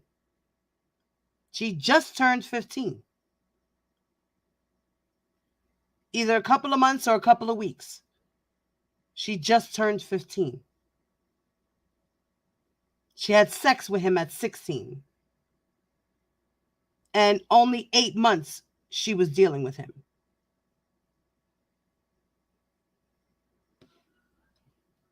Okay?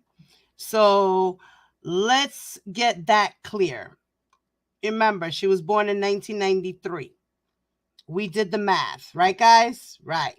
We did the math.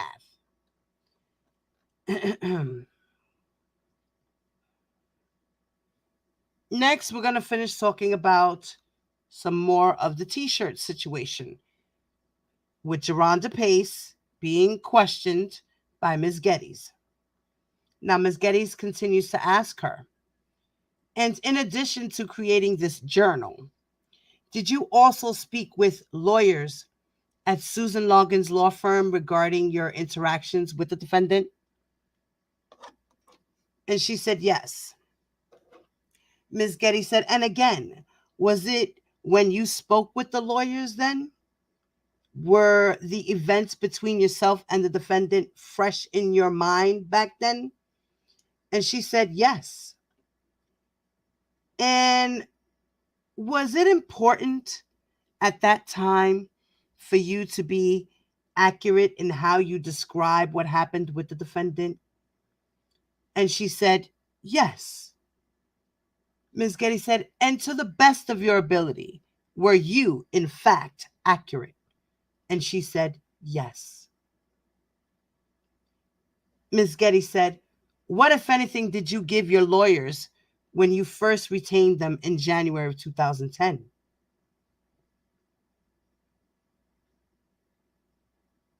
I gave them my shirt.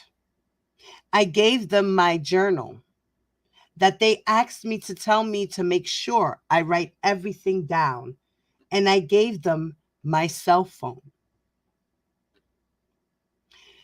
So she went to the lawyers and she gave the lawyers her cell phone, the t-shirt, and her journal.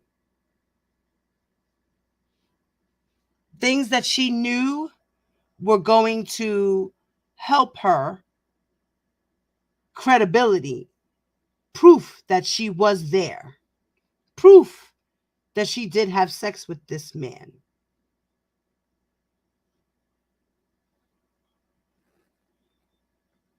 Now, Judge Donnelly says, can I just clarify, when did you prepare the journal?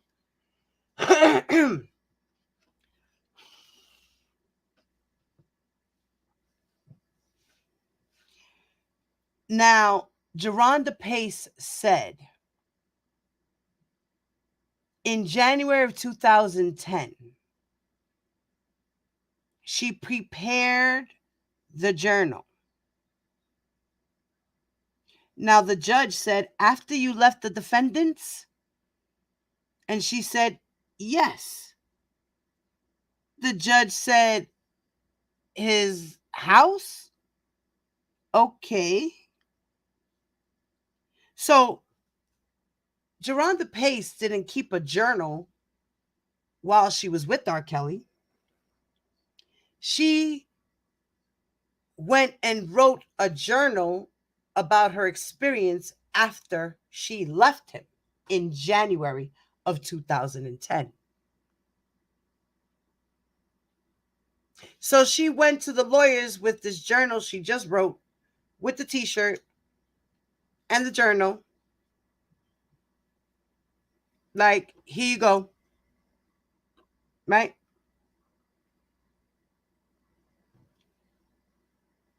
Then Miss Getty says to her, what, if anything, regarding your date of birth did you give your lawyers?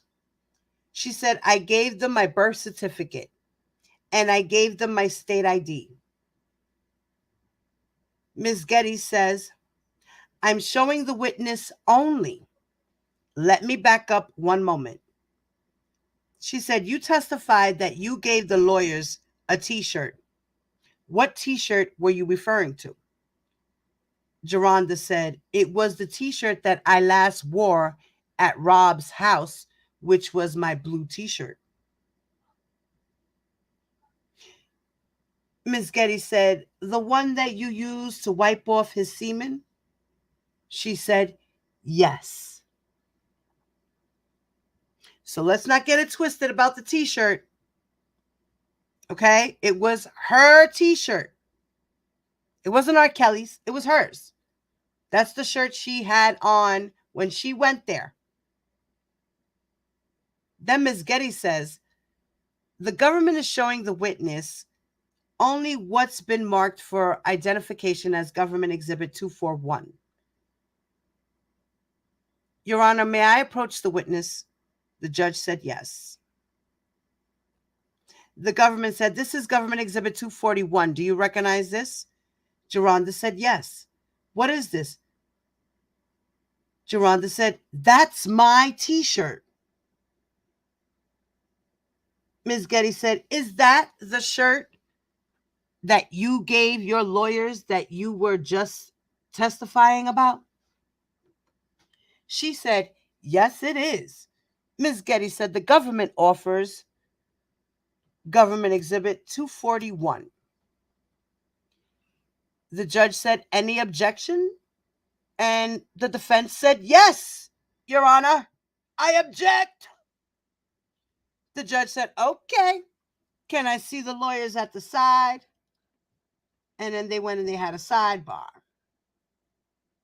And the sidebar conference was held on the record in the presence of the court and counsel out of the hearing of the jury. So they had a sidebar without the jury hearing. It was only for the court and the counsel, but it was on the record. So that means they had a sidebar with the court stenographer recording what they said. Okay?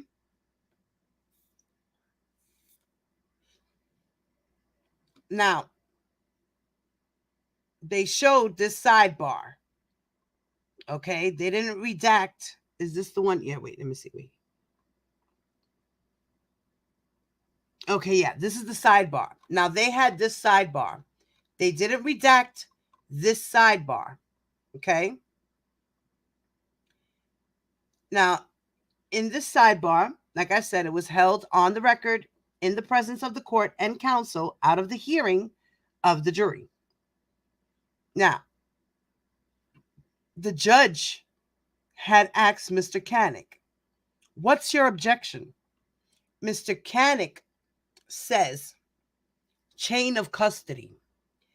I think this witness testified that she gave this t-shirt to her attorney and then subsequently got it back and gave it to her attorneys.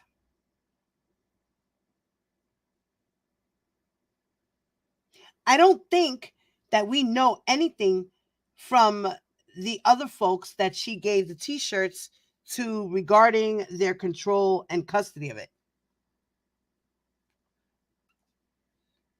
Now, Judge Donnelly says, go ahead.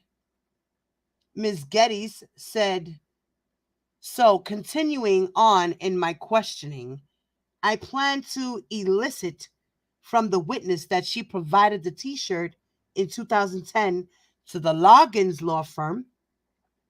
And then in 2013, she retained a new lawyer who obtained a copy of the file.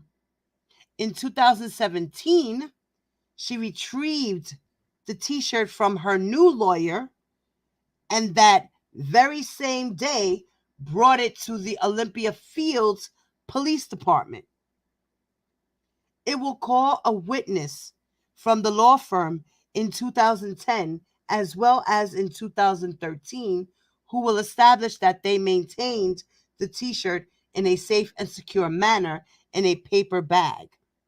I have one from the lawyer that retained it from 2010 to 2013.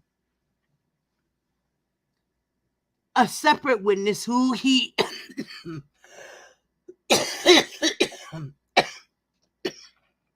excuse me, guys. Now, I have one from the lawyer that retained it from 2010 to 2013. A separate witness who he testified that he kept it from 2013 to 2017. Okay, so Geronda Pace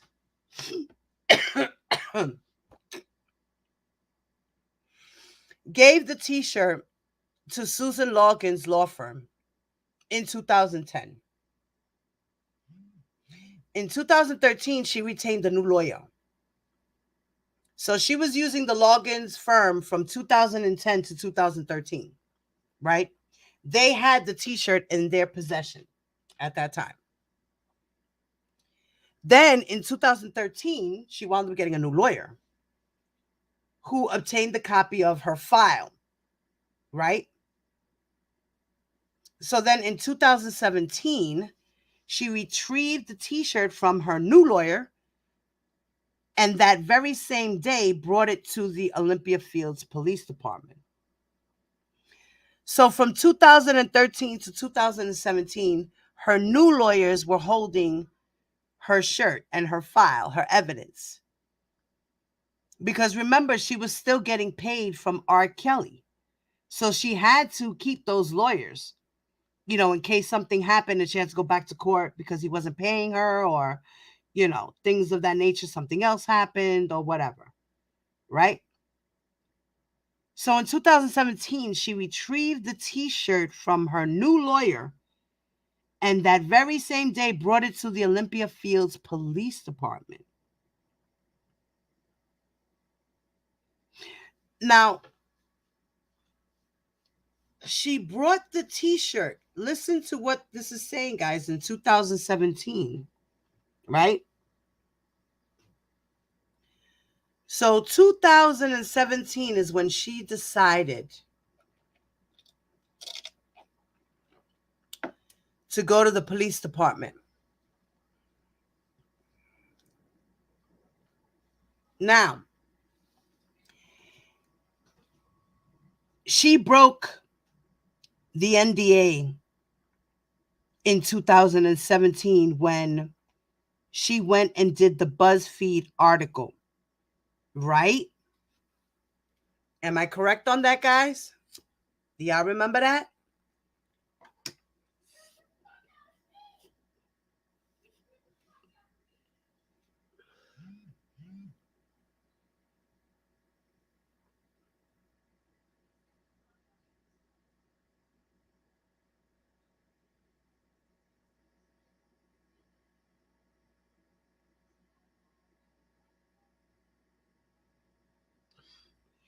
Okay, so she gave the t-shirt to the police department in 2017.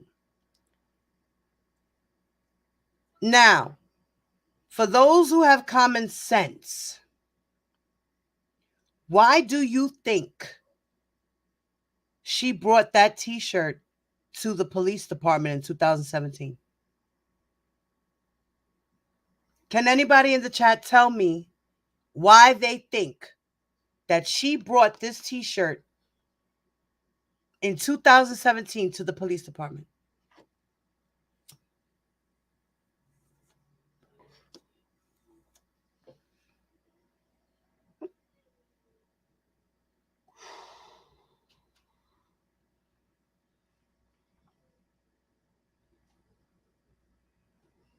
Let's see. Yes, Lanita Carter also has DNA. That's right.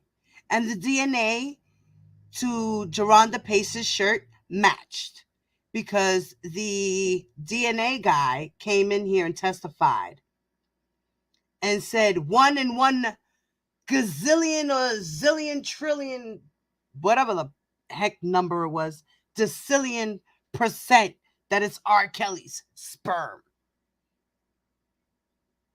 and saliva, because they took his DNA when he got locked up, because Greenberg said that he would agree to do a DNA profile for them.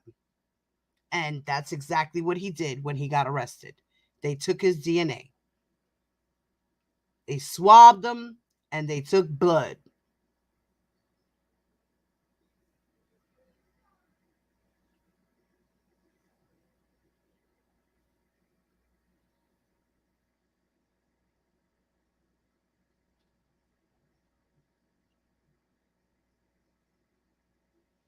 So, now,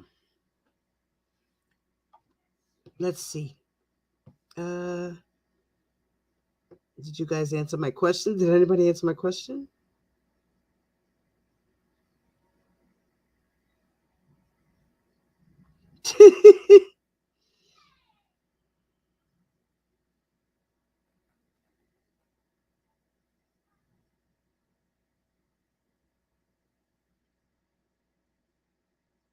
Supporters don't give a fuck what comes in. Yeah, it's crazy how these supporters do out here. It's crazy. Truth Strong. What's up, mama? Hi, baby. She said that she felt bad because Dominique was still there She said that she felt responsible for it. Yes. So she decided to do what, Truth? What did she decide to do, Warrior? Break her NDA. She decided to go to gym. Somebody influenced her between there and there, like her lawyer, and said, here, take this to the cops because they're about to convict him. Now is your chance.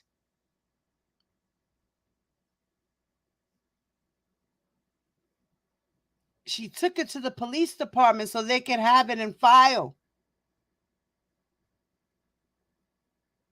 and examine it because she was about to come out. They were getting everyone together. Like I said, they were investigating R. Kelly since like 2016. The cops was already on him. Everything finally came down in 2019. It took the feds 3 years to put together this little plan to grab R. Kelly. It wasn't just overnight. That shit doesn't happen like that. Let's be real.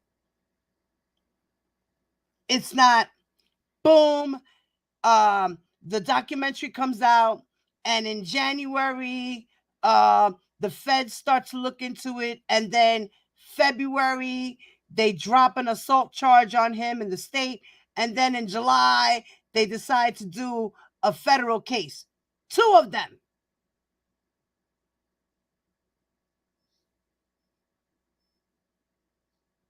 No, they were already investigating him for years. They have to go around talking to witnesses, family, friends, co-workers, business managers, bodyguards. They had to go through everyone that he knew in order to build a case against him. So they were going through all these people. The next step was to get the victims to come forward. That's where Kim Fox comes into play. Now Kim Fox is going to make a stand and say, if there's any victims of R. Kelly, please come forward. We want to convict him, but we need witnesses and victims because they already had paper trails and all these other tangible things to put together the story of his crimes. What they needed now was the victims to put it all together and seal tight a conviction because he wasn't going to get out this time around. Okay? Let's put it like that.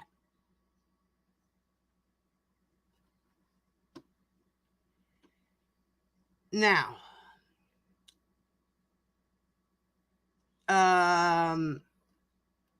Ms. Geddes continues to say, I will call a witness from the law firm in 2010 as well as in 2013 who will establish that they maintained the t-shirt in a safe and secure manner in a paper bag. I have one from the lawyer that retained it from 2010 to 2013. A separate witness who he testified that he kept it from 2013 until 2017. And we will also call a witness from the Olympia Fields Police Department who will testify that it was maintained in a safe and secure way from 2017 until February of 2019.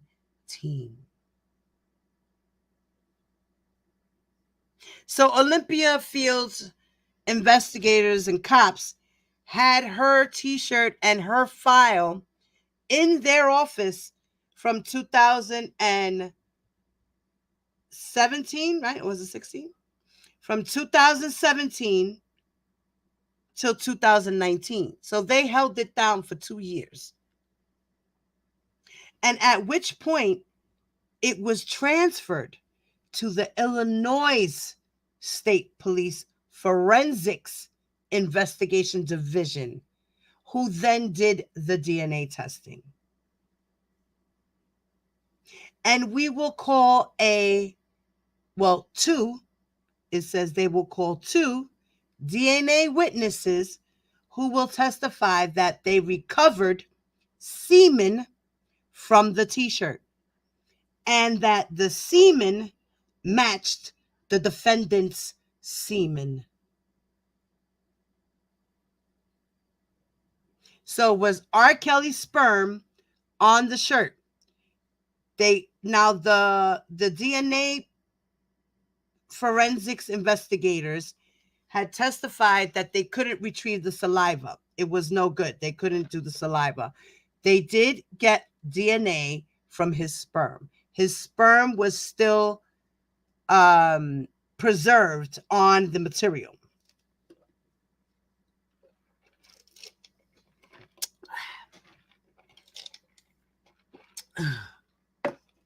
The DNA was still preserved on that material. So they were able to get semen off of the shirt and do a forensic investigation on the semen, a DNA test, and matched it with his, and it was a match.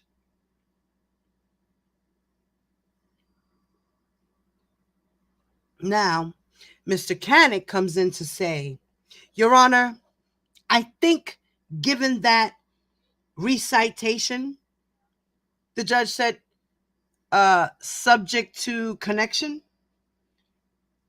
Mr. Canick said, that's where I was about to go. And Judge Donnelly said, I think it's admissible subject to connection. She's just identifying that it's her t-shirt, and so it will come in subject to connection. And then it says that the sidebar discussion concludes. So that was the sidebar. Judge Donnelly said, listen, it's going in. It's a match to his semen. This is proof. This is tangible evidence, direct evidence, proving that this man did sleep with this girl. Whether they had vaginal intercourse or oral sex, they had sex. Okay? Proof, evidence, right in your face. Boom. Preserved it freshly for years. For a total of 7 years.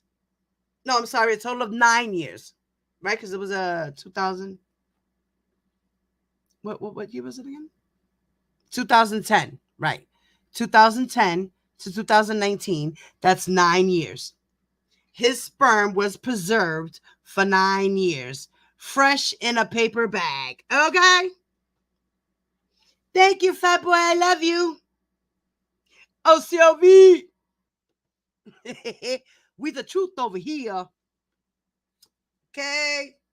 I'm not gonna lie to y'all. Y'all know I'm not gonna lie. I don't play those games. I'm not doing that. I might maybe make a mistake about time and date or something like that, but I'm not gonna lie to you. So, Judge Donnelly said, all right, the evidence is admissible because it is subject to connection. And the evidence was preserved ever so nicely. Okay?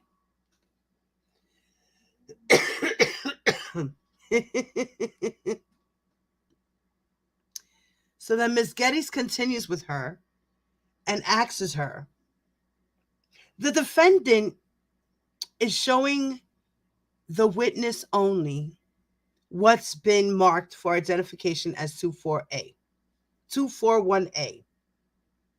Do you recognize what's shown in 24A? Geronda Pace said, yes. Ms. Getty said, what is that? She said, that's my t-shirt. Is that a photograph of your t-shirt? She said, yes, it is. Ms. Getty said, the government offers 241A subject to connection.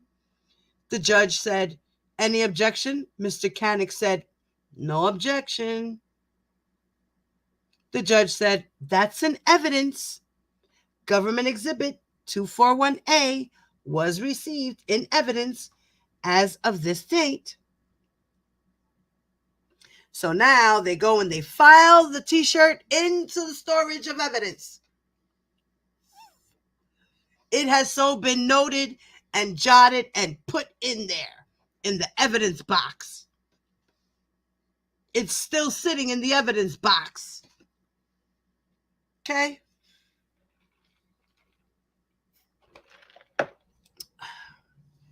Then she says, Ms. Getty says, you testified earlier that you also gave your attorneys a cell phone.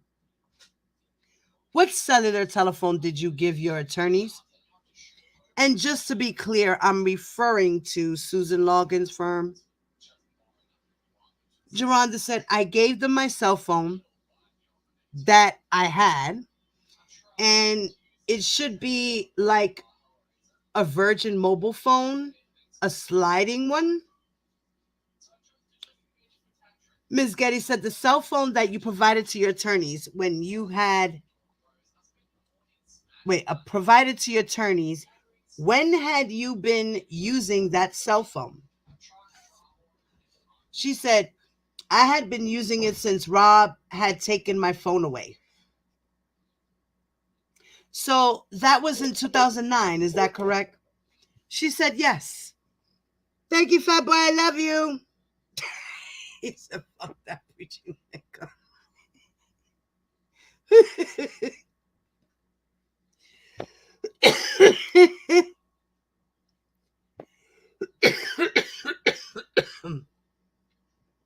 So then she said, so that was in 2009, is that correct? She said, yes. Now Ms. Geddes says, may I approach again, Your Honor? She said, yes.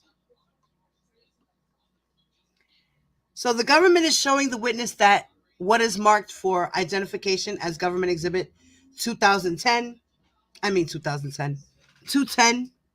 Do you recognize what is government's exhibit 210? She said, yes. What is government's exhibit 210? She said, my cell phone. Is that the cell phone that you testified you were using during the period of the time when you were with the defendant and that you provided to your lawyers? She said, yes. So now they put in exhibit 210. Any objections? No objection. Exhibit 210 was received in evidence. Did you, in fact, file a lawsuit in court against the defendant? She said, no. She said, what did you do instead? She said, it was an out-of-court settlement.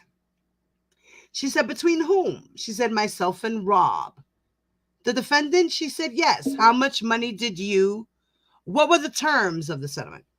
She said, in exchange for my silence, I was supposed to be. Mr. Canick said, objection. The judge said, overruled. This is the terms of the settlement. That's admissible. Overruled. Geronda said, in exchange for my silence, I would be paid $1.5 million.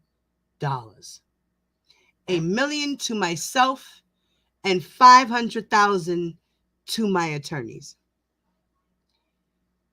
She said, do you remember when the settlement agreement was entered? Geronda said, I do not. Ms. Getty said, do you remember approximately when it was? She said, around February of 2010.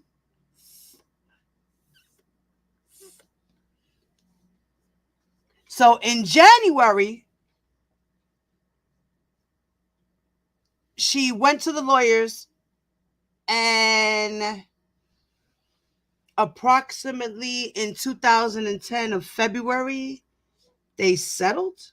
So a month later, R. Kelly did that shit quick. He said, 1, 2, 3, girl, 1, 2, 3.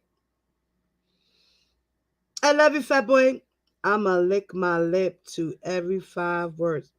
What are you, fat boy? You gonna get pow pow. What are you doing over there? What are you doing, pow pow? Pow pow. What are you doing, papi? What are you doing? You know. So, Miss Getty says, do you remember when you were supposed to receive your portion of the proceeds under the settlement agreement? She said, for my 18th birthday. Hi, Ty. Hi, boy. I love you. What are you doing? I'm going to give you pow pow. So then she goes, Geronda says, I do not. Ms. Getty says, do you remember approximately when it was? She said around February of 2010. Do you remember when you were supposed to receive your portion? She said, my 18th birthday. I was supposed to receive a trust with $1 million in it.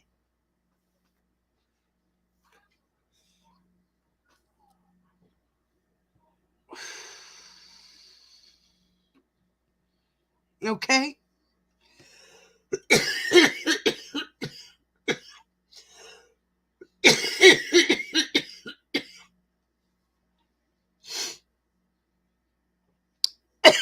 Damn.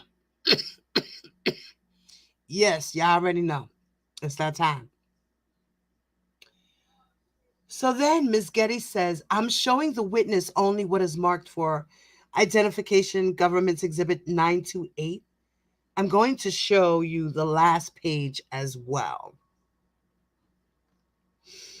All right. So then she shows the settlement and da da da da da. We're not gonna, let's move on. I don't want to stay too much on that. Okay. Because we got a lot to go on. We're only on Geronda pace. Okay? We got a whole lot to go. A lot. Lots and lots and lots to go. All right. So now, in this portion of Geronda Pace's direct examination by the government, prosecutor Miss Geddes, this part, let's see, what part does this part speak about? This part speaks about videos. Okay. Blowing my weed money, diva. No, you not. You giving it to me? Mwah. I'll smoke it for you, papi. I love you, fat boy.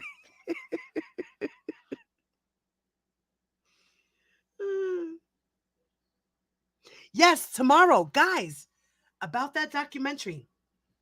I was thinking about streaming it and you guys could watch it with me. How does that sound? Do you think we could do it? Do you think I'll get in trouble? Answer me in the chat, guys. Tell me. Chiqui. We got to watch that documentary tomorrow. We got to watch it together, guys. Come on. What do you think? What do you think? Do you think I could now I was going to try to stream it from my computer, but I know I will get striked, right? So, I was wondering maybe I can use my phone and we can watch it together by me going live on my phone, and you guys can watch it that way maybe, and we can do it that way and then have a discussion afterwards and have a panel. I don't know. What do you guys think? How does that sound? What's up? Lakendra.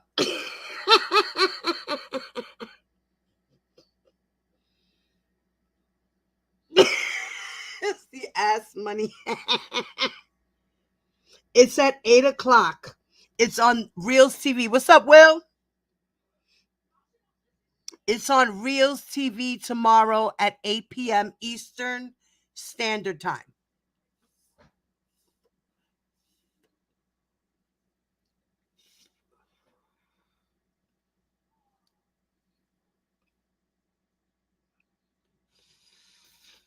Okay.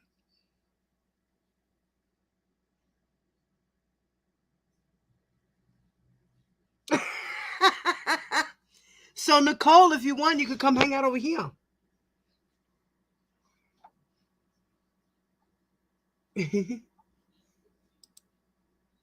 So, if you want, you can come and hang out over here. All right, let's do this. So, mañana. All right, guys. So, tomorrow, 8 o'clock, 8 p.m.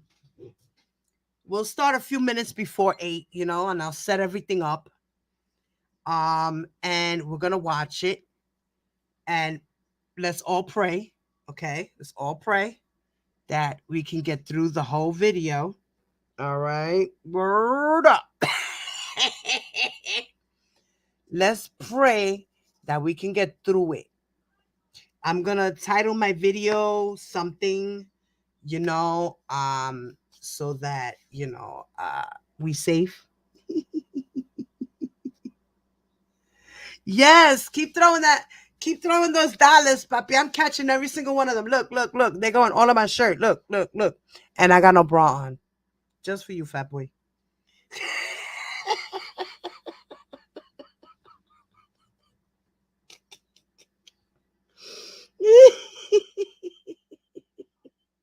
He just got paid. He sure did. He sure the fuck did. Fat boy, it's my birthday or your birthday.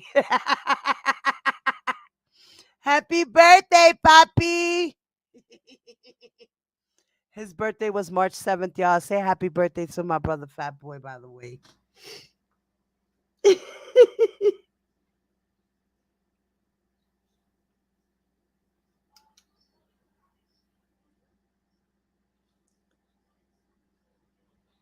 Oh, time goes forward tonight. That's right. That's right, guys. Flip those clocks. Don't forget, y'all. I miss Blade. You miss Blade. We all miss Blade. She's probably hanging out. It's Saturday. Oh, shit, girl. Don't get me excited, Ty. Don't get me excited, Ty. Don't get me excited.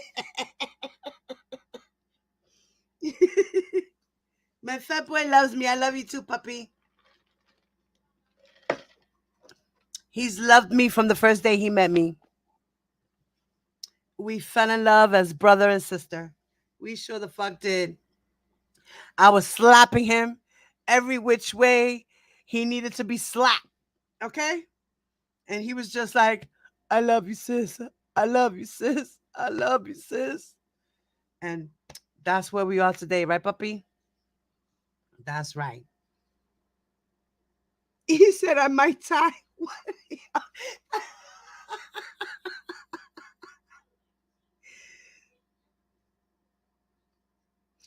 I, you know what? That's a good question, Kendra. So which one is it? Longer days or shorter nights? I forgot. It's actually, we'll have, wait. It's spring ahead, right? Right. Fall back and spring ahead. So we're losing time. So that means, Kendra, we are having a shorter night and a longer day? Or is it a longer day and a shorter night? No, wait. We're having a longer day and a shorter night, I think. Right, we lose an hour. So yours doesn't change till the end of March? Okay.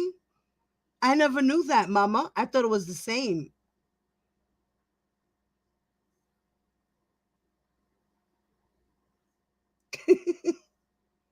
Right, it's longer days and shorter nights, right? Okay, all right. Cheers. Cheers. See, y'all got me all out of my element. Hold on, y'all. Now y'all got me. Espérate. Y'all got me all excited. I got money thrown at me and shit. I'm all off topic and stuff. We talking about shorter days and longer nights and shit.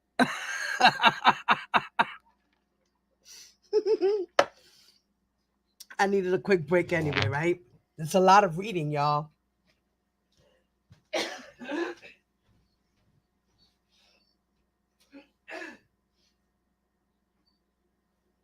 Oh, shit. Tell me I gotta go to the store. No! No!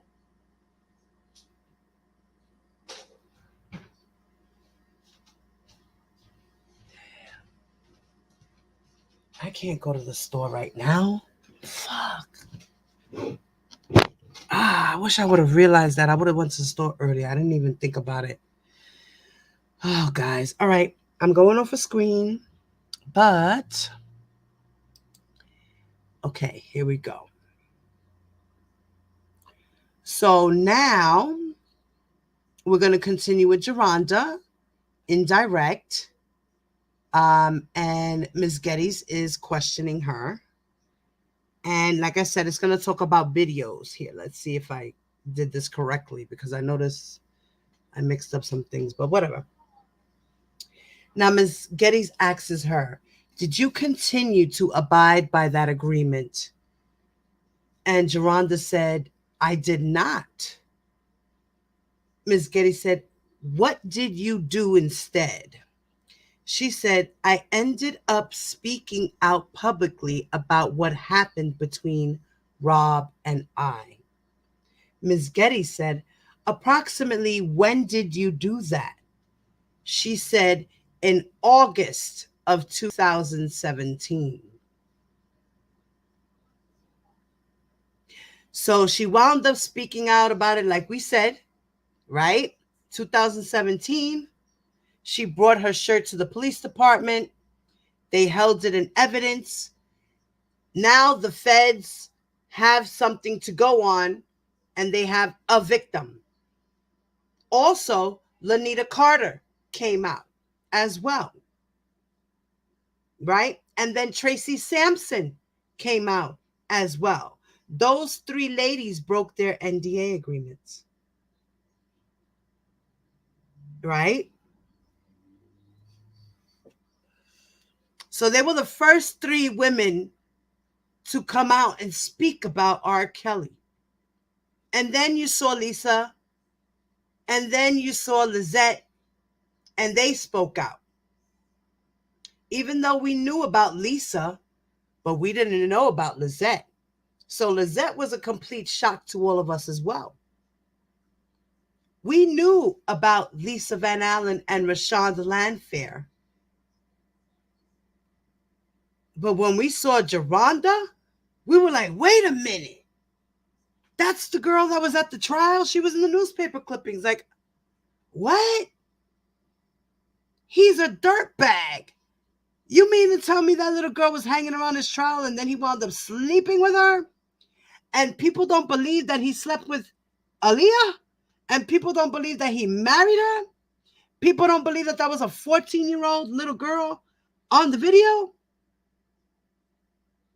But yet he's sleeping with a whole girl who was at his trial? What?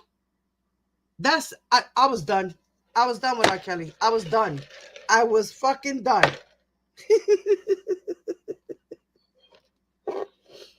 I love you, Poppy. What are you doing?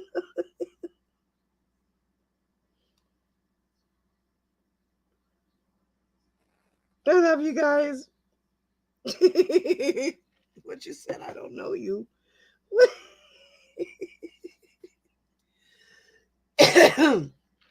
Nicole's cool, bro. Nicole's cool, man. Now, okay. So now Ms. Geddes has asked her, who, if anyone, did you speak with publicly about the defendant? And she said, I made a YouTube video. Ms. Geddes said, did you speak with anybody else? She said, yes, I did. Ms. Geddes said, do you recall who else in 2017 that you spoke with publicly about the defendant? She said, I did an interview with a TV show, The Real. Ms. Geddes said, did you also sit down with reporters? Geronda said, yes, I did. Ms. Geddes said, was that also in 2017? She said, yes. What, if any, contact did you have with law enforcement in 2017? She said, I went to law enforcement and I filed a police report. I went through that. Then Ms. Geddes said, who did you file a police report with? She said, it was with Olympia Fields. Ms. Geddes said, the Olympia Fields Police Department? She said, yes. What was the nature of your complaint to the Olympia Fields Police Department? Geronda said, I don't understand your question. Ms. Geddes said, sure. What did you, I don't mean word for word, but generally speaking, what did you report to the Olympia Fields Police Department when you went there in 2017? She said, I reported what happened between Rob and I. Ms. Geddes said, what, if anything, did you give the Olympia Fields Police Department? She said, I turned over the evidence that I had. She said, Ms. Geddes said, which included what? Geronda said, it included my t-shirt, my entire file. It included my file from Fish. So my t-shirt, along with my journal and all of my paperwork from my previous attorney. And Ms. Geddes said, did it also include the cell phone that you identified in 210? That's the exhibit. She said, yes, it did. And then Ms. Geddes said, you indicated that you got your whole life from Fish. Who is the Fish in that sentence?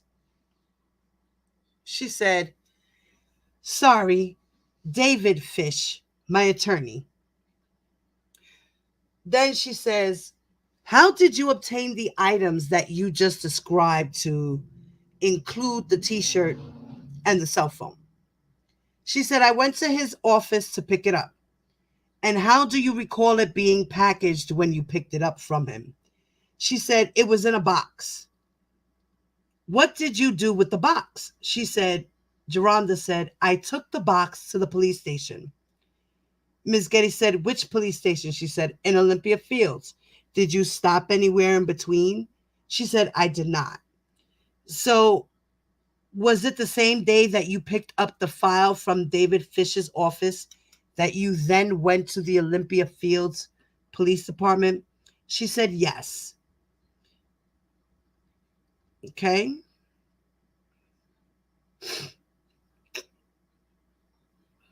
So she turned over her phone, like I said, her diary and everything else to the police department. Okay.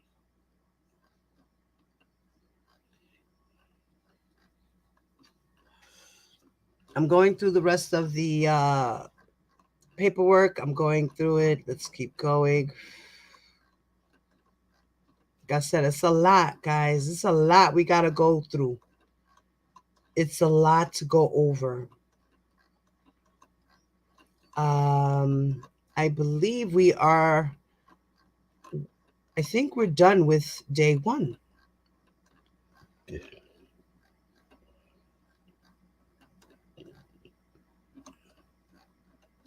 Okay. So let's see.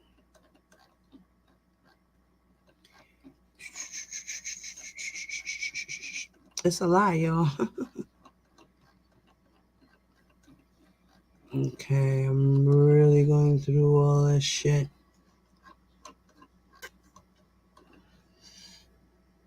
And I don't want to skip too fast, because when I do skip too fast, let's see.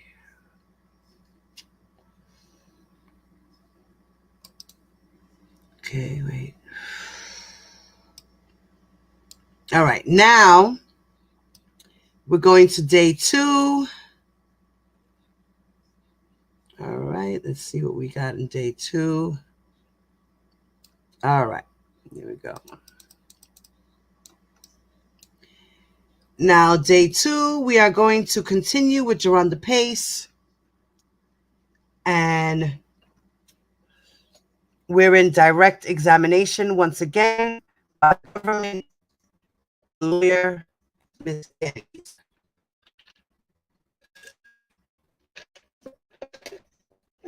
Now here, Ms. Geddes says, yesterday during your direct examination, you testified about the different devices that the defendant used to record you. Do you recall that? She said, yes. What, if anything, specifically do you recall the defendant recording using the video camera on top of a tripod? I think you testified earlier that it was a Canon camera. Is that correct? She said, yes. Ms. Geddes asked her, what do you recall the defendant recording you doing using that particular video? Geronda Pace said, he recorded us having sexual intercourse. Now, for those who say she never had sex with R. Kelly, I don't understand how you're saying that she never had sex with R. Kelly. She said it plain as day. He recorded us having sexual intercourse. Ms. Geddes asked her, while you were engaged in sexual activity with the defendant, what, if anything, did the defendant request that you wear during those encounters? Geronda said, during those encounters, he wanted me to put my hair up in pigtails and dress like a Girl Scout.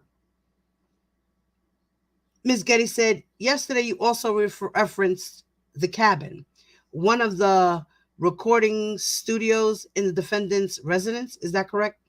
She said, yes. Ms. Geddes asked her, can you describe how the cabin appeared? Geronda said, it's a recording studio. It looks like a log cabin. So the inside of the room, it was just logs for like the walls and everything. Ms. Geddes said, you also testified about documents and a camera. You testified about documents and a cell phone and a t-shirt that you picked up from your lawyer, Fish. Do you recall that? She said, yes. Ms. Geddes said, how were the documents? How did you pick up the documents? When you picked up the t-shirt and the cell phone, how were the documents packaged? She said they were in a box. And Ms. Geddes said, and she said, everything was in a box, and he handed me the box. Ms. Geddes said, and were the papers physical papers that you picked up? Geronda said, it was a flash drive. Ms. Geddes said, containing scans of those documents? She said, yes. Okay.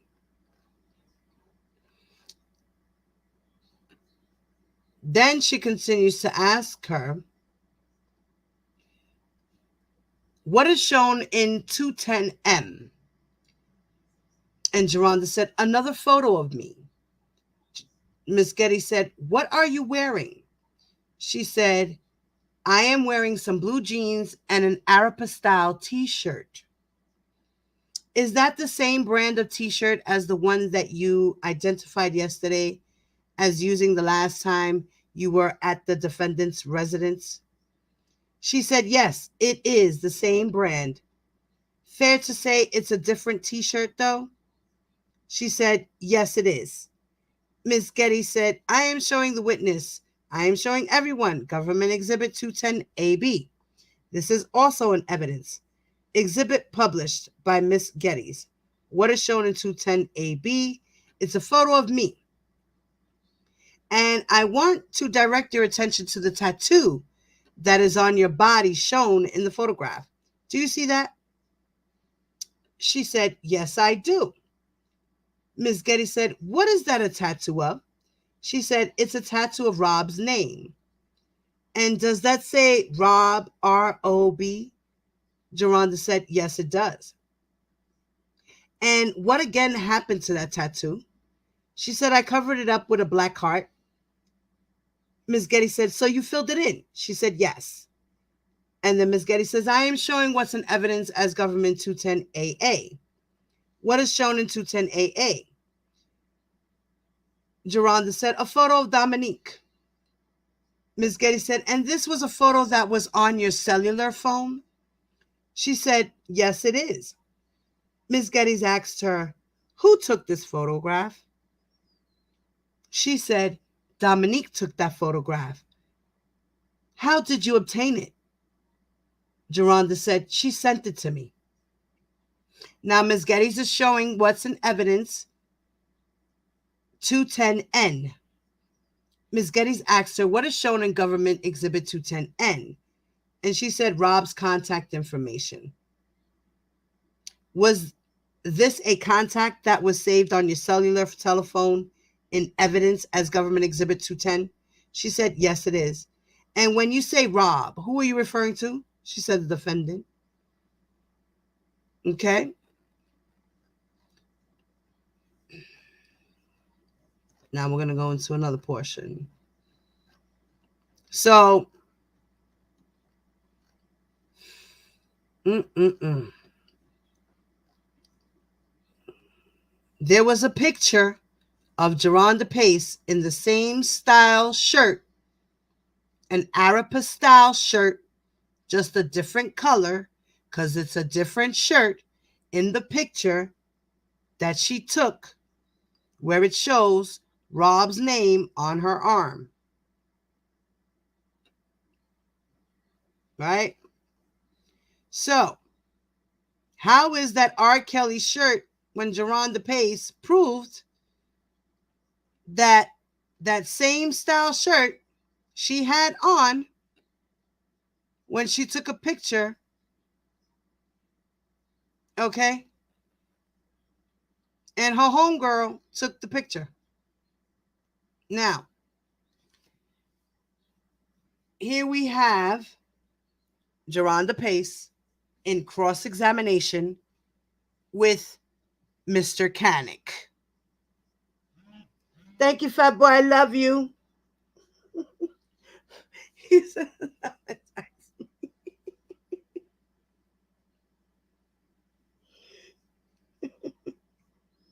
I love you, fat boy.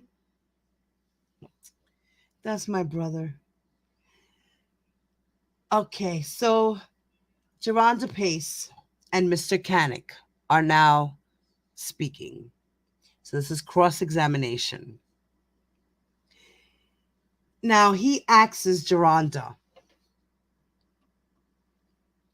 and you said that relationship started in May of 2009. Am I correct? Geronda said yes.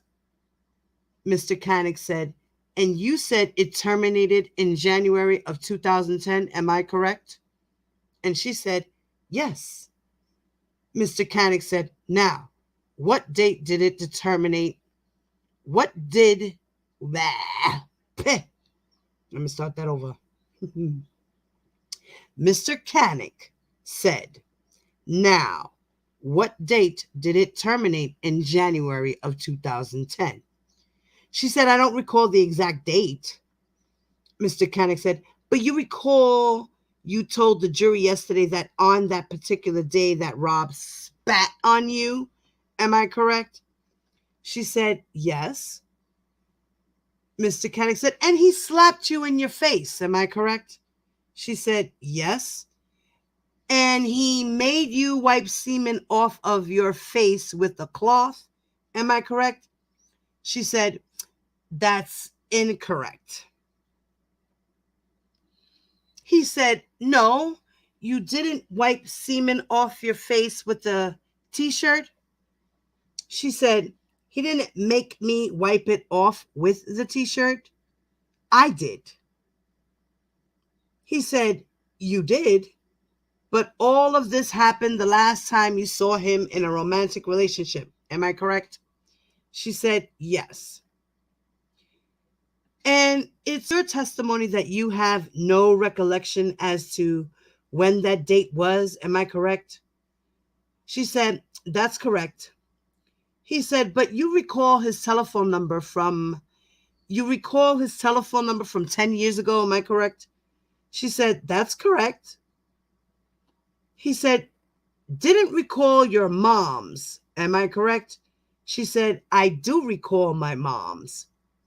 He said, no, yesterday when you were asked on the witness stand, you testified and told the jury that you did not recall your mother's testimony, your mother's telephone number. That's correct. She said, your mother's telephone number. She said, that's correct. He said, you didn't recall your own telephone number. Is that correct? She said, that is correct. The judge said, Mr. Canick, can I see you with counsel at the side? I don't need the court reporter. Sidebar was held with the court and counsel only. So, only outside of the hearing of the jury and the court reporter. So they went into chambers. Now, the judge came back and said, so, Mr. Canick, just do your best. Mr. Canick said, yes, Your Honor. The judge said, to stay tethered. Ms. Getty said, we do, Your Honor, we have it. The judge said, oh, you do. Mr. Canick said, may I have the last question read back? Question and answer. The judge said, can you hear? I just want to make sure everybody can hear. I don't want to have to interrupt you again. Mr. Canick said, okay, hopefully this works. The judge said, give it a shot. Now, Mr. Canick asks her, now, you may, so according to, there was a 50-second communication between you and Rob on January 23rd, 2010 at 2:51. Am I correct? And then this is when he breaks down the stupidness of the 2-minute calls, 3-minute calls, and all this other dumb shit. So we're not going to get into that. That's not so relevant. So, okay.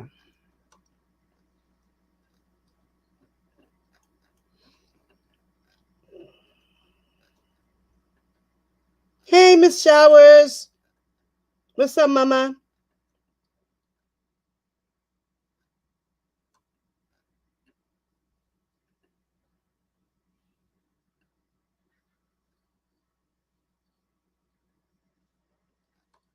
Okay. And I'm going through it again, guys. So sorry about the dead air and stuff. But as you can see, okay. Now this is the continuation of Mr. Canick cross-examining Geronda Pace. And at this point, we are speaking about age. Okay. So, okay. So now, Mr. Canick,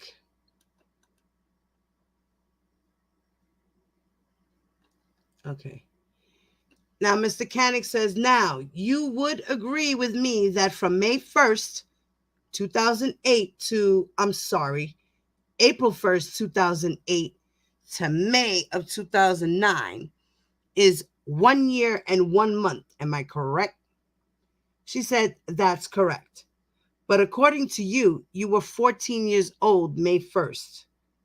She said, April. He said, 2008.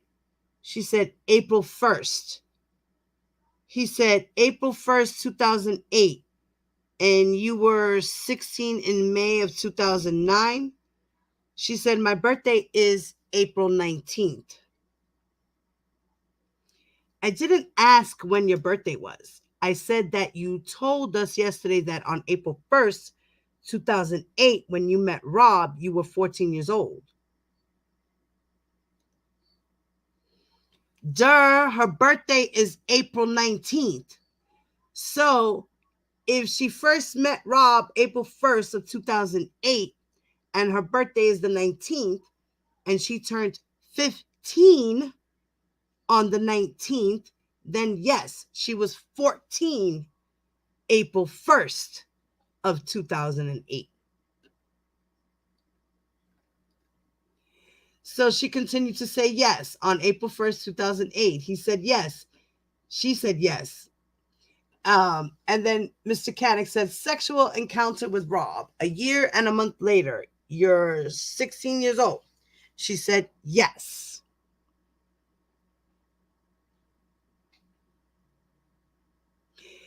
Then Mr. Canick said, okay, so you advanced 2 years in that year and a month? She said, that's incorrect. He said, okay, I know. Now, when you went to the court in 2008 to support Rob, you were 14 years old. She said, yes, I was. But you told the court officers that you were 19 years old. She said, that is true. He said, you lied. She said, I told them I was 18. He said, I beg your pardon? She said, I told them I was 18. He said, either way, you lied to them. Am I correct? She said, that's correct. And you lied to them for 3 months. Am I correct? She said, that's correct. And you presented identification to them verifying that age. Am I correct? She said, that's incorrect.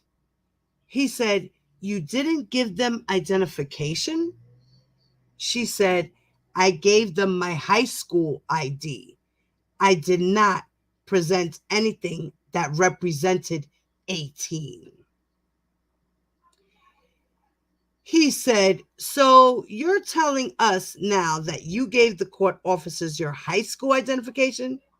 She said, yes, I did. He said, what high school were you attending? The judge interrupted and said, go ahead. And then Geronda said, at the time I was attending Schaumburg High School. Mr. Canick said, what grade were you in? She said, at the time I was a freshman. He said, and you stayed out of school for 3 months to attend that proceeding. Am I correct? She said, that's incorrect.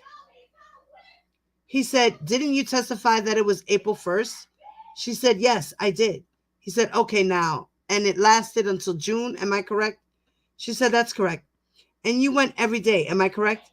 She said, I did not go every day. So stop right there. Okay. For those who are out there saying that Geronda Pace skipped school every day for like 8 months, you lie. You lie, you lie, you lie. Because from April to June, she was back and forth and she didn't skip school every day. She did not go to the trial every day. It says it right here. I did not go every day.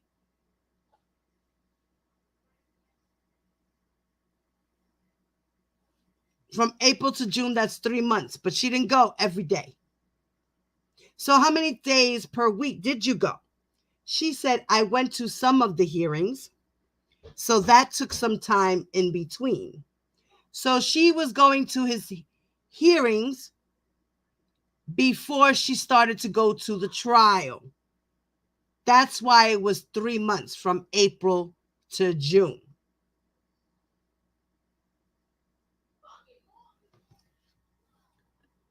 She said, I went to some hearings, so that took time in between. That wasn't every day.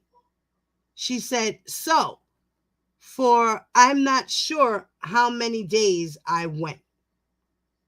Now, Mr. Canick said, Your Honor, we're going to try to pull up another photograph that an investigator brought us.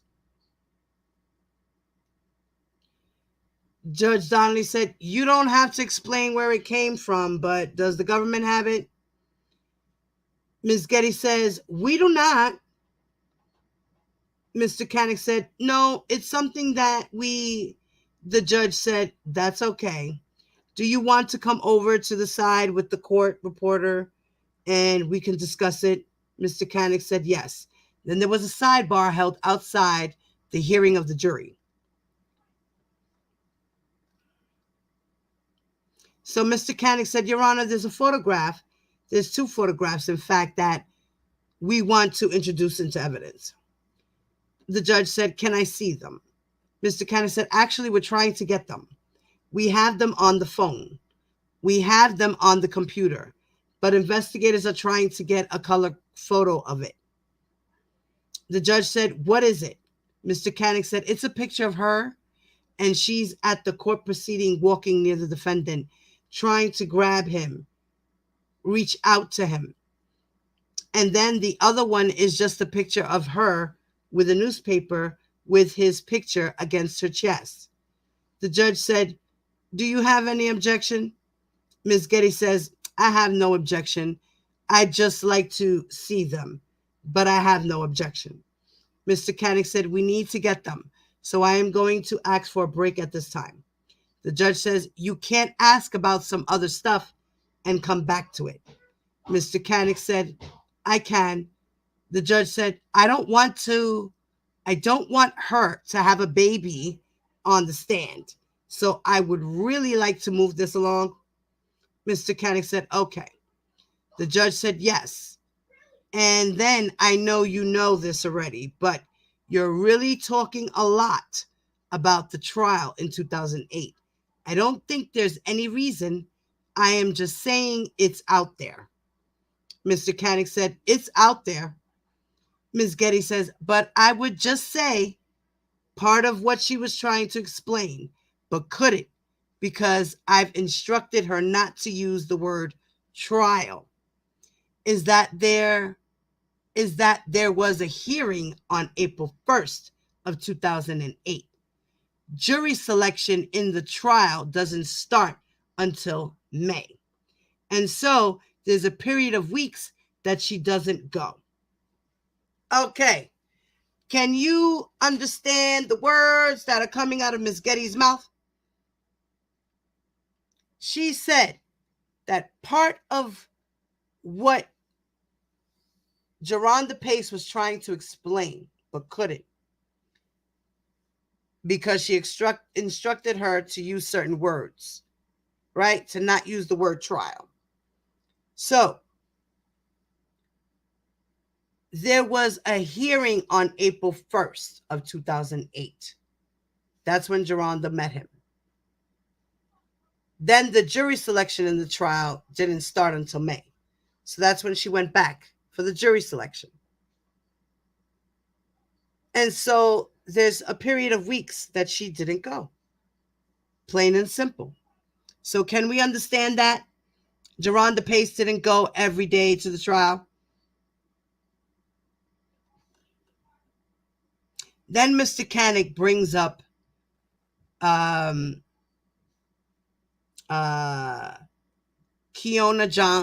Jones, right, which is a friend of Geronda.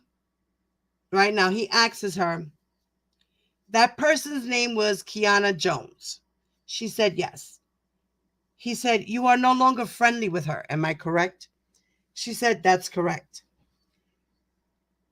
Now, Mr. Koenig said, and that friendship terminated when? Geronda said, I don't recall.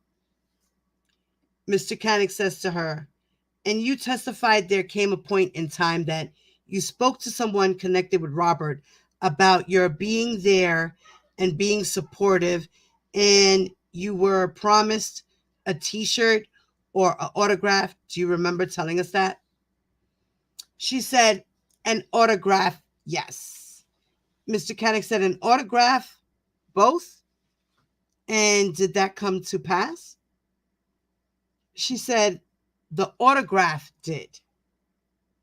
Mr. Koenig said, okay, and the autograph came to pass because basically you stood in front of his tour bus and would not move until you were given an autograph. Am I correct? She said, that's incorrect. He said, what did you do with the autograph? She said, I kept the autograph. He said, where? She said, I put it in my closet. It was in my closet for a while. He said, what was the autograph on?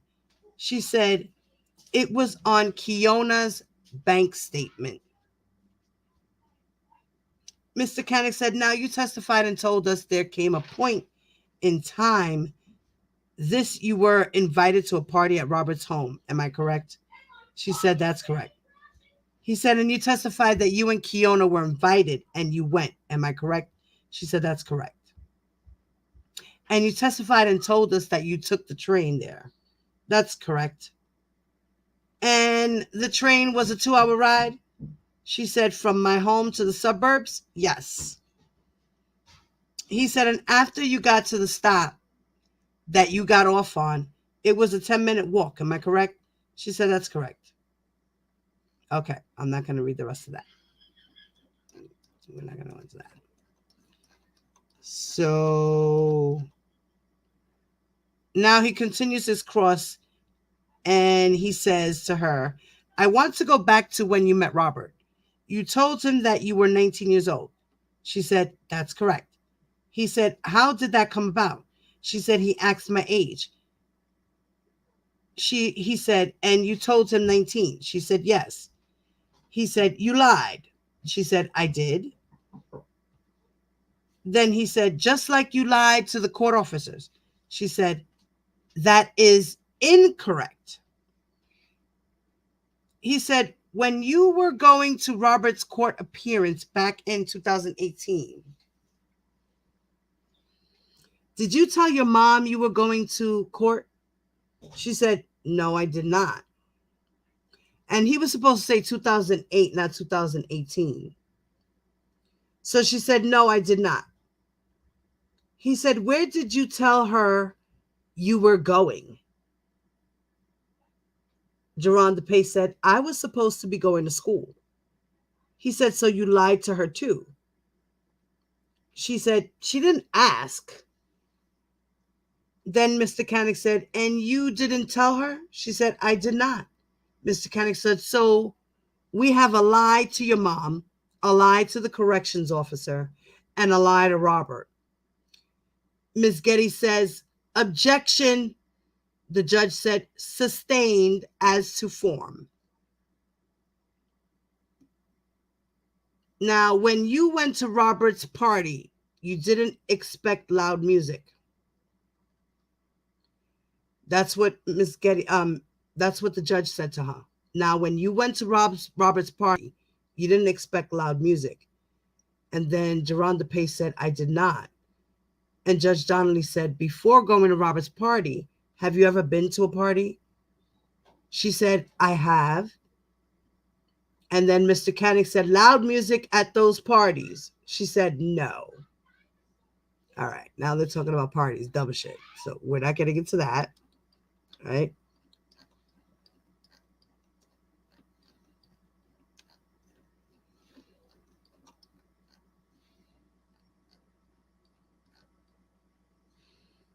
Now,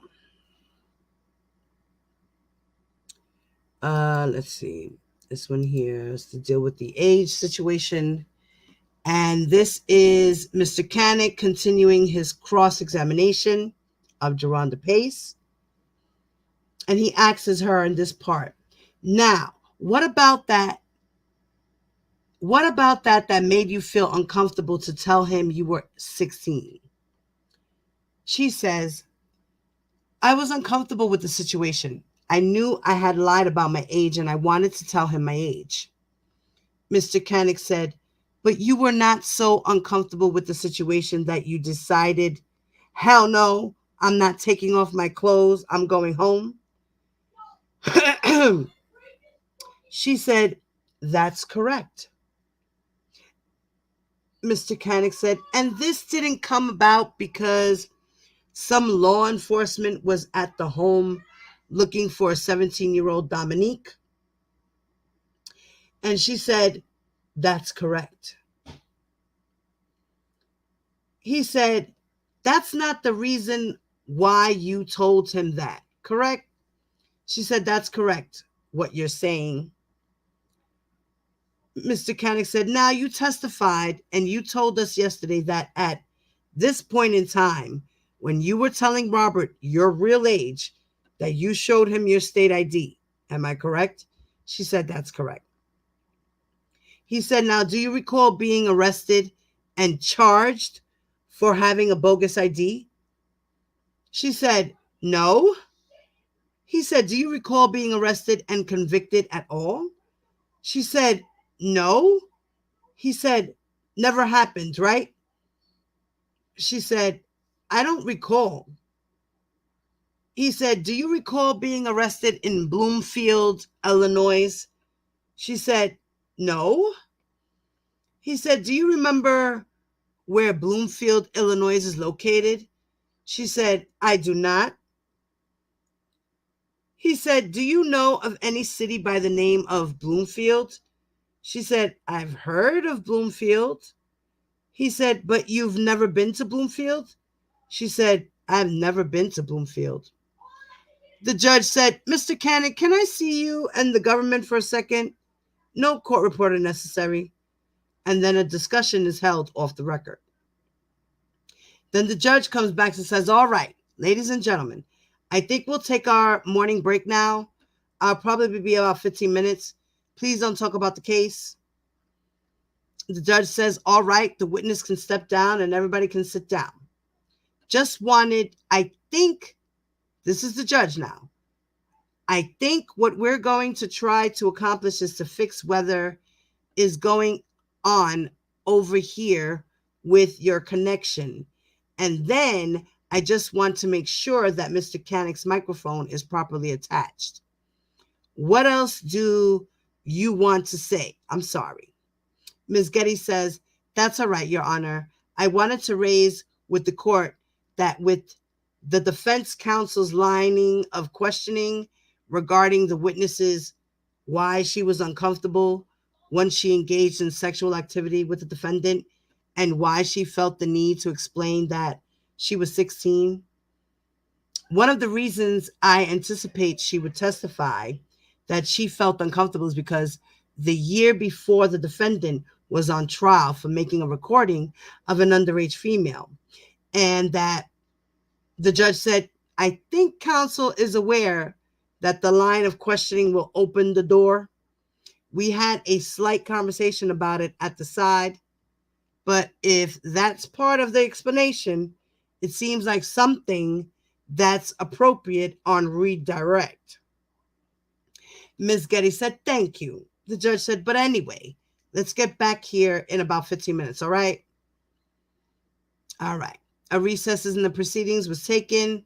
The judge said, Your Honor, may we raise one thing briefly before? The judge said, let's have the defendant come out first. Okay. Now, Ms. Getty says, on cross, defense counsel referred a prior arrest and conviction for using a false ID or something along those lines. The witness does not have a conviction for using a false ID, and therefore, I don't think it's a proper basis for cross-examination. The judge said, was she arrested for it? Then Miss Geddes said, she was arrested. She was also not arrested in Bloomfield. She was arrested for shoplifting in Bloomingdale. See, so Mr. Cannon got it all messed up. So the judge said, in Bloomingdale's, you didn't know what that was? Ms. Getty said, Bloomingdale, Illinois. The judge said, so, first of all, an arrest is really not probative of anything. So I do agree that that's not a proper question. I can't hear you. I'm sorry. Mr. Koenig said, I just turned it off too. The judge said, just to drive me out of my mind, huh? Mr. Koenig said, I asked the question, It was a good faith-based question based on the information I had. Waiting for it. She denied it. So I moved on. All right. Give me a second, guys. I got to pause for a moment. Recess.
Yo, yo, yo, yo, yo. What's up? Hits Digital Radio. What's good, my brother? Salute. Rocking with the truth. I love you, mama. Thank you. Hi, baby.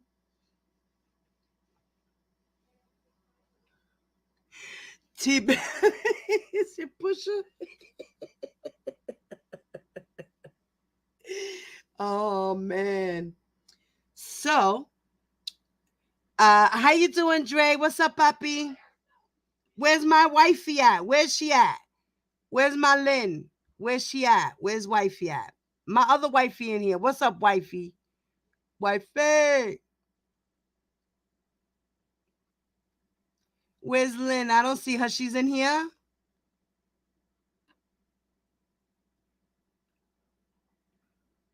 Thank you, fat boy. I love you, Papa.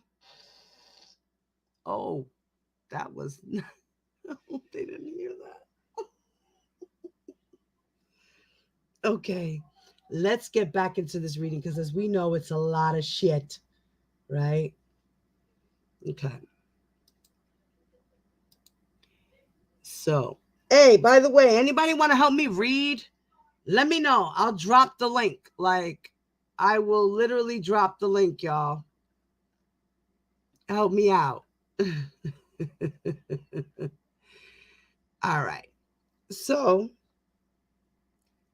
all right, now we're going to get into the other portion of the cross-examination by Mr. Canick for Geronda Pace. And in this part, okay, we're still talking about ages. Okay, so Mr. Canick asks her, so earlier this morning, you told us there came a point in time that you told Robert your true age, according to you, as being 16. She said yes. And Mr. Canick said, and you told us, well, I asked based on your testimony this morning, you told us that this happened after you had a sexual encounter with Robert. She said yes. Mr. Canick said, and when you said a sexual encounter with Robert, what would you describe as that sexual encounter? She said, it was oral sex that he performed on me. Mr. Canick said, now you testified and told us earlier this morning that you had a number of interviews with the government prior to coming in and giving testimony here. Am I correct? She said yes. Mr. Canick said, do you recall giving an interview to the government on February 27th of 2019? She said, I don't recall the exact date. Mr. Canick said, Your Honor, may I approach the witness and see if it refreshes her recollection? She said, sure. Mr. Canick said, you can hold it and see if you need to look at it. She said, yes. Mr. Canick said, you've had an opportunity to look at the document. She said, yes. He said, does it refresh your recollection that you had an interview with the government on February 27th of 2019? She said, yes. He said, now, and that meeting that you had on February 27, 2019, would it be fair to say it was similar to all of the other meetings that you had with the government wherein there were a number of prosecutors and agents in the room? She said, yes. All right. So we're not going to get into all of that.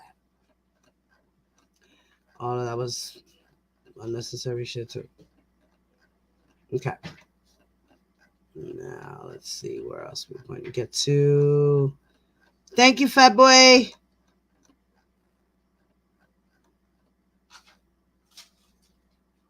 I'm sounding like a radio DJ, Will. For real, that's what's up, boo-boo. That's what's up. I need to get into that. I need to get into that mode. Yes, because the people, you know, they see my beautiful face, you know, in the avatar. You know, so now they just get to hear the voice behind the screen. They get to hear the lady behind the screen. Yes. All right, so I'm going through all of this, guys. I'm just going through the paperwork. Remember, I told you I highlighted certain points. And we are officially on page, what is this one? 295.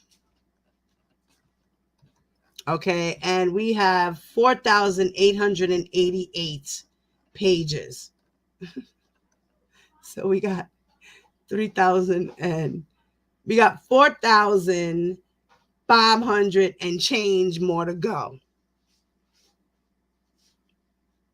Thank you, Sarah. Love you, mama. Shout out to the crew. You'll read, Kathy? You read me, Will? All right, I'm going to drop the link for you. Espérate. Hold on, I'm going to drop the link for you, Will.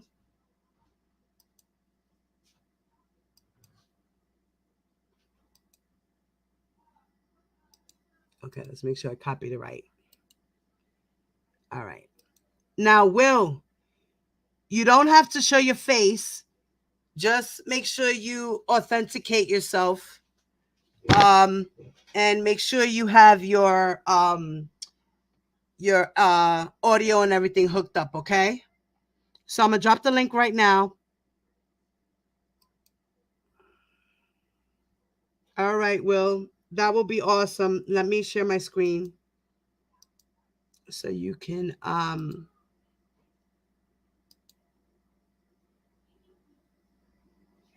okay, it's this one. Share.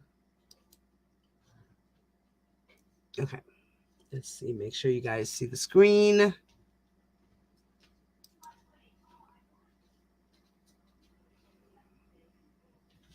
All right. All right. I don't know what happened. Did you guys? Okay, it's coming on now. All right. Okay.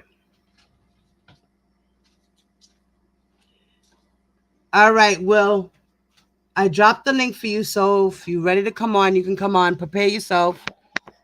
You know, you can hide your face. Like I said, you know, you turn off the camera. Keep your mic on, but turn off the camera. Okay? Before you enter the studio. Before I bring you up to the stream, okay? All right. So we got one volunteer. Yay! All right. So now, Mr. Canick, because as I recall, yes. Oh, wait, actually, we are in a sidebar that is happening. And in the sidebar, wait, let me see. Yeah, this is a sidebar. Okay. This is a sidebar that happened. And the judge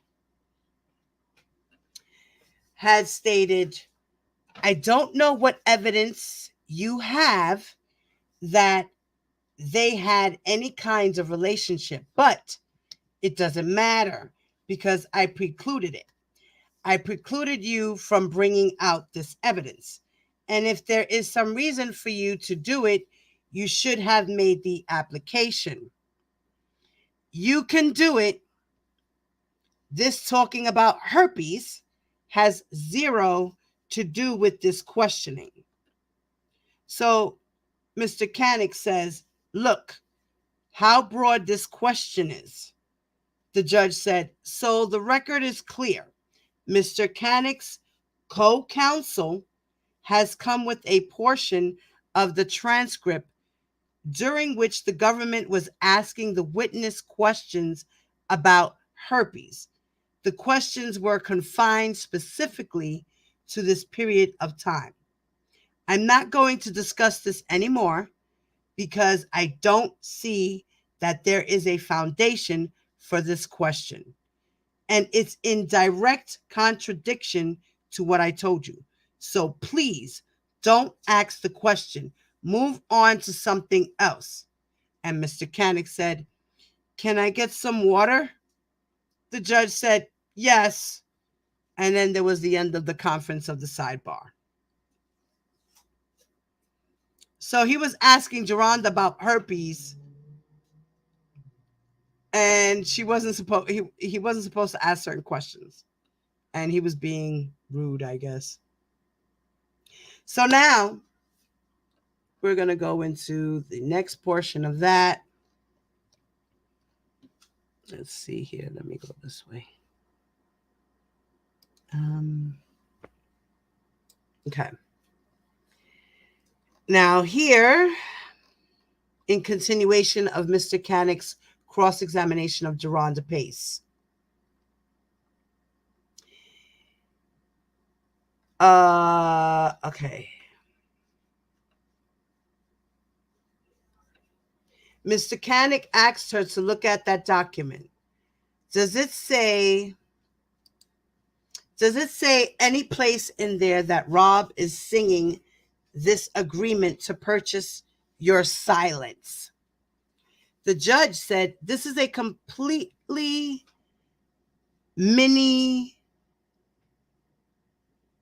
This is a completely ministerial question for you. Sidebar is held with the court and counsel only, outside of the hearing of the jury and the court reporter. So now, Geronda Pace says, now, what's your question? Mr. Canick says, may it be read back? The judge says, sure. And then Geronda says, no, it does not. Then Mr. Canick says, read paragraph 1 to the jury. So now she's going to read the settlement paragraph, right?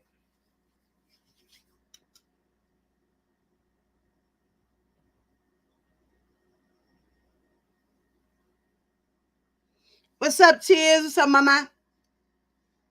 You back, baby? So now, Geronda Pace reads a settlement agreement, right? And it says, Geronda says, Kelly enters into this confidential settlement agreement and release without any admission of liability or wrongdoing. And Kelly expressly denies engaging in any inappropriate, improper, or wrongful conduct of any type of or manner. Johnson acknowledges, confirms, and represents that at one time she told Kelly that she was 19 years of age. Kelly asserts that Johnson showed him an identification card stating that she was 19 years of age, that she never told him that she was under 19 years of age, and never showed him any identification indicating that she was under 19 years of age.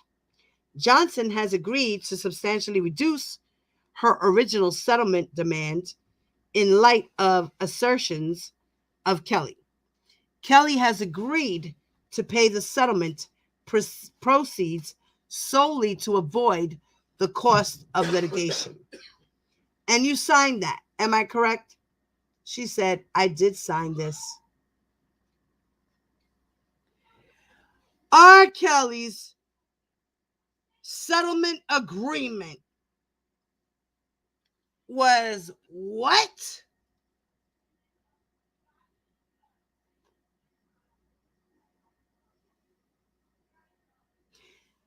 He put it in that agreement that she lied about her age and that he never seen identification. And that the only reason why he's settling out of court is for the cost of litigation. Because he don't feel like going back and forth to court. He's just going to settle it just to make her go away. Just because. I'm just going to give her $1 million just so she could just go away. Give her the money. Just give her money. Fuck it. She just wants money. Give her money. Give her money. What a son of a bitch. Are you kidding me? She told Kelly that she was 19 years of age. Kelly asserts that Johnson showed him an identification card stating she was 19 years of age. And that she never told him that she was under 19 years of age. And never showed him any ID indicating that she was 19 years of age.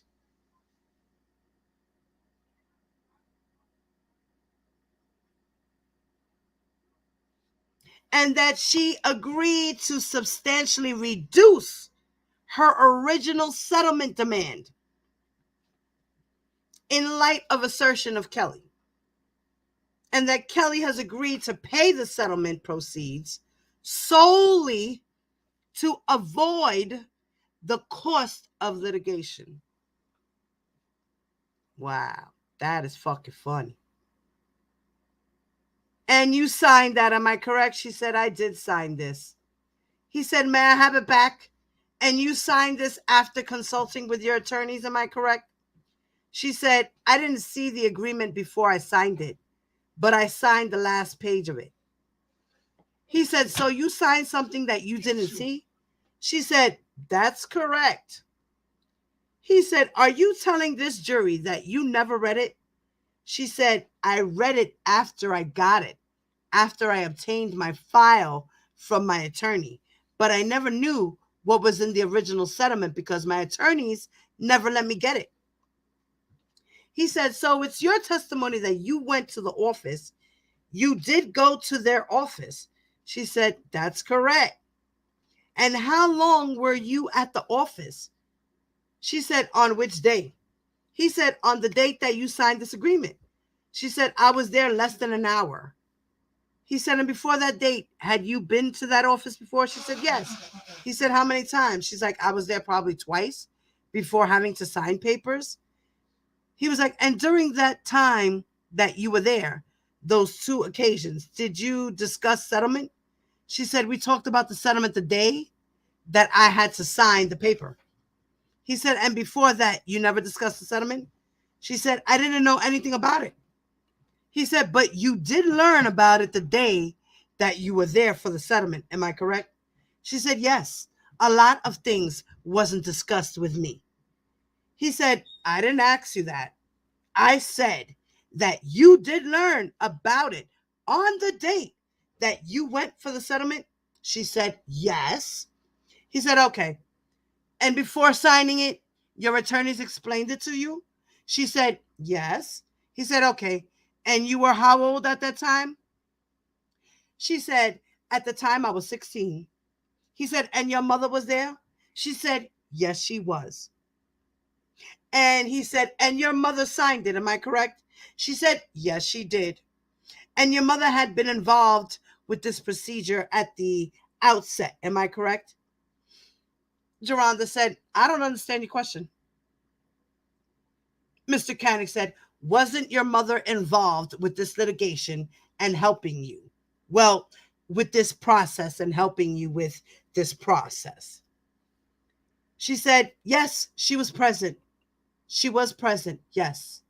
He said, now, after you signed this, you got another lawyer, am I correct? She said, that's correct. How much longer after that did you retain another lawyer? She said, it was a few months after that. He said, so a few months after you retained another lawyer? She said, yes. He said, and you retained that other lawyer to sue Rob? She said, yes. And then you retained the third lawyer? She said, yes. And you retained that lawyer as well to sue Rob? She said, yes. Now, there was another settlement. Am I correct? She said, a settlement. He said, a settlement agreement. She said, that's correct. He said, and that one was signed by you as well. Am I correct? She said, yes. He said, and that one was read before you signed it. She said, yes, I was allowed to read that one. He said, and was it explained to you before you signed it? She said, yes, it was. He said, and your mother was with you in the process as well. She said, no, she wasn't. He said, so you did not. He said, so you did this one by yourself? She said, yes, I did. He said, how old were you at this time? She said, I'm not sure. He said, do you remember what year you signed it? She said, I don't recall the year I signed it. Mr. Koenig said, well, may I approach the witness? The judge said, yeah. He said, look at this document and see if it refreshes your recollection as to the date you signed it, the second agreement. The witness complies. Ms. Getty says, can you note for the record what document you just showed her? He said, documents 3500-JP29.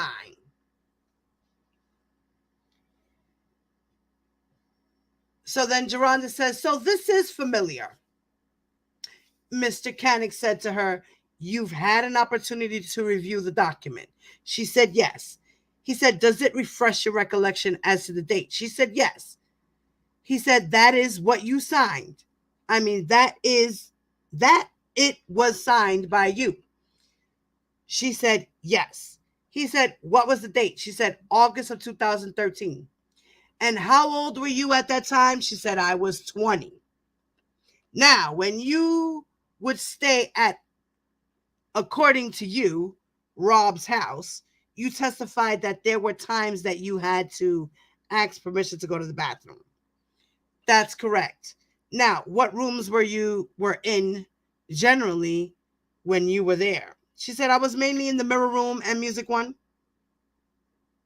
So the mirror room has a bathroom. Am I correct? She said, yes, it does. And it's your testimony that you had to ask permission to go to the bathroom in the mirror room? She said, yes. And how long generally would you have to wait in there before you could get permission? She said, generally it would be fast if I was on his good side, and he'll get back to me within about 5 minutes. Mr. Canick said, and what if you were on his bad side? She said, if I was on his bad side, then I'd have to wait until he would give me permission. He was like, Mr. Canick said, what I'm asking you approximately, how long? She said, the longest period was 3 days. Oh, somebody popped up. Who's that? Give me a minute. Woo! Hey, what's up, baby boy? Do you hear me? Oh, something happened. Okay. He'll come back. When you come back, you'll get yourself together. Thank you, Tears. You're welcome, Mama.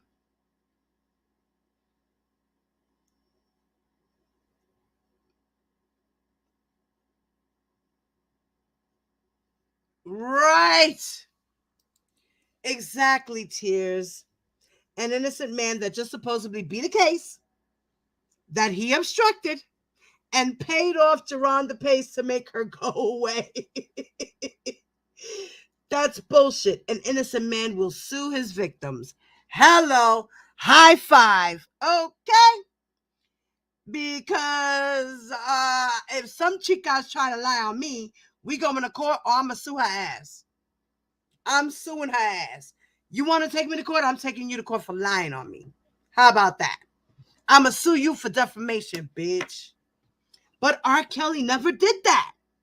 Ever. Never. He tried to play that shit with Tiffany Hawkins, but it didn't work. It didn't work. So, yeah. Okay? And you're welcome, my love. Yeah, 3 fucking days. She had to wait to use the bathroom. The permission. Okay? 3 days. Crazy.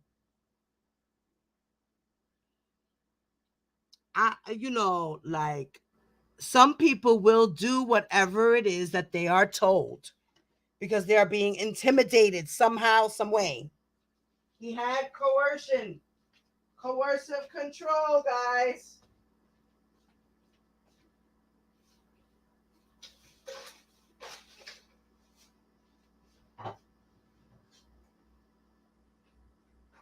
Shit.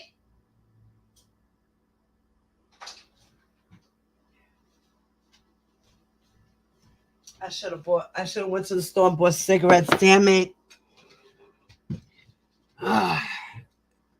Now out here after a certain time, I can't get no cigarettes anywhere. Everything is closed. James said, I will give Kelly one excuse for not suing Pace. Didn't have any money to sue for. Oh, okay. You'll give him an excuse, James? All right, we'll give him an excuse. So she must have had to pee in the buckets, the cups, whatever it was, right?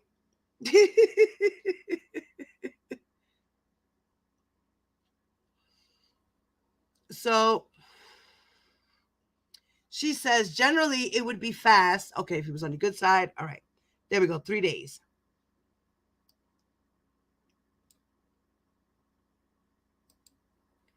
The longest period was 3 days.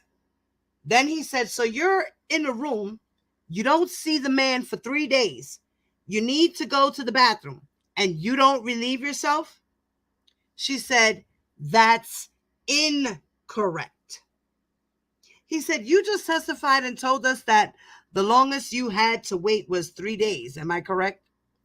She said, that's correct. He said, you're in the mirror room. She said, yes. He said, the bathroom is right there. She said, yes. He said, okay. Now, you testified and told us yesterday about an occasion where you were called to the tour bus by Rob. She said, what's your question? He said, you testified and told the jury yesterday that there came a point in time when you were actually in his home and he was in the tour bus and he called you to the tour bus? She said, yes. And when you got to the tour bus, you testified and told us about 2 people being on the bus. Am I correct? She said, yes. He said, Rob and another woman, correct? She said, that's correct. And before that, had you ever been on the tour bus? She said, no. He said, describe the tour bus. She said, a tour bus was a big black travel bus, and it had red and tan lines on the outside of it. Now, you had seen that bus on a number of occasions. Am I correct? She said, that's correct. He said, so it was no problems with you recognizing that bus. Am I correct? She said, that's correct. He said, now describe the interior of the bus. She said, the interior of the bus was tan and there's a table in there and he has like long, he said, wait a minute, where's the table? She said, the table is to the left side of the bus when you get on it. He asked her, and go ahead, finish responding, he tells her. Then she says, and then there's seating and there's a bathroom on the bus. Mr. Koenig said, what about bunk beds? She said, I don't recall seeing bunk beds on the bus. He said, how many bathrooms on the bus? She said, I only saw one. He said, and where was that one? She said, it was towards like after the table, like towards the middle of the bus. He said, and then you testified and told us that there came a point in time when you got herpes. She said, yes. And he said, and you testified that before that, Rob had never mentioned anything to you about herpes. Am I correct? She said, that about him having herpes? And Mr. Koenig said, yes. She said, that's correct. And there was a pause. Then Mr. Koenig said, well, until I find it, I'll move to another area. Then Mr. Koenig asks her, now let's go to the blue t-shirt. You testified and told us yesterday that initially that Robert assaulted you on the last time you met with him and had a sexual encounter with him. She said, that's correct. And you testified and told us that he slapped you with an open hand in your face. Am I correct? She said, that's correct. And he testified that he also choked you out. Am I correct? She said, that's correct. He said that you literally passed out. She said, that's correct. He said, and you testified that he also spat in your face. She said, that's correct. Mr. Koenig said, and then you went on and told us that after all of this, you had a sexual encounter with him. Am I correct? She said, that's correct. Now, when he slapped you, did you fall? She said, no, I didn't. No, I did not. He slapped you with a lot of force, though. Am I correct? She said, yes. He said, okay, and did you have any marks on your body, on your face? She said, I don't recall. He said, but he slapped you real hard. Am I correct? She said, hard to me, yes. He said, and he's much bigger than you are, correct? She said, that's correct. And where he specifically on your face were you hit? And where specifically on your face were you hit? She said, I was hit on my right side. He said, okay, on your jaw or across your lips, or she said, I was hit across my cheek. He said, across your cheek, did it catch any part of your lip? She said, the side of it. He said, the side of your lip. Now, with that force, your lips were swollen. Am I correct? She said, my lips were not swollen. He said, cheeks were swollen.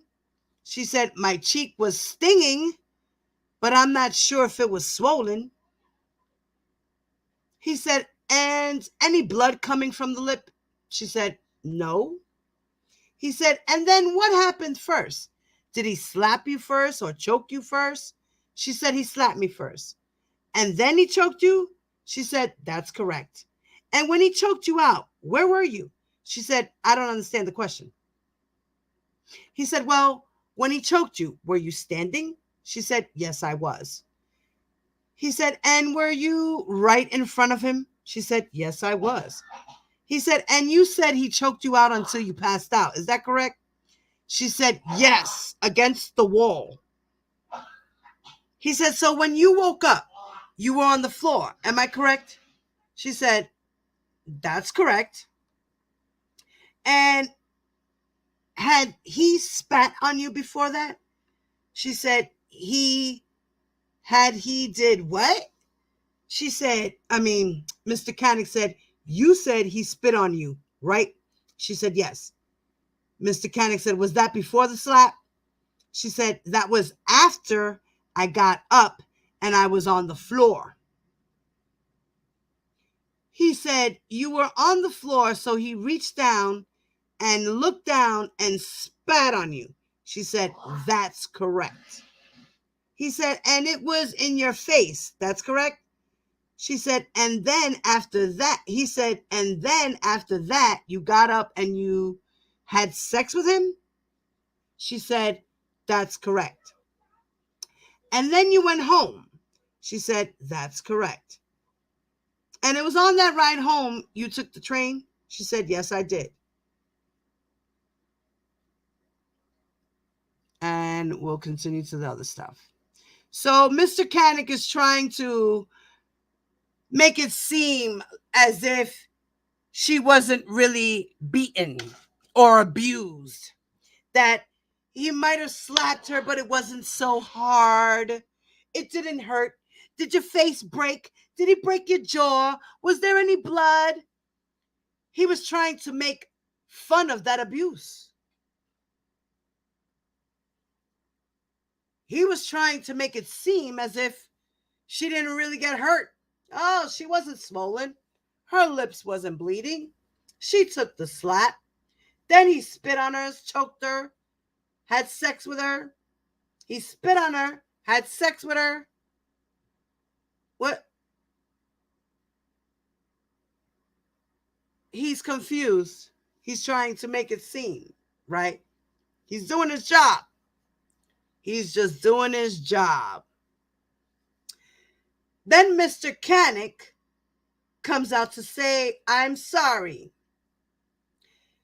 Then he questions her and says, the criminal lawyer, criminal case brings you here. The judge said, I see. Then she answers, that's correct. He said, now, and this is, we're talking about, okay, we're getting into some more of the t-shirt situation. So now here, he asks her, now, I want to go to that shirt, the blue t-shirt that you testified about.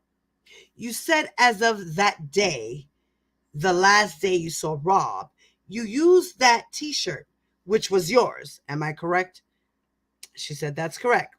You wore that t-shirt over there. She said, yes, I did. Wait, can you clarify to Where is the destination over where? Mr. Canick said, well, you said you were at Rob's house. Am I correct? She said, yes.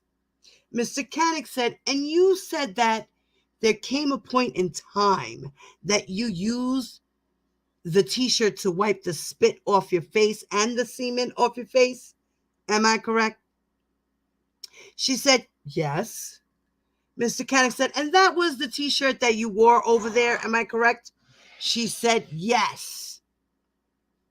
So she told Mr. Canick on cross-examination that she got the t-shirt from her home because she wore it at home. She put it on at home. And then she went over to R. Kelly's house, removed her clothing so she can have sex. And she did as she was told. He nutted in her face. She sucked him off. He nutted in her face. Then he spit on her.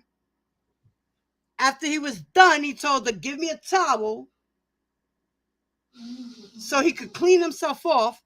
And then she took her shirt and cleaned herself off with her shirt.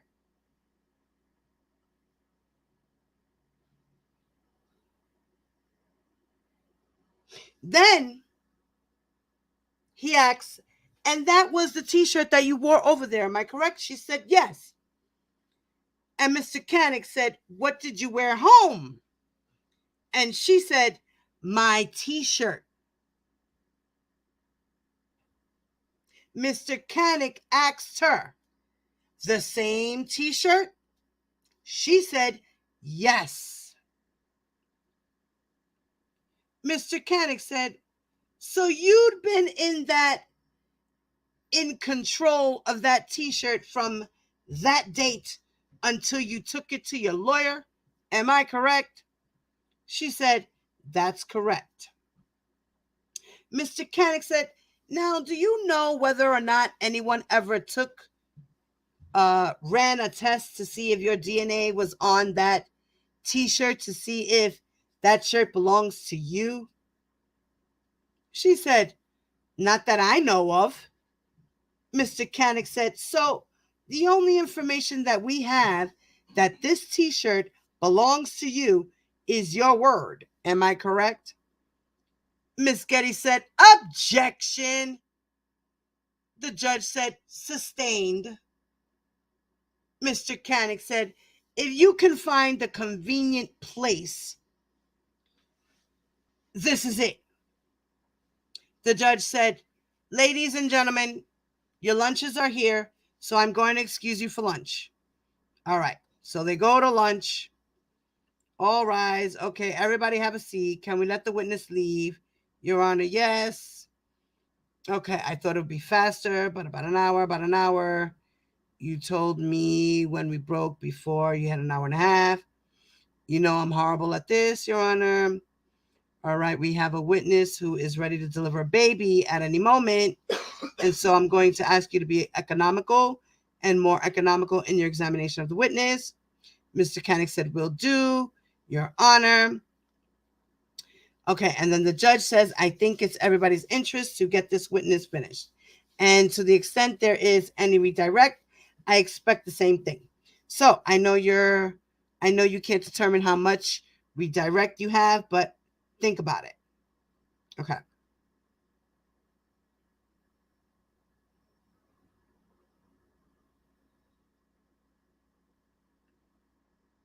Okay.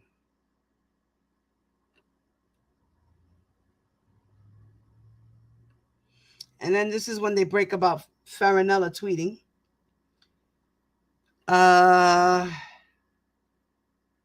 Okay.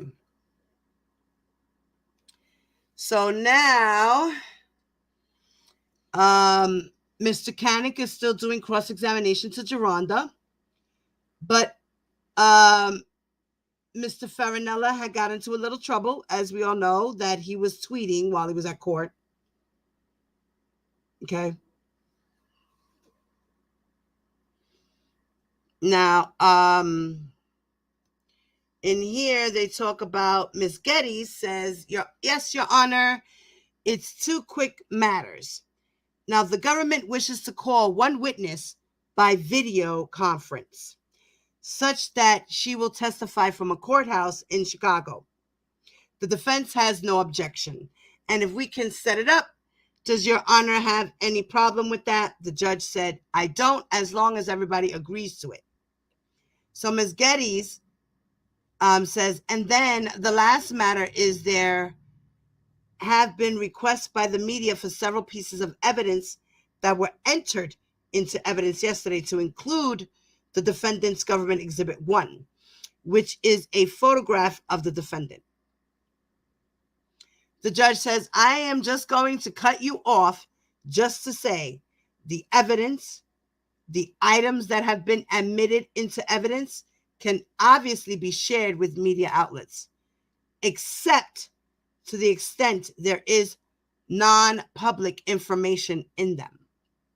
So as long as they are admitted into evidence, I understand someone from your office took it upon himself to make those arrangements.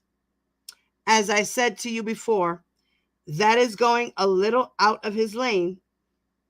These are court exhibits. But if there is something set up for you to do that, you can use it.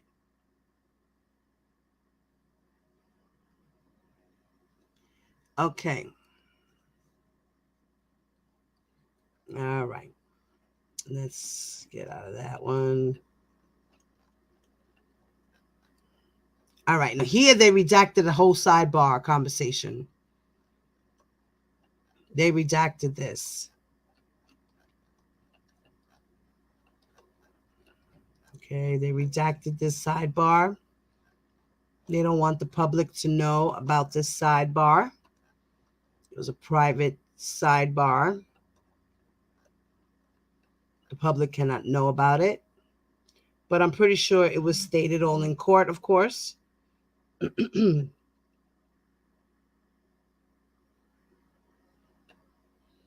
Okay. So let's continue.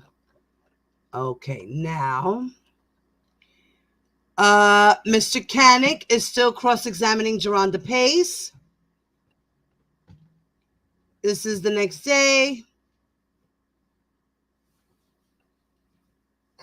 Mr. Canick says, good morning, good afternoon. She says, Geronda says, good morning. Mr. Canick says, I want to visit that party, the first party you went to for the less than 30 minutes one last time. Now, at that party, there was a DJ. Am I correct? Geronda Pace said, I don't recall a DJ being there. Mr. Canick said, okay. Now, you were asked earlier by the government what, if anything, that Mr. Kelly told you about herpes. Do you remember that? She said, yes. He said, okay.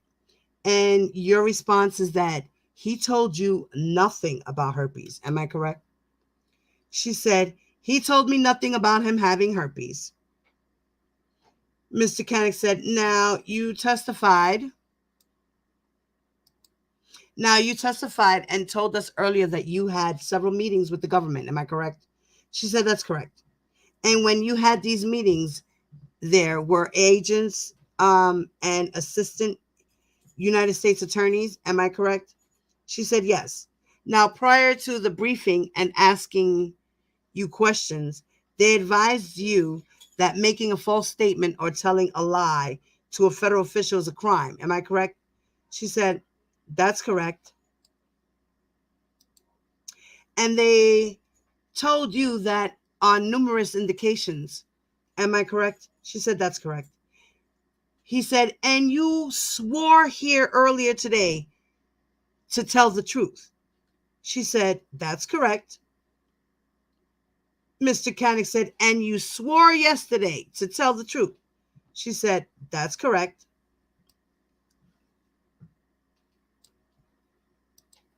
Mr. Canick said, and then you recall being interviewed by the agents on February 27th of 2019.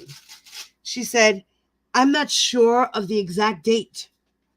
Mr. Canick said, may I approach the witness, Your Honor? She said, sure. Mr. Canick said, JP2, approaching the witness. Mr. Canick said, I direct your attention to the top left-hand portion under details of investigation and see if that refreshes your recollection as to whether or not you had an interview with the government on that particular day. She said yes. Mr. Canick said, when you say yes, after having reviewed the document, does that refresh your recollection that you had an interview with the government on February 27th of 2019? She said yes. Mr. Canick said, and on that date, they gave you the admonition that making a false statement to the is a federal offense. Am I correct? She said yes. He said, now, when they asked you about herpes and my client on that date, you told them one day, Kelly confided in me and informed her, Daddy's not doing too good. Have you ever heard of herpes? That he further informed you that a few people close to him have it, and it has been traveling around since the late 90s.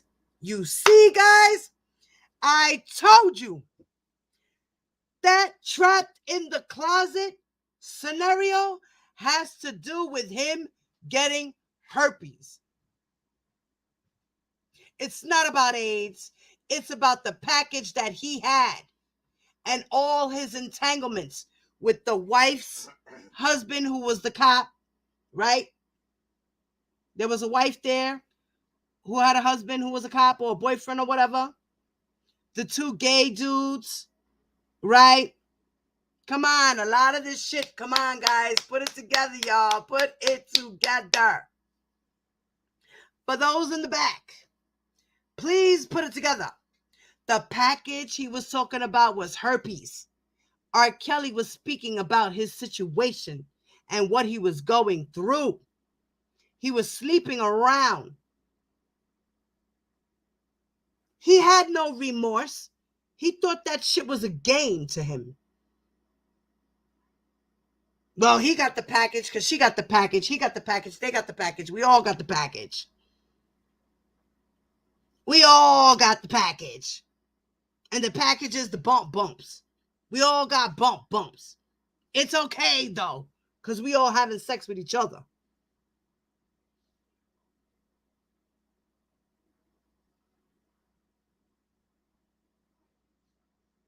Now, he went on, Mr. Cannon continues to say, he went on to explain that herpes was a virus, even though it was curable. You cannot get rid of it. And then, according to you, he instructed you to look down there to make sure it wasn't traveling. And that you stated to the government that he only opened up to people about herpes that he really trusts. And that you recall that conversation took place around July of 2009. And that he further, according to you, instructed you to lay down. He visibly and physically inspected your vagina with his finger, and that he informed you that you could tell anyone that she contracted genital herpes from him. Do you remember telling the government that on February 27th of 2019? She said, most of it, yes. But you just testified on the oath that he told you nothing about herpes. She said, this was during my outbreak when I had found out I had it. Mr. Canick said, no, that's not my question. My question is, you came in here yesterday, took an oath to tell this jury the truth. And when you were asked by the government, what did my client tell you about herpes? You said he told you nothing. Do you remember telling us that? She said, yes. He said, but now what I just read to you, you told the government a total different story. Am I correct? She said, what you read, I don't recall. He said, oh, I see. Now, you did testify and told us earlier that prior to coming in and giving testimony to this jury, you and the government went over these questions that they put to you at least 3 times. Ms. Getty said, objection. The judge said, sustained as to form. Mr. Koenig said, you and the government went over the questions they put to you. Am I correct? She said, yes. He said, more than once? She said, yes. He said, more than twice? She said, I'm not sure. It was more than twice. Mr. Koenig said, now, I think you testified yesterday as well that there came a point in time that you started after you sued. Came a point in time that it must be stated, that you stated after you sued Robert and got a settlement that you gave monies back. Do you remember telling us that? She said, yes.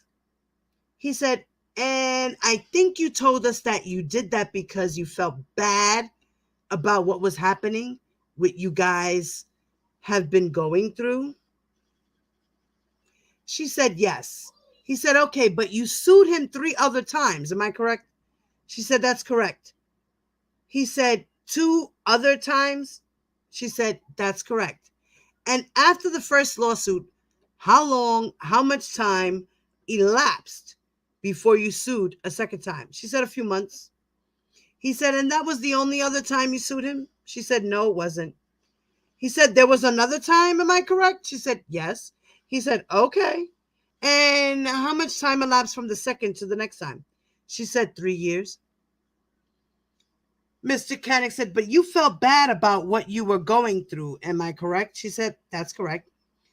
He said, and now you also testified and told the jury that even after the lawsuits, you wanted to continue to be his friend. She said, that's correct. Mr. Koenig said, in fact, you wanted to get back with him according to you. She said, that's correct. He said, in fact, according to you, you wanted to just get the relationship back in the gear again. She said, that's correct. He said, now, when you were hoping to get the relationship back in gear again, was that after the first lawsuit before? Was that after the first lawsuit, but before the second? She said, yes. And when you sued him the second time, did you try, were you still hoping? Were you still hopeful after the second time to get the relationship jump started again? She said, yes. He said, in fact, as you sit here today, you're still hopeful of getting a relationship with him. Am I correct? She said, that's incorrect. So when people say that, well, Geronda Pace said she wanted to get back with him even today, that's a lie. Because here it says that Mr. Koenig asked her, in fact, as you sit here today, you're still hopeful of getting a relationship with him? Am I correct? And Geronda said, that's incorrect. Now, Mr. Koenig continues to say, when did you stop hoping and wanting to get a relationship with him? Thank you. Thank you, T-Bam. You're very welcome, guys. Now, Mr. Koenig had asked, when did you stop hoping and wanting to get a relationship with him? Geronda said, I'm not sure of the date.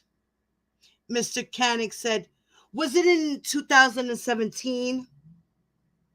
She said, it was before then.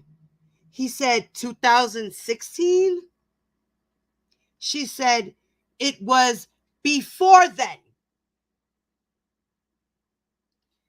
I'm just not sure of the year. Mr. Canick said, okay, so I asked you this morning about the time that you went to Mr. Kelly's house for a party and whether or not you encountered security. Do you remember me asking you that? See, now he changed the subject now because she don't remember when it was exactly, but it was before 2016. So, for those who say she was still in love with R. Kelly, that's a lie. Debunked. Check. Scratch that off your list, okay? All righty. Now, I'm not going to go into that. That's a lot more other stuff. We're not going to get into that. We're not going to get into that. All right, guys. I'm going to keep going. I'm getting hungry. Oh, my God, guys. I'm getting really hungry.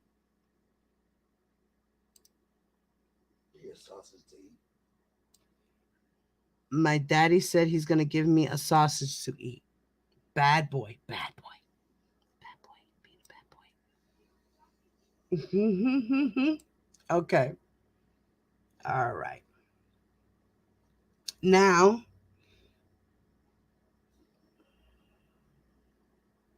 no, I didn't hear you, but why does it keep kicking you off?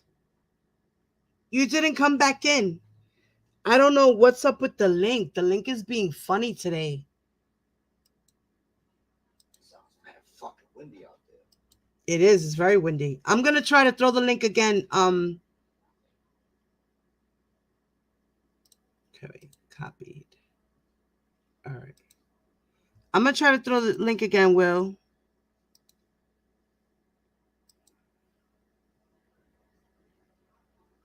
When you came on the first time, Will, I didn't hear you. I didn't hear you. Maybe you got a phone call or something. You gotta, when you come in, go into the settings to make sure that your audio and your camera, match. Like you put your speaker. If you're doing it on your phone, my best advice is to do it, your audio, your microphone to be your speaker. So change the setting to speaker. All right. You could try again, Papito.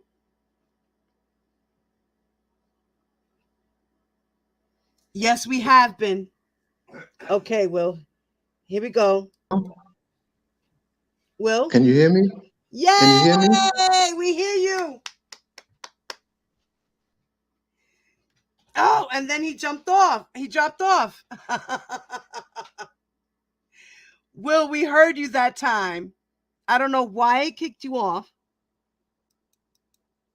I don't know if it's your internet. What is going on? All right. Keep trying, Will. We'll get you there. We'll get you there. All right. So let me go back.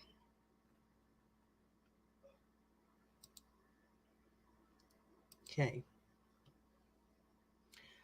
Now, this is, again, some more cross-examination with Geronda Pace by Mr. Canick.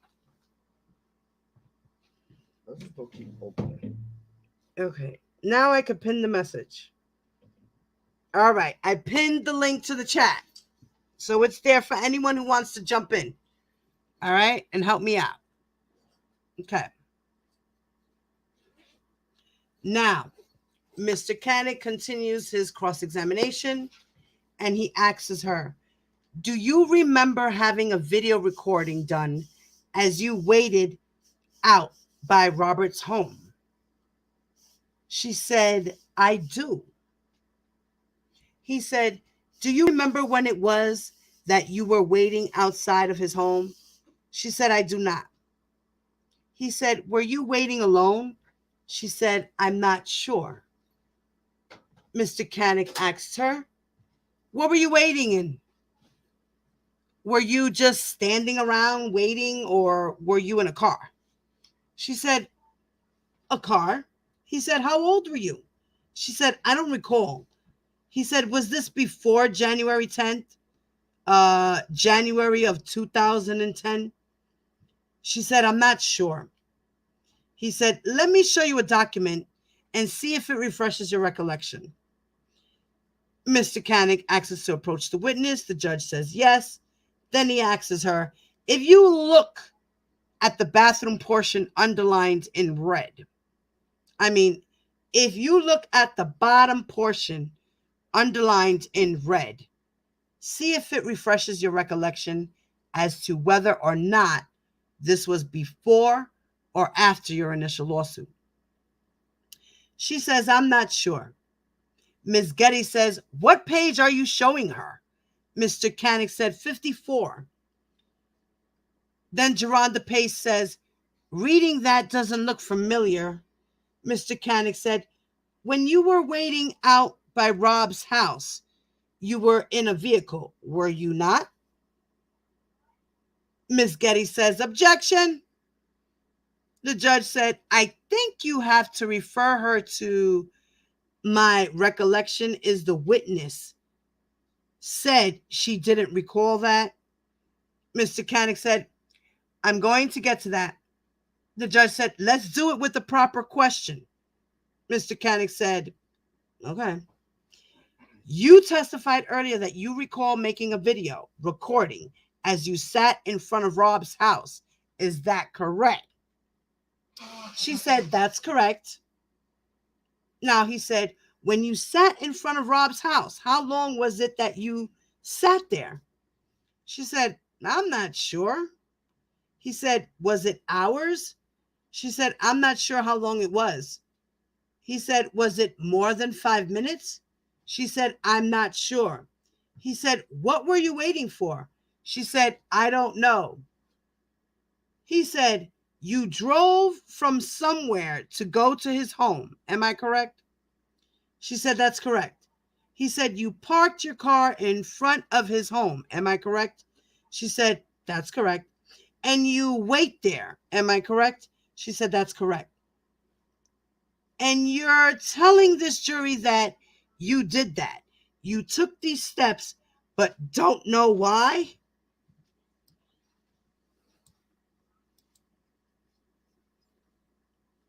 She said, it was, yes, that's what I'm telling you.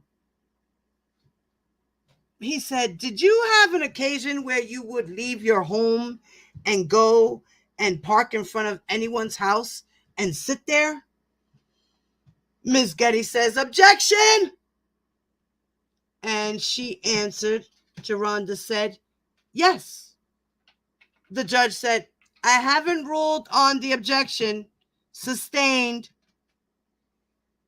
Mr. Canick said, now, when you sat there, you were concerned as to whether or not Rob had moved. Am I correct? She said, no, I don't recall. He said, you don't recall as you sat there telling the other person that you wondered whether or not he had moved. She said, I do not recall.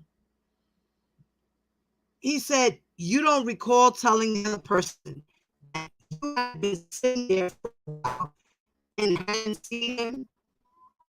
She said, I don't recall. Then Mr. Canick says, you don't recall telling the other person. Ms. Getty says, objection. The judge said, overruled. Mr. Canick said, I should just walk up to him. You're Rob. You're Robert Kelly. I'm hoping his manager is not around. His manager will get in the way.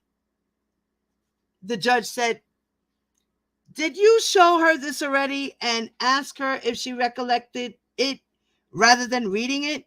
Do you want to refresh her recollection? See if it refreshes her recollection. Mr. Canick said, sure. He was trying to be sneaky. The judge was like, don't be sneaky, nigga. Bring your ass over there. Show her what you're talking about. Then Mr. Canick said, to the bottom portion. She said, I don't recall this. Mr. Canick said, just 1 second, Your Honor. I'm looking to see if there is anything further. The judge said, sure. Mr. Canick said, you testified to us earlier. You do, in fact, recall driving from some place and sitting in front of his home. Do you remember how many times you actually did that? She said, I do not recall. He said, but you do recall doing it. She said, I recall at least once. Yes. Mr. Canick said, nothing further, Your Honor. The judge said, okay, are you ready to redirect? Miss Getty says, yes, Your Honor.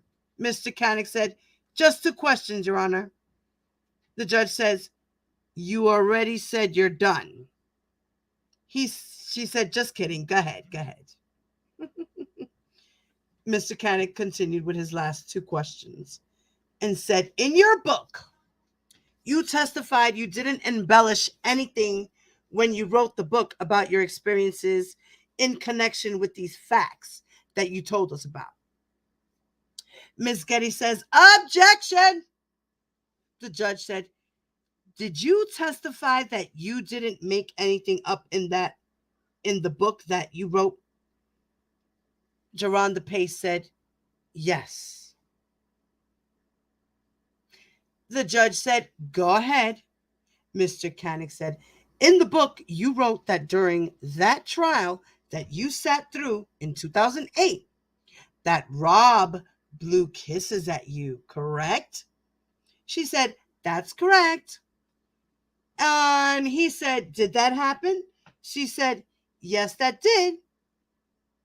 Mr. Canick said, it happened. He didn't know you, right? She said, he did not know me. Mr. Canick said, thank you. Nothing further.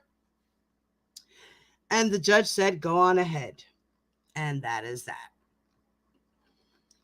So Geronda Pace sat outside his house, waiting for him. Whatever it was, reason she was waiting for, she was there. So what? Big deal. Whoopie fucking doodah day.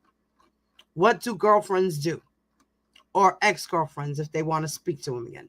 Show up at the crib. Where you at? What you talking about? What's up? You know. That was dumb. That was just a waste of time. A waste of time. The girl's getting ready to give birth. Give me a break. Now, that was to try to make it seem like she was a stalker and shit. The fuck out of here. Just because she didn't remember what the fuck she was there for. She was there for a reason. She just don't remember what the fuck the reason was. Like, are you retarded?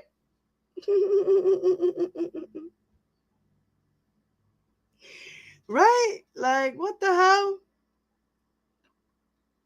So now this is Geronda Pace in recross examination by Mr. Canick. So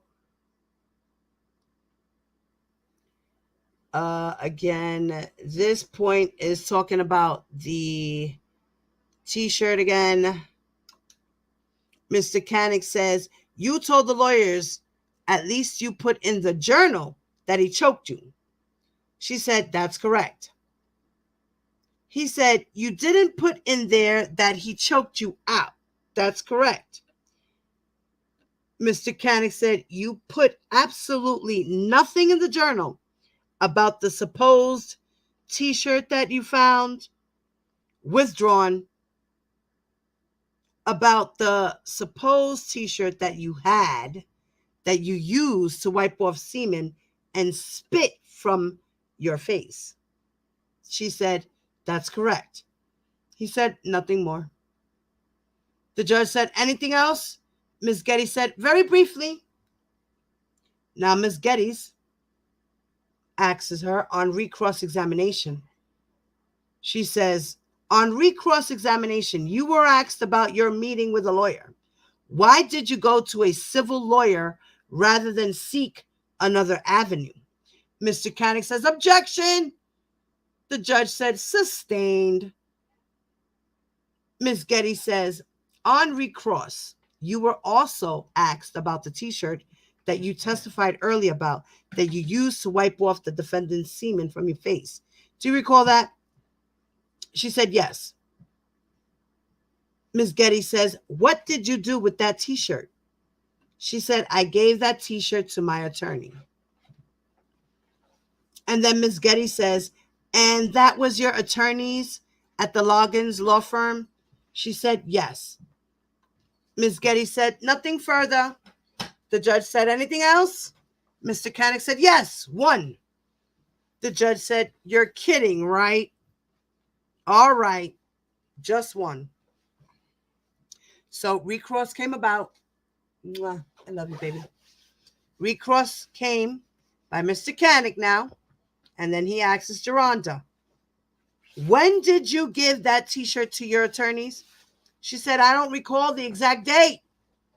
Mr. Canick said, thank you. The judge said, all right, the witness can step down. Witness's excuse. The judge says, are you ready to call your next witness? Miss Getty says, yes. The government calls Garrick Amschel. And then the judge says, can you tell me the witness's last name again? And it's Amschel, Amschl. And the courtroom deputy tells everyone to rise. Okay. So this is the next person. We're going for a marathon, Granny. We're going for a marathon, Mama. That's what we're doing here, girl. We doing it, baby. We doing it, baby. We doing it. We need to debunk the lies. We need to debunk the lies. I told my family and everybody else today I was going to be doing a long live. And everybody has cooperated with me today. Thank you so much. I might have had a couple of little breaks in between, but that's because bathroom calls and, little in-betweens with my children, but nothing too damaging. So we were able to be here for 7 hours, and Diva is on a roll. Okay. Like I said, we might have to break this into a part 2. But I want everyone to know and everyone to understand what really happened. And we got to debunk all these lies that these people are saying out here. It's ridiculous. It's like people don't know their left nut from their right nut. It's confusing. It's scary. You should know where your nuts are. I mean, really. You know what I mean?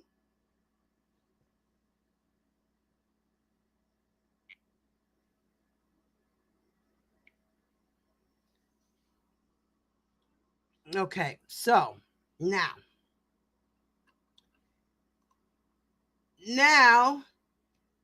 this person that is testifying, Amschel, okay, we're going to talk about, in this portion, they talk about ages, okay? So now Miss Geddes is direct examination by Miss Geddes, who's the government's prosecutor, to this man, Amschel. And she asks him, what, if anything, did the business manager to whom you spoke say about Robert Kelly? Now, he says, I'm not quite sure. I understand the question. That he had spoke to Mr. Kelly and advised that she had not been seen or had contact with the juvenile. So Ms. Getty says, who said that they had spoken to Mr. Kelly? And the witness, Mr. Amschel, said, the business manager. She then asks, so the business manager, you testified that the business manager told you that he had spoken with Mr. Kelly. And what did Mr. Kelly said? And he said that he learned last week, the previous week, that the juvenile was 17 and that he had asked her to leave. And Ms. Getty said, and just to be clear, who said that he learned last week that the individual you identified as Dominique had been found last week, was 17 years of age, and was asked to leave?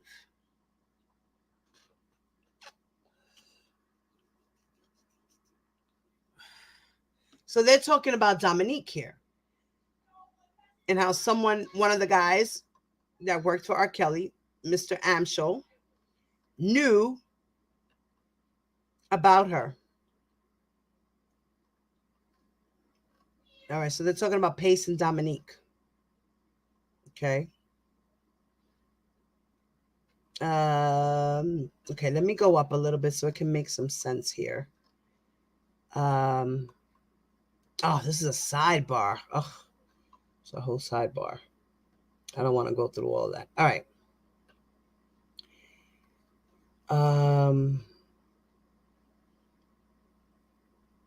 Okay.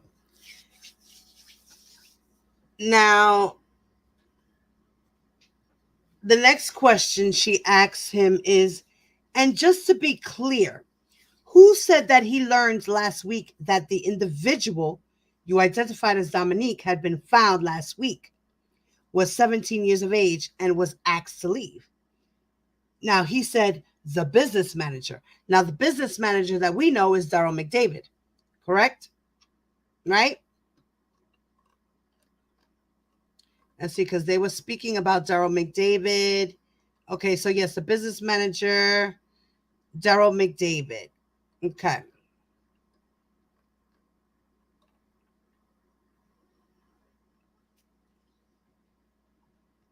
And what did the business manager say about Mr. Kelly?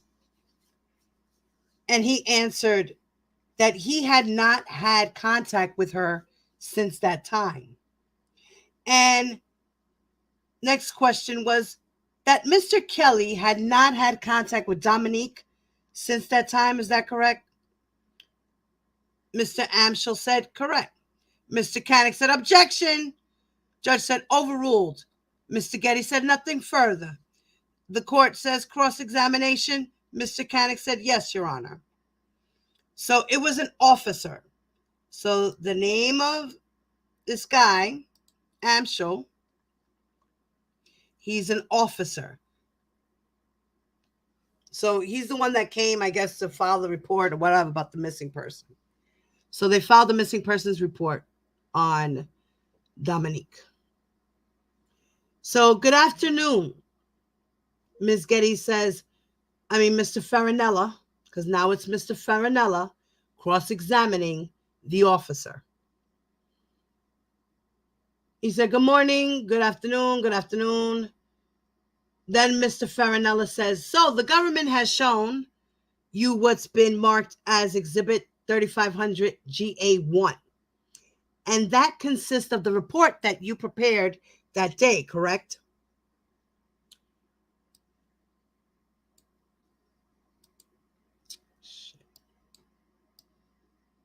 Okay. He said, the officer said, it's actually not technically a police report. It's the CAD notes, the computer-aided dispatch notes for the calls that were generated. So what they had was the dispatch call. Ms. Getty says, okay. And in those notes, it does indicate, and you prepared these notes, right? The officer said, those notes were probably prepared via radio by the dispatcher. The dispatcher typed them into the computer as I dictated. Ms. Getty says, okay, but the source is you. He said, correct. She said, okay, thank you. Not she, he. Mr. Farinella said, okay, thank you. Then Mr. Farinella says, now I'll point you to page 4 of the report. The judge said, is there a number on it? The 3500 material? Mr. Farinella said, yes, government's 3500 GA1. The judge said, all right. Do you want him to look at it? Mr. Farinella said, yes. The judge said, can we put that up? I guess your side should be doing it, but do you mind putting it up? Ms. Getty said, sure. The judge said, thanks. Ms. Getty says, page 4. Mr. Farinella said, yes, please. So on page 4, it's true. Mr. Farinella asks the officer. So on page 4, it's true that you indicate that you received the call regarding Dominique, but found out last week she was, forgive me, apologize. The judge said, just slow down a little bit, please. Mr. Farinella said, okay. The judge said, thanks. And do you want this displayed to everybody? Ms. Getty says, it's not an evidence. The judge said, it's not an evidence. Okay. Mr. Farinella said, so in the report, it doesn't indicate that you had requested any additional investigation in the matter, right? He said, that's correct. Mr. Farinella said, and you didn't request any search warrants with regard to this particular complaint, correct? The officer said, that's correct. Mr. Farinella said, and it's a fact that this complaint came from the person that you were looking for's mother, right? The officer said, it actually came from Country Club Hills Police Department was the request. They had requested us to initiate contact. Mr. Farinella said, so isn't it a fact that when you were concluded with Mr. Kelly's business manager, you at that point left the scene? He said, that's correct. Mr. Farinella said, and it was at that point you determined that there was no further investigation required? The officer said, it was referred to County Club Hills for their follow-up. It was their case initially. Mr. Farinella said, but in terms of the initial immediacy, or you had closed it out from your perspective? The officer said, that's correct. Mr. Farinella said nothing further. So there was a complaint, a 911 call about Dominique being missing. Wow. Now, okay.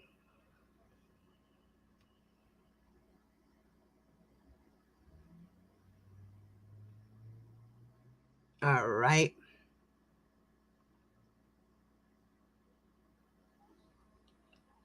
Now, we're going to go into direct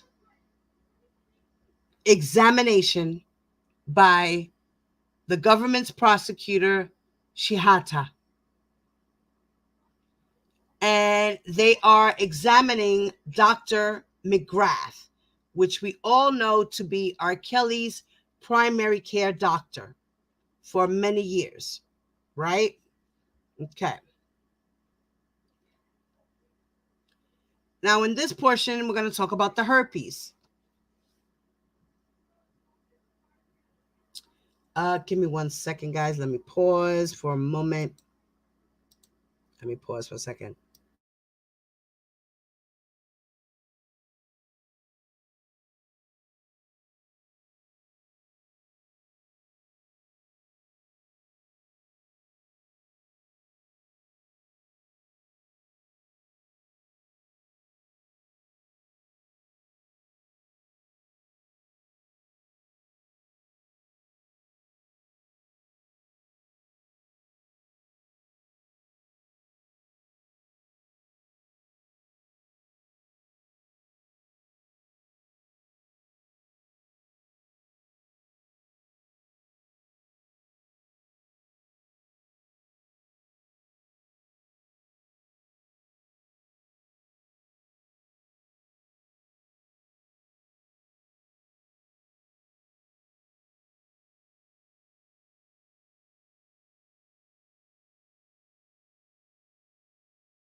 All right, guys. You know what?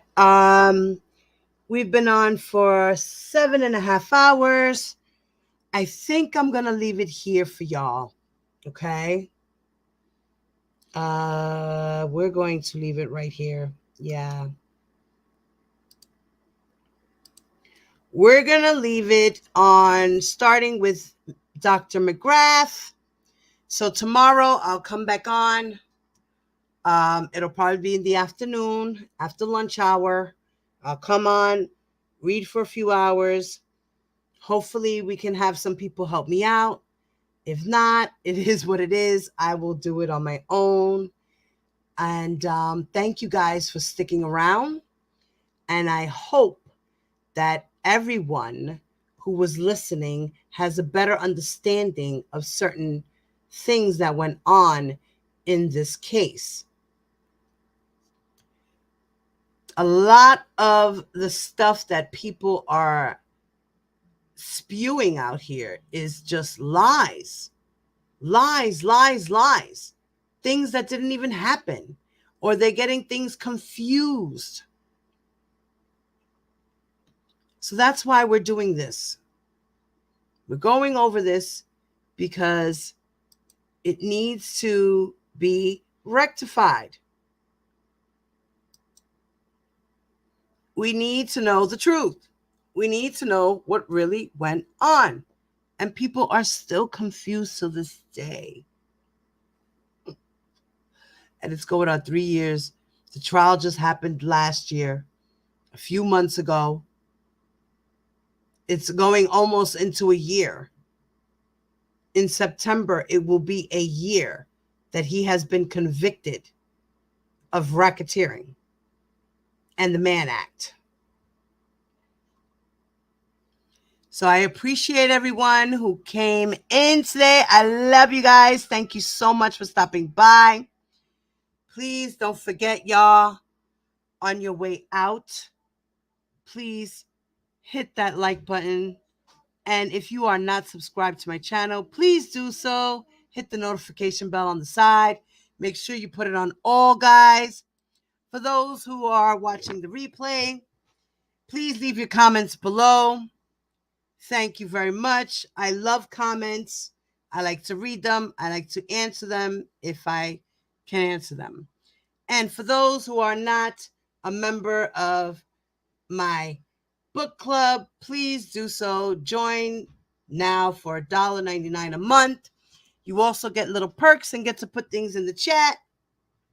Little emojis, cute little emojis. And you get badges of honor every time you level up. They change.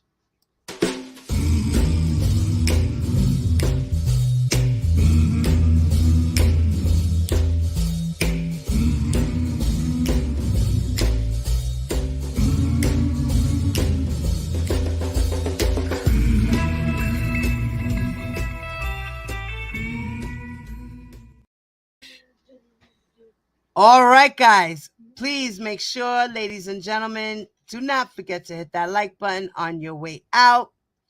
I am your gracious host, Diva Divine Light. Thank you so much, my family, OCOV. Shout out to y'all. I love y'all. Peace.